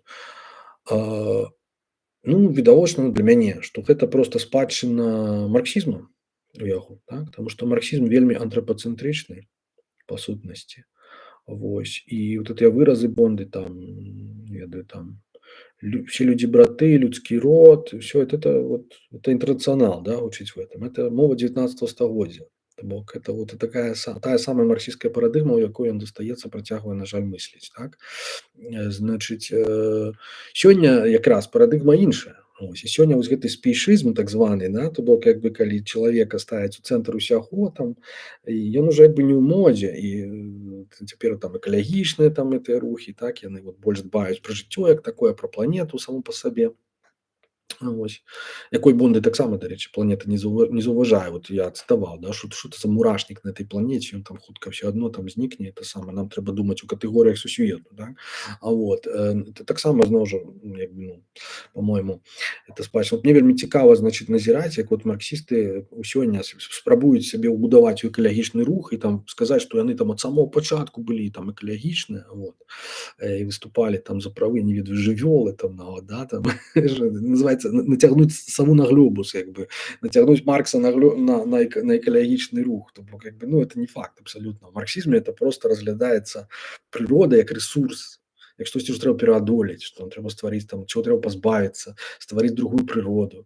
Вот. То бок это як бы ніякай там экалагічнай, ну, прабачце, может быть, я дрэнна ведаю, але, па-мойму, там ніякай экалагічнай як бы філасофіі там няма просто. Вот. І чалавек там сапраўды як бы чалавечы род, ён вот у цэнтры. Вот. Бок у гэтым сэнсе як бы разгляданне як бы прыроды проста як рэсурсу і планеты, яно у Маркса, яно абсолютно нічым не адрозніваецца ад таго, як капіталісты это разглядаюць. Ну, вот, просто як рэсурс, крыніца нейкіх сваіх там даходаў, прыбыткаў, развіцця, прагрэсу, я не ведаю чаго яшчэ. Ну, вот. Нашага, чалавечага. Ну, вот, у першую чаргу. Вот, значыць, пра штучных істот, да, мы казалі, што яшчэ ў 70-м годзе ён Бонды да трансгуманізма прыйшоў, ну, абмінуў, так сказаць, вот это вот жыццё, таму што як бы, ну, яно яго не задавальняла. Вот, ён фактычна пераносіць думку Маркса, што Маркс сказаў, што адзінай сапраўднай рэвалюцыяй в эканоміцы было завядзенне вось, ну, станка, машын, так, гэтай механічнай працы. Вось, а Бонды это ўсё пераносіць як бы на гісторыю чалавецтва і на біялогію, да, на эвалюцыю нават кажа. І кажа, што другой сапраўднай рэвалюцыяй, так, будзе якраз з'яўленне штучных істот. Вось. То бок это будзе такая трансгуманістычная ўжо рэвалюцыя, вось, якую вот мы сёння ўжо назіраем памалу. Вось. А першай эвалюцыяй першай рэвалюцыяй у біялагічнай эвалюцыі ён лічыць з'яўленне свядомасці. Тут з гэтым можна абсалютна пагадзіцца. А другое ён лічыць, ну як Энгельс лічыў, што праца зрабіла значыць малпу чалавекам, а потым прыйшлі машыны і проста павінны чалавека вызваліць. Вот марксізм таксама. А Бонды кажа, ага, ну вот з'явілася свядомасць там натуральным чынам, гэта першы крок, а потым прыйдзе штучная свядомасць, штучны інтэлект, і як бы это будзе яшчэ большая такая рэвалюцыя. Урэшце мы пазбавімся этого чалавецтва невіноснага проста. Урэшце мы, так сказать, зможам яго пераступіць, ну, вот, лічыць Бонды. Вот. Значыць, ён, канешне, як бы, ну, чалавеку аддае належнае, так, што чалавецтва, ну, у эвалюцыі, у працэсе, яно, у адрозненне ад іншых біялагічных відаў, яно здольнае не толькі да генетычнага пераносу інфармацыі, так, як усе астатнія жывыя істоты, а таксама да міметычнага, як ён кажа, так. То вось гэтыя мемы, да, не толькі тое, што вы думаеце, тут якраз адзінкі нейкай інфармацыі, вось, якія чалавек навучыўся перадаваць, ну, вось, іншым шляхам, чым проста вот біялагічным у спадчыну. То бок, як бы, гэта Бонды як бы імпануе, ну, але гэтага недастаткова, як бы, там мала, там хуткасць там абмежаваная вот этих всех чалавечых рэчаў. Таму, так сказаць, як ён там піша, што заалагічны від Homo sapiens яўна праяўляецца як філагенетычны тупік, калі не поўны спарон, поўны аборт, так сказаць, ну, як бы failure, то бок, як бы, ну, неўдала абсалютна это чалавецтва ўзнікла, як ён кажа, это стрававальная трубка з прывескам органаў размножання. Вот такі вот ён у нас трансгуманіст. Значыць, і зноў жа, як ён тое самае сваё стаўленне, вот это вот грэблівае, ён прыпісвае Будду самому, так, ён кажа, там, за одно месца там хапаецца за одно месца. Значыць, знаходзіць одно месца ў сутрах, так, і там, дзе Буда апісвае, як трэба медытаваць, правільна, што трэба думаць пра невечнасць этого цела, што яно распадаецца, трэба ўяўляць сабе, як яно распадаецца, трэба там на могілкі хадзіць і глядзець, як ён сам рабіў, так, назіраць за раскладам там на працягу 3 дзён, назіраць за раскладам цела і гэтак далей. Дык вось, значыць, Бонды ў гэтым бачыць нянавісць да ўласнага цела. Ось. То бок не спачуванне нейкае, не бачанне вось гэтай мінучасці, нейкай такой нетрываласці, так. Вось тое, што насамрэч Будда прыпісвае. Вось. А што, маўляў, што гэта вот нейкі жах, што это такое вось агіда, што Будда это всё ненавідзіць, там, ну, маўляў, куды там этому Ігнацыю Лайолу, так, там, да Будды, да гэтых пісанняў. Ну, як бы гэта інтэрпрэтацыя Бонды, так. Ось, што ён яшчэ там піша.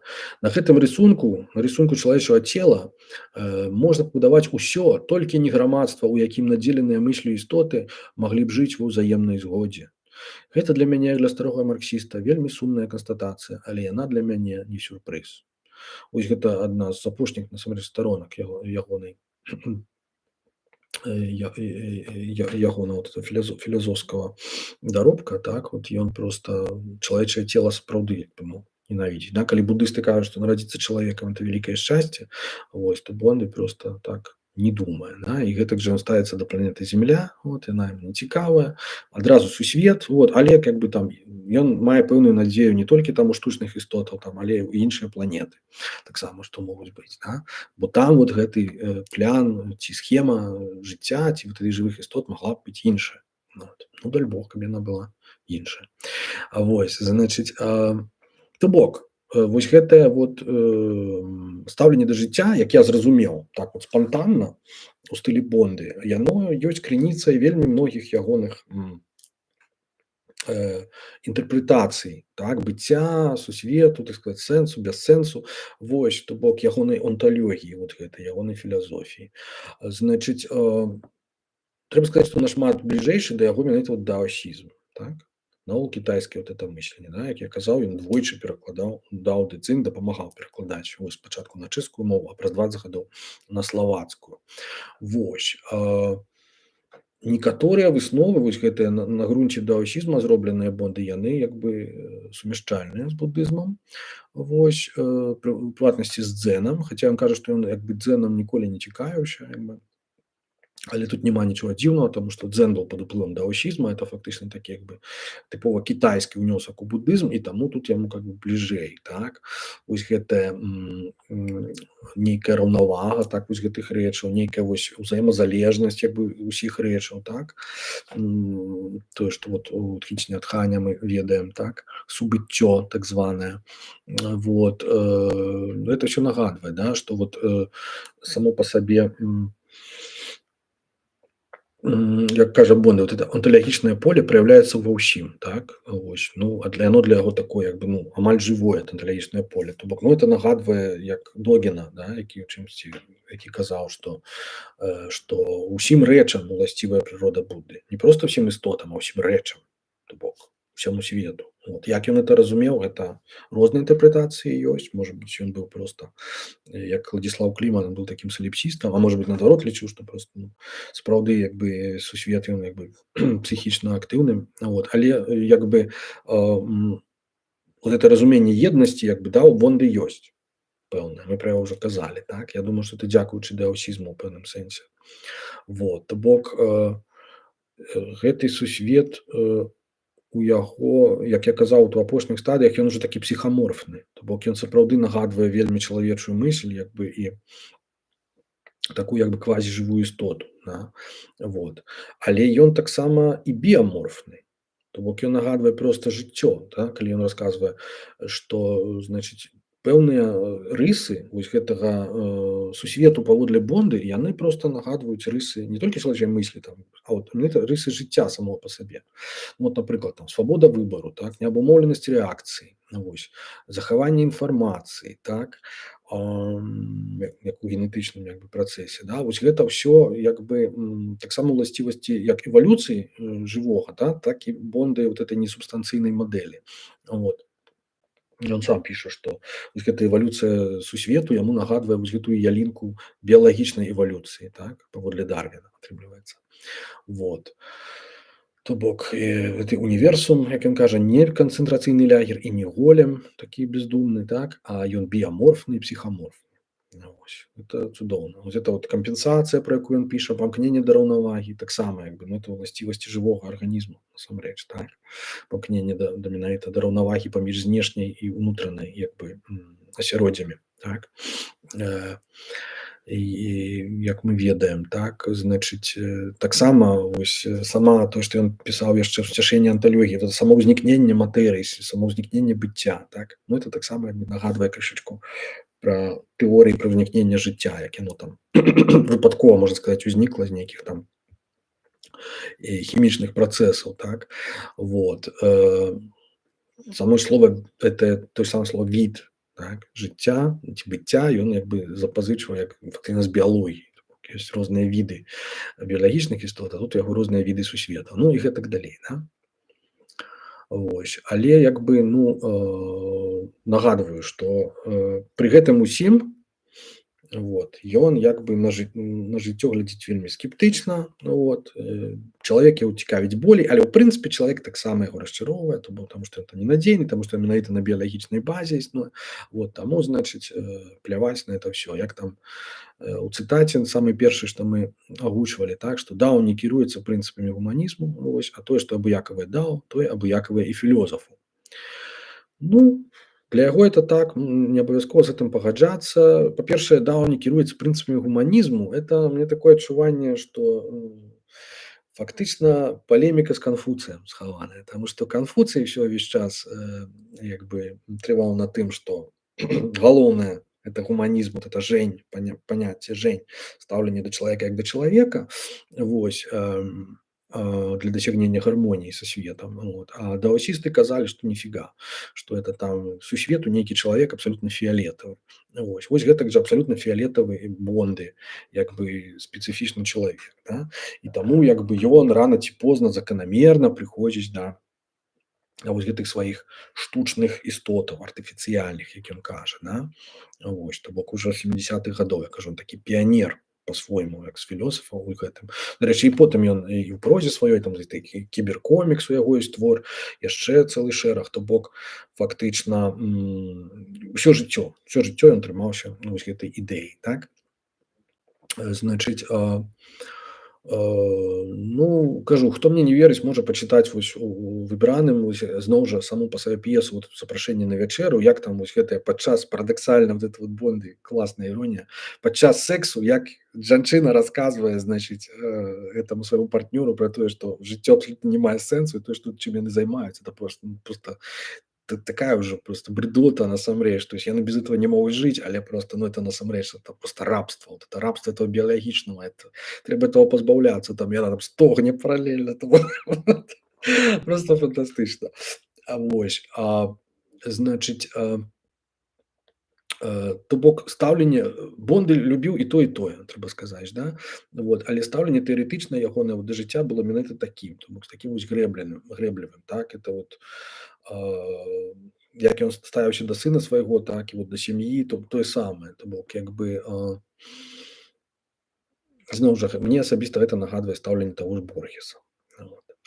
І гэтак жа іх на інтэрпрэтацыі як бы, ну, падобнае быцця, да? Вось, Бонды таксама прыпісвае Будду вось гэты такі песімізм, тое што Шопенгауэр калісьці яшчэ прыпісваў, значыць, буддыстам, вот, маўляў, што такая песімістычная як бы навука, традыцыя ці філасофія. Так, значыць, ну,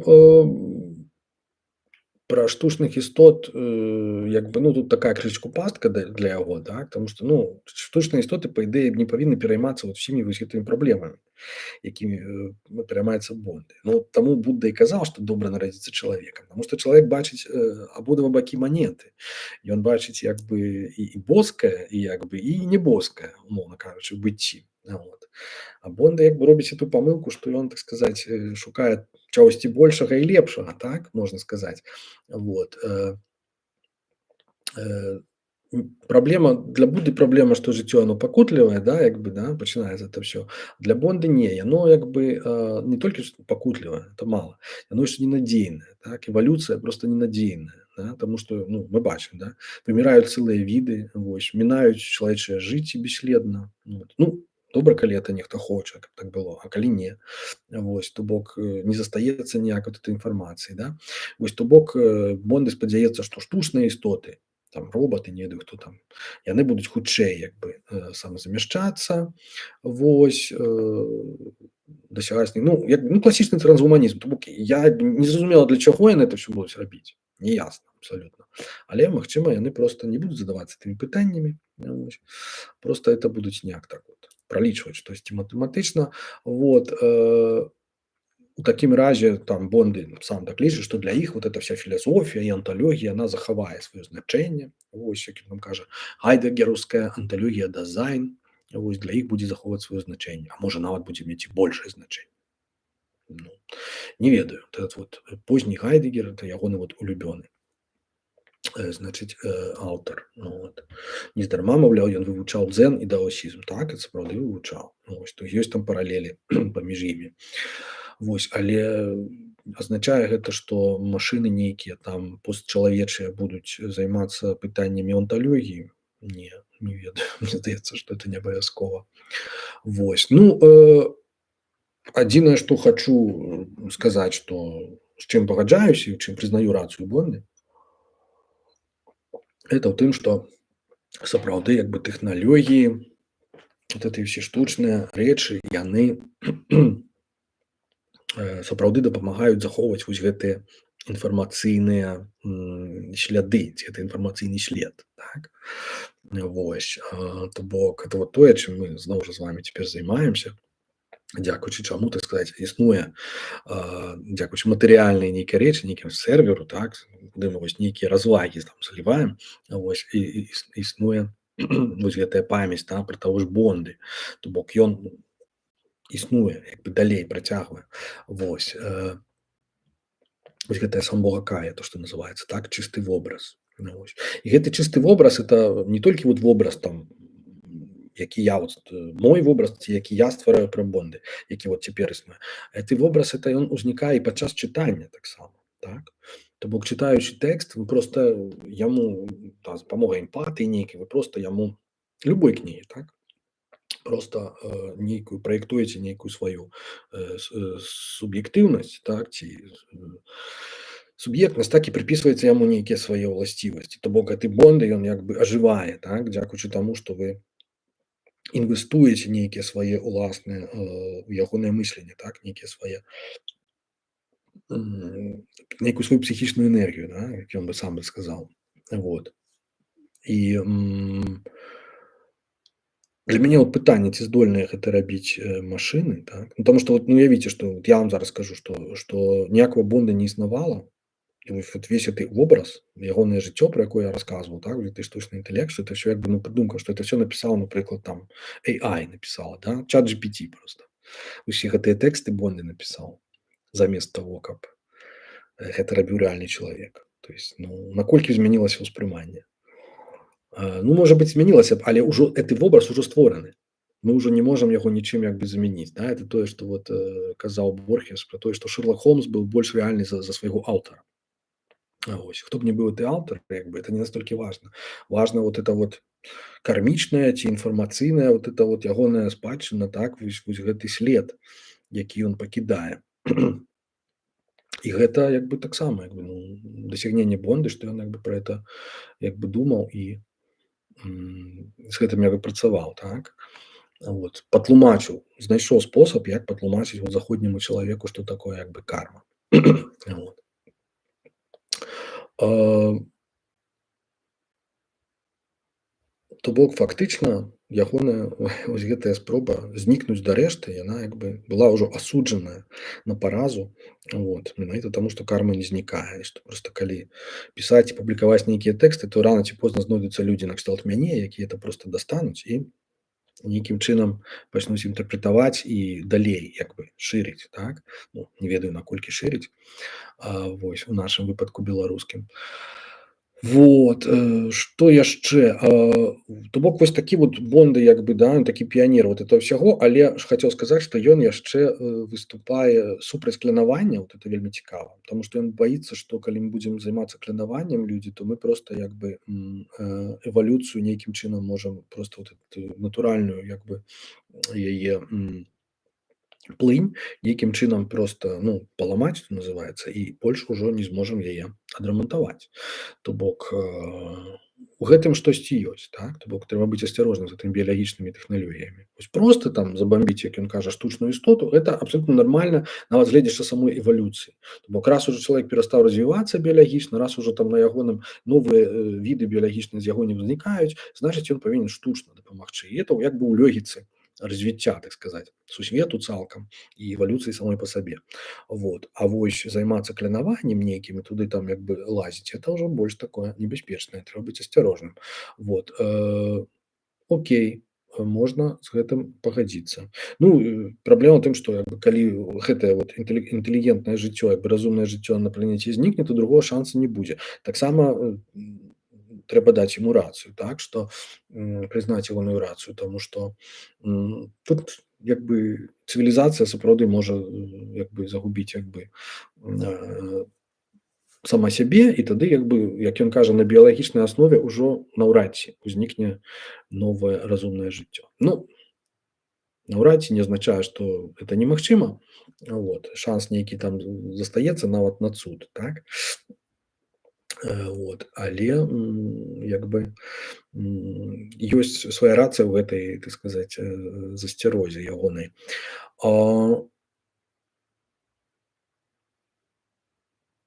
Як бы, трышачку ён займаецца свядомасцю таксама праблемай. Ну, гэта як бы, такое хутчэй, што ён як бы чалавека не да канца, скажам так, ужо зусім, называецца, спісвае з рахункаў.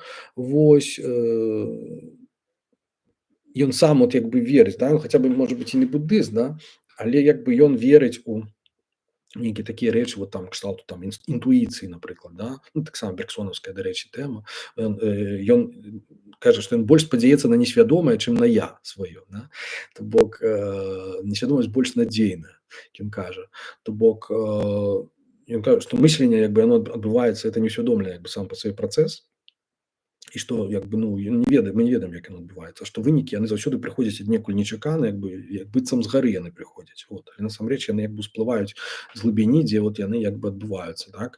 Вот. То бок ён ніколі нічога не пісаў, не фармуляваў просто вот на паперы на голы рацыяналізме, так. Ён заўсёды чакаў нейкага вот такога калі вот вынікі ягонай шматгадовай працы праявяцца самі. Вось. Ну як бы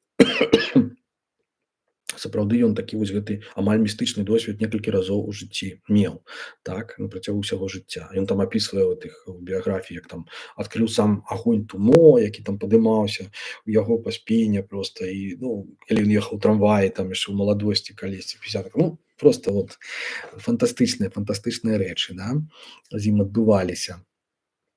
Это вся містыка, вот это ззянне цемры, нават як аргумент выкарыстоўвае, што вот это нешта ёсць, нешта ёсць. То бок это адна з такіх рэчаў, якія ён успрымае. Вось. То бок ну будзем памалу заканчваць, то бок як бы разумеў Бонды будызм па-свойму, ну калі верыць вот гэтым апошнім ягоным творам, вот этому другому дадатку, да, вот да гэтай постдзеі, вось там, дзе ён кажа пра ненавісць нейкую, там Будду прыпісвае, да, абсалютна супраць як бы духу будызму, да, гаворыць пра нейкую антылагічную скруху там якую, значыць, Будда адчуваў, вот это вот всё праектуе свае нейкія рэчы, праектуе на Будду. Вось гэта, ну, гэта можна сказаць, што дасведчанне таго, што ён так будызму не зразумеў, так. Вот. Тая ж ягоная інтэрпрэтацыя вось гэтай вот сансары нірваны як бы ну неадэкватная, так, яна ў прынцыпе таксама ну сведчыць, што напэўна не, да. Вот. Але чаму не магло быць па-іншаму? Ну вот маё меркаванне, што проста ён сапраўды ён меў багаты досвед як бы псіхадэлічны, там містычны, да, вот, які апісвае. Так, саторы ў яго там некалькі разоў у жыцці там адбываліся, это нармалёва. Вот. Але не было ў яго практыкі медытацыі, не было ў яго вот этого разумення вот этого адасаблення, як бы аддзялення ад вот этого я, ад сваіх як бы думак, ад свайго цела, так. То бок ён быў занадта в этом сэнсе рацыянальны чалавек. Вот, калі яму трэба было там нешта вот трапіць у нейкі стан, ён просто як экстатычна вот гэта рабіў як сюррэалісты, так, то бок напіваўся там і гэтак далей. Вот. А не энтатычна, вот это ягонае слово, дарэчы, энтатычна это калі чалавек занураецца ў спакою, медытацыю, вот, а не экстатычна. Вось, значыць, ну тым не менш, як я кажу, ягоная, значыць, несвядомасць выдатна, значыць, працавала, вот, але вот не зашкодзіла б яму памедытаваць у жыцці. Вот. Сам сябе ён не лічыў буддыстам, в прынцыпе, ну слушна, мы казалі чаму так, ён казаў, што толькі павярхоўны чытач можа так думаць, што ён буддыст. Ну як бы так, але падзяляе ён так некаторыя і мэты буддысцкія, вось гэтае спачуванне, дапамагчы чалавеку як бы на свабоды, каб ён не адчуваў, што ён жыве недзе ў канцэнтрацыйным лагеры. Таксама, дарэчы, уласцівасць толькі жывога арганізму. Ну які вот нежывы арганізм будзе пераймацца тым, што ён жыве ў нейкім лягеры, што ён абмежаваны. Ну, штучная істота, я думаю, не будзе гэтым пераймацца. Вось. Тым не менш, як бы ён быў Бонды, не будучы буддыстам, быў сапраўдным знаўцам буддысцкай філасофіі, так, карыстаўся буддысцкімі катэгорыямі ў сваім мысленні, так, пра кшану это мы казалі, як ён взяў там now only гэтае сваё прыдумаў. Вось. Пра тое, што даосізм з гэтым ягоным як бы такім негуманізмам так званым яму бліжэйшы, это мы казалі. Таксама шаманізм яму блізкі, вот это натуральнае як бы стаўленне чалавека да свету, такое політэістычнае нейкае, да. Ось, таму што ён лічыў, што ў перыяд вось гэтага палеаліта, там неаліта як бы не існавала вот этой вот роспачы цывілізацыі. Я лічу, што так, это абрунтаванае меркаванне. Вось. Ну як бы ён напісаў кніжку «Шаман», даволі цікавую, там дзе як бы ну, такая хутчэй як бы антыутопія сучасная, але як бы ён сябе інтэрпрэтуе як шамана, як чалавека, які шукае нейкае натуральнае, проста гарманічнае стаўленне як бы судачынення з сусветам, з быццём, так. То бок як бы шаман там як сінонім філосафа. То бок як бы штосьці ў гэтым ёсць, так. ягонай любові такой да шаманізму, хаця не думаю, што ён меў нейкае такое вялікае пра гэта ўяўленне. Але ну мы ведаем, што і сюррэалісты захапляліся таксама вось гэтымі э, племяннымі вось гэтымі як бы так верамі ці сістэмамі так бы на інтэрпрэтацыі прыроды свету. Вось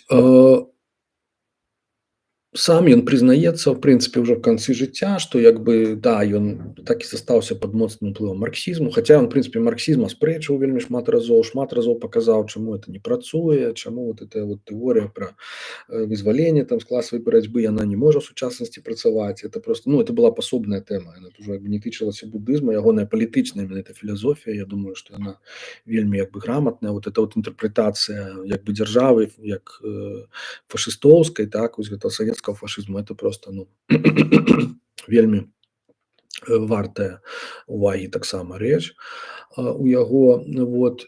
І значыць не мог ён быць праз гэта ўсё буддыстам, таму што это азначала падмовіцца вот ягонай вот этой тоеснасці, менавіта заходняго філёзафа, так, менавіта марксіста. Да? Ён так і да канца жыцця і не адмовіўся ад этого. Вось. А гэта якраз тое, чаго буддызм вымагае, так, у першую чаргу. То бок як бы перагледзець сваё я, адмовіцца ад гэтага і сваіх ілюзій пра гэта я. Так этого Бонда і не зрабіў, вось у выніку ён так мусіў усё гэта спрабаваць спалучыць у нешта адно цэлае такое. Вось што атрымалася такое дзіўнае. Вот, незакончанае, можна сказаць. Значыць, як я адзначыў, што вот казаў, да, што ён прысніў вот этого рымскага папу і, значыць, якому там заяўляў пра свой атэізм, ну это ў сне, так. Ну это вот такое вот тыповае з аднаго боку, вот, ён бачыць менавіта рымскага папу, не абы каго, да. Рымскі папа это якраз вот сімвал як бы заходняй цывілізацыі ў пэўным сэнсе. І ён хаця супрацьлеглы пратэстуе, але ён адначасова прызнае ягоны аўтарытэт, так, для сябе. Вот. І нездарма менавіта рымскі папа, з'явіўшыся у ягоным сне, вот ён так эту ягоную канцэпцыю, можна сказаць, і перарабіў, так, это нашего Бонды. Вот. Это вот страх ад таго, што ніякага Бонда ніколі не было. Так. З аднаго боку як бы супярэчлівае жаданне, як бы каб вот, нічога ад яго не засталося. З другого боку, ну раз уже застаецца нешта, як бы, да, то трэба, каб яно вот было любым коштам нейкім чынам атрымала нейкую форму, так, і гэтак далей. То бок вось такі ён быў чалавек. Ну, завяршаючы, што магу сказаць, што Бонды памёр у Браціславе ў 2007 годзе. Вось, памёр ён ад апёкаў, які атрымаў, таму што ён просто вот ляжаў зноў жа, як і перад спробай самагубства, ён ляжаў у ложку, просто курыў, ён там заўсёды ад 8 гадзіны вечара да 12 перад сном чытаў кнігі. Вось, і вот падчас чытання ён курыў, і это самае, і упаў попел. Можа быць, ён уже быў заснуўшы, этой попел цыгареты упаў, і просто і загарэлася пасцель там, так сказаць, і пакуль ён, так сказаць, вылез, ён атрымаў шмат апёкаў, потым трапіў у шпіталь. Вось, і там ужо фактычна і памёр, быў ужо слабы вельмі арганізм. Вось. Ну, я калі даведаўся пра гэта, памятаю, што ну, такі смутак адчуў, што я просто ўжо ніколі з ім асабіста не пазнаёмлюся. Вот, это даволі так. Хаця ён ездзіў у Прагу рэгулярна ў той час. Вот. Я там разок бываў у Браціславе, але ў прынцыпе як бы я ўжо да яго дайшоў і зразумеў ягонае значэнне як бы менавіта як філёзафа пазней. Вось. Хаця вот эта праца ў скляпенні, ягоная проза, это была адной з самых першых, што я кніг наогул, можа быць, набыў чэшскіх, калі сюды прыехаў. Вось, і прачытаў. Вось, а кнігі вось гэтыя філасофскія, пра якія мы сёння вялі гутарку, такую доўгую, прашу прабачэння, яны якраз выйшлі ўжо пасмяротна. То бок вот это вот «Дзея пра дзею» выйшла ў 2009 годзе, а вот это «Постдзея» у 2013. У 2013 адначасова з нашым беларускім вось гэтым выбраным творам Бонды, вось, якое я ўжо паказваў, запрашэнне на вячэру. Значыць, жыццё ішло далей, і ў 2017 годзе я, так сказаць, канчаткова пад уплывам таксама самых розных жыццёвых абставін я зразумеў, што я буддыст. То бок я не стаў буддыстам, як часам прынята казаць. Мне ты зразумеў, што я буддыст. То бок як бы да гэтага і раней як бы ішоў, можна сказаць, і як бы важным момантам на гэтым шляху для мяне было менавіта знаёмства з Бонды. Так? Той факт, што ён займаўся буддызмам. Вось я адразу пасля гэтага перачытаў ягоныя кнігі якраз Будду, вось і якраз індыйскую філасофію, кітайскую філасофію, ім напісаныя 80-х. То бок як бы это было просто, ну, просто кайф. Вось, я скажу шчыра. Просто чытаць, занурацца і разумець просто, пра што ідзе гаворка, вось гэта апісанне ўсіх плыняў, школ мыслення, як індыйскага, так і кітайскага. Просто вельмі рэкамендую. Вось у той жа самы час я ўжо пасля 17-го года выйшла вось гэтая выбраная вось гэтай паэзіі, так, ягонай вот этой толстай. І то самае, і гэта для мяне, я вам скажу, ну, паэтычна, я першы раз так вот глыбока дагэтуль я чытаў вось для выбранага беларускага, я чытаў асобныя як бы рэчы, чытаў таксама тое, што вот Хармагая, вот, як ні парадаксальна, менавіта такое буддысцкае выдавецтва чэшскае выдае яго на Бондзе. Ну, як бы, чаму не? А вось, і я чытаў якраз тое, што яны выдалі выбраныя вершы ў адным томе.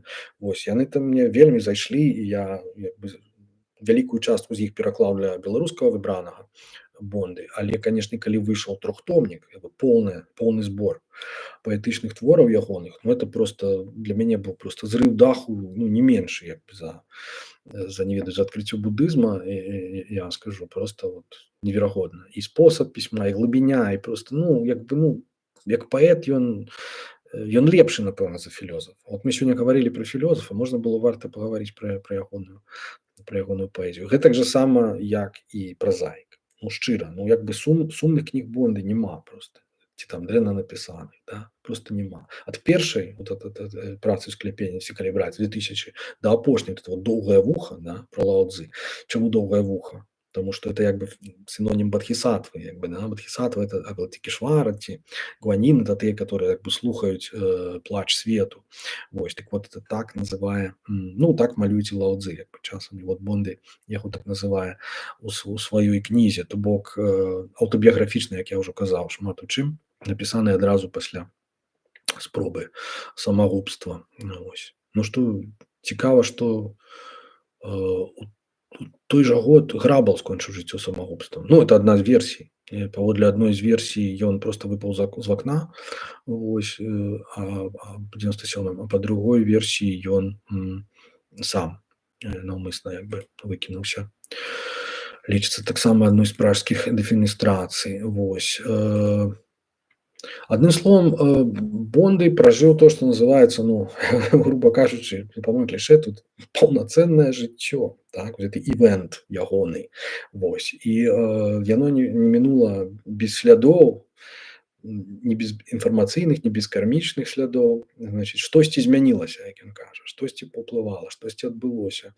То бок, так, нейкая паходня вот этого мыслення контркультурнага, крытычнага, не ведаю, буддыйскага у пэўным сэнсе, даоскага, яна перадалася ягоным пасярэдніцтвам Бонды. Вось. Адзінае, што чаго ён шкадаваў, это што ён пісаў на барбарскай мове, як ён кажа, ну, на чэшскай мове. Нягледзячы на тое, што я кажу, што калісьці яна спрабавала па-нямецку пісаць, але ўсё-такі мова ягонай творчасці чэшская, ён быў ёй абсалютна незадаволены, яна яму не падабалася, ён лічыў, што яе абмежаваныя там выразовыя здольнасці, вось, і тым не менш, так, ён заставаўся ёй верны. Вось, ну, як бы всё-таки па-чэшску як мінімум 15 мільёнаў чалавек чыталі і чытаюць да сёння, калі яшчэ лічыць славакаў, так, то бок гэта не настолькі там малая мова, то бок чэшскае адраджэнне, можна сказаць, што было паспяховае, і чэшская мова замацавалася, яна жыве, ёю карыстаюцца, але як бы, ну, гэта не мова там, не ведаю, навукі, не ўсёсветная мова, значыць, там, вот, то бок гэтым крышачку абмежаваныя магчымасці разумення як бы, ну, спадчыны Бонды і ягонага ўплыву, умоўна кажучы, на мысленне, так, то бок этым я хочу сказаць, што ён філёзаф невядомы практычна. Вось. Як бы асабліва на захадзе. Вельмі мала там яго спрабавалі, перакладаць яшчэ в 70-х, 80-х, вось, дзесьці там разам з Фромам, по-моему, была ў яго нейкая адна публікацыя маленькая, значыць, нейкія там сябры з андэграунду перадавалі ягоныя тэксты на захад, там штосьці спрабавалі, але шмат этого не атрымалася. І ён сам напісаў нейкі англамоўны тэкст, ну, даволі, по-моему, не надта глыбокі, "Why I'm still a Marxist".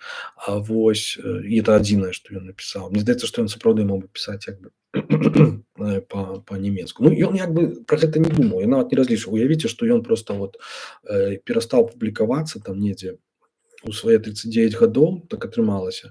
І потым як бы, ну, фактычна 20 гадоў проста жыў без гэтага, проста ў андэграундзе, нікому не вядомы. То бок ён пра гэта думаў менш за ўсё. Вот, што на якой ён там мове асабліва піша, застанецца і гэтак далей. Вот. Пры тым, што я зноў жа кажу, як бы чэшская мова была не ў такім становішчы цяжкім, як, напрыклад, беларуская мова сёння.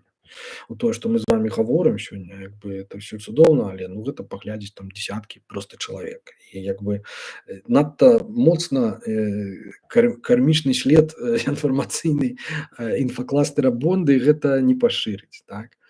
І, канечне, мы можам там казаць, што это ўсё там вельмі так прыгожа і, напэўна, маральна па-свойму, таму што мы перадаем от паходню самой вось гэтай мовы, так, самой традыцыі. Вось. Але, ну, напэўна, з будысцкага спачування трэба з паразуменнем ставіцца, напэўна, ўсё-такі да людзей, якія разумеюць вот абмежаванасць як бы беларускай мовы не выразовую, а вот менавіта радыус яе дзеяння і, значыць, карыстаюцца ў творчасці там ці яшчэ недзе менавіта расейскай мовай, так. Ну, вот у іх амбіцыі такія нашмат большыя, яны хочуць як бы застацца у большай, так сказаць, сферы. Мы разумеем, так, чаму яны это робяць, напэўна, ну, самы нядаўны выпадак аднаго там чалавека, які з канцэртам в Варшаве, не будзем яго называць, таму што дастаў усіх, вот, але мой цёзка адзін. Вот, як бы ўсе яму там закідаюць: "Як жа ж так, ты ж па-беларуску пачынаў, а тут на расейскую перайшоў". Ну, што тут можна сказаць, слаб чалавек, а можа быць, проста ён рацыянальна вельмі ставіцца, да. А вось, ну, цікава, што мы гаварылі пра Бонды 3,5 гадзіны, а прыйшлі да такіх моўных пытанняў сваіх. Ну, адным словам, я хочу вам падзякаваць за ўвагу. Вот. І спадзяюся, што вы не нудзіліся падчас этого ўсяго, хаця оно было, можа быць, крышку складаным, як і гэтыя тэксты Бонды. Вось, Бонды пісаў, што як бы ніколі не нудзіўся ў жыцці сам, таму што заўсёды ў яго было пра што думаць і чым займацца, нейкай інтэлектуальнай працай, так. Вось. І я таксама лічу, што гэта, ну, вельмі найлепшы спосаб як бы не нудзіцца. Калі мяне пытаюцца там, як там адпачынак ці што ты рабіў падчас адпачынку, я так, ну, я згадваю пра Бонды і думаю, як бы, ну, рэальна, як бы, вось, то бок, як бы, Бонды лічыў, што праца это наогул самае галоўнае, што можа быць у жыцці чалавека. Менавіта свабодная праца, інтэлектуальная праца, творчая праца. Вось, таму ён фактычна так вось у андэграундзе і пражыў большасць жыцця такім бамжом крышачку, што хацеў быць в этом сэнсе свабодны. Вось, і вольна мысліць, што называецца. Вось, у гэтым ягонае значэнне і ягоны прыклад для мяне асабіста у тым ліку. То бок, я хочу сказаць на заканчэнне, чаму менавіта вот з яго пачаў, з Бонды, і чаму это менавіта цыкл пра бадхісатву. Вось. Як бы бадхісатвы, як мы зноў жа вяртаючыся да этого першага ўрыўка, які мы цытавалі, так, што як бы утвараюць такое кола сяброў, так, сходных станоўча адказаць на кліч аб дапамозе, так. Это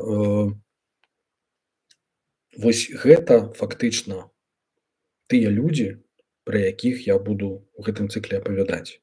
Это мае асабістыя, як я іх успрымаю, сябры. Вось, хаця некаторых з іх, ці большасць з іх я асабіста ніколі не сустракаў.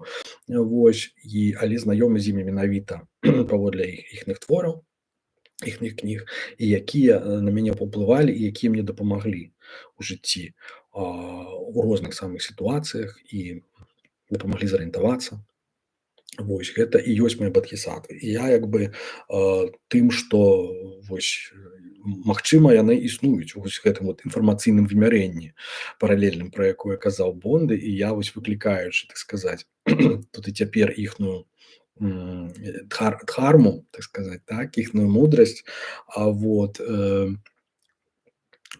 нешта такім чынам як бы спрыяю, ну, як мінімум іхнай пазітыўнай карме. Вось, прынамсі стараюся паказаць іхны унёсак, іхны даробак як штосьці, што можа паспрыяць людзям і вам у прыватнасці і ўсім, вот як у свой час паспрыяла мне. То бок тое, што яны мае асабістыя бадхісатвы, это не мае ніякага сумневу у гэтым няма. Вось, але спадзяюся, яны змогуць такім чынам стаць бадхісатвамі яшчэ для кагосьці яшчэ. Для іншых. Значыць, такім чынам, дзякуй вам за ўвагу. Буду заканчваць гэты доўгі і цяжкі стрым. Я рады, што пачаў з Бонды яшчэ таму, што тут ёсць сувязь з сюррэалізмам. Вось, зноў жа, хацеў я пачаць з Борхеса, але пабачым, як будзе далей. Магчыма, Борхес будзе наступны, магчыма, хтосьці іншы будзе, бадхісатваў у мяне хапае маіх. Вось, таму нічога не абяцаю, але апрача таго, што мы яшчэ з вамі на гэтым канале ўбачымся. Шчыра вам дзякуй за ўвагу. Гэта быў няпросты стрым, але веру, што калі вы будзеце яго пераглядаць і пераслухваць, ён вам спадабаецца і прынясе карысць. Усяго вам добрага, добрай вам рэшты суботы. Да пабачэння.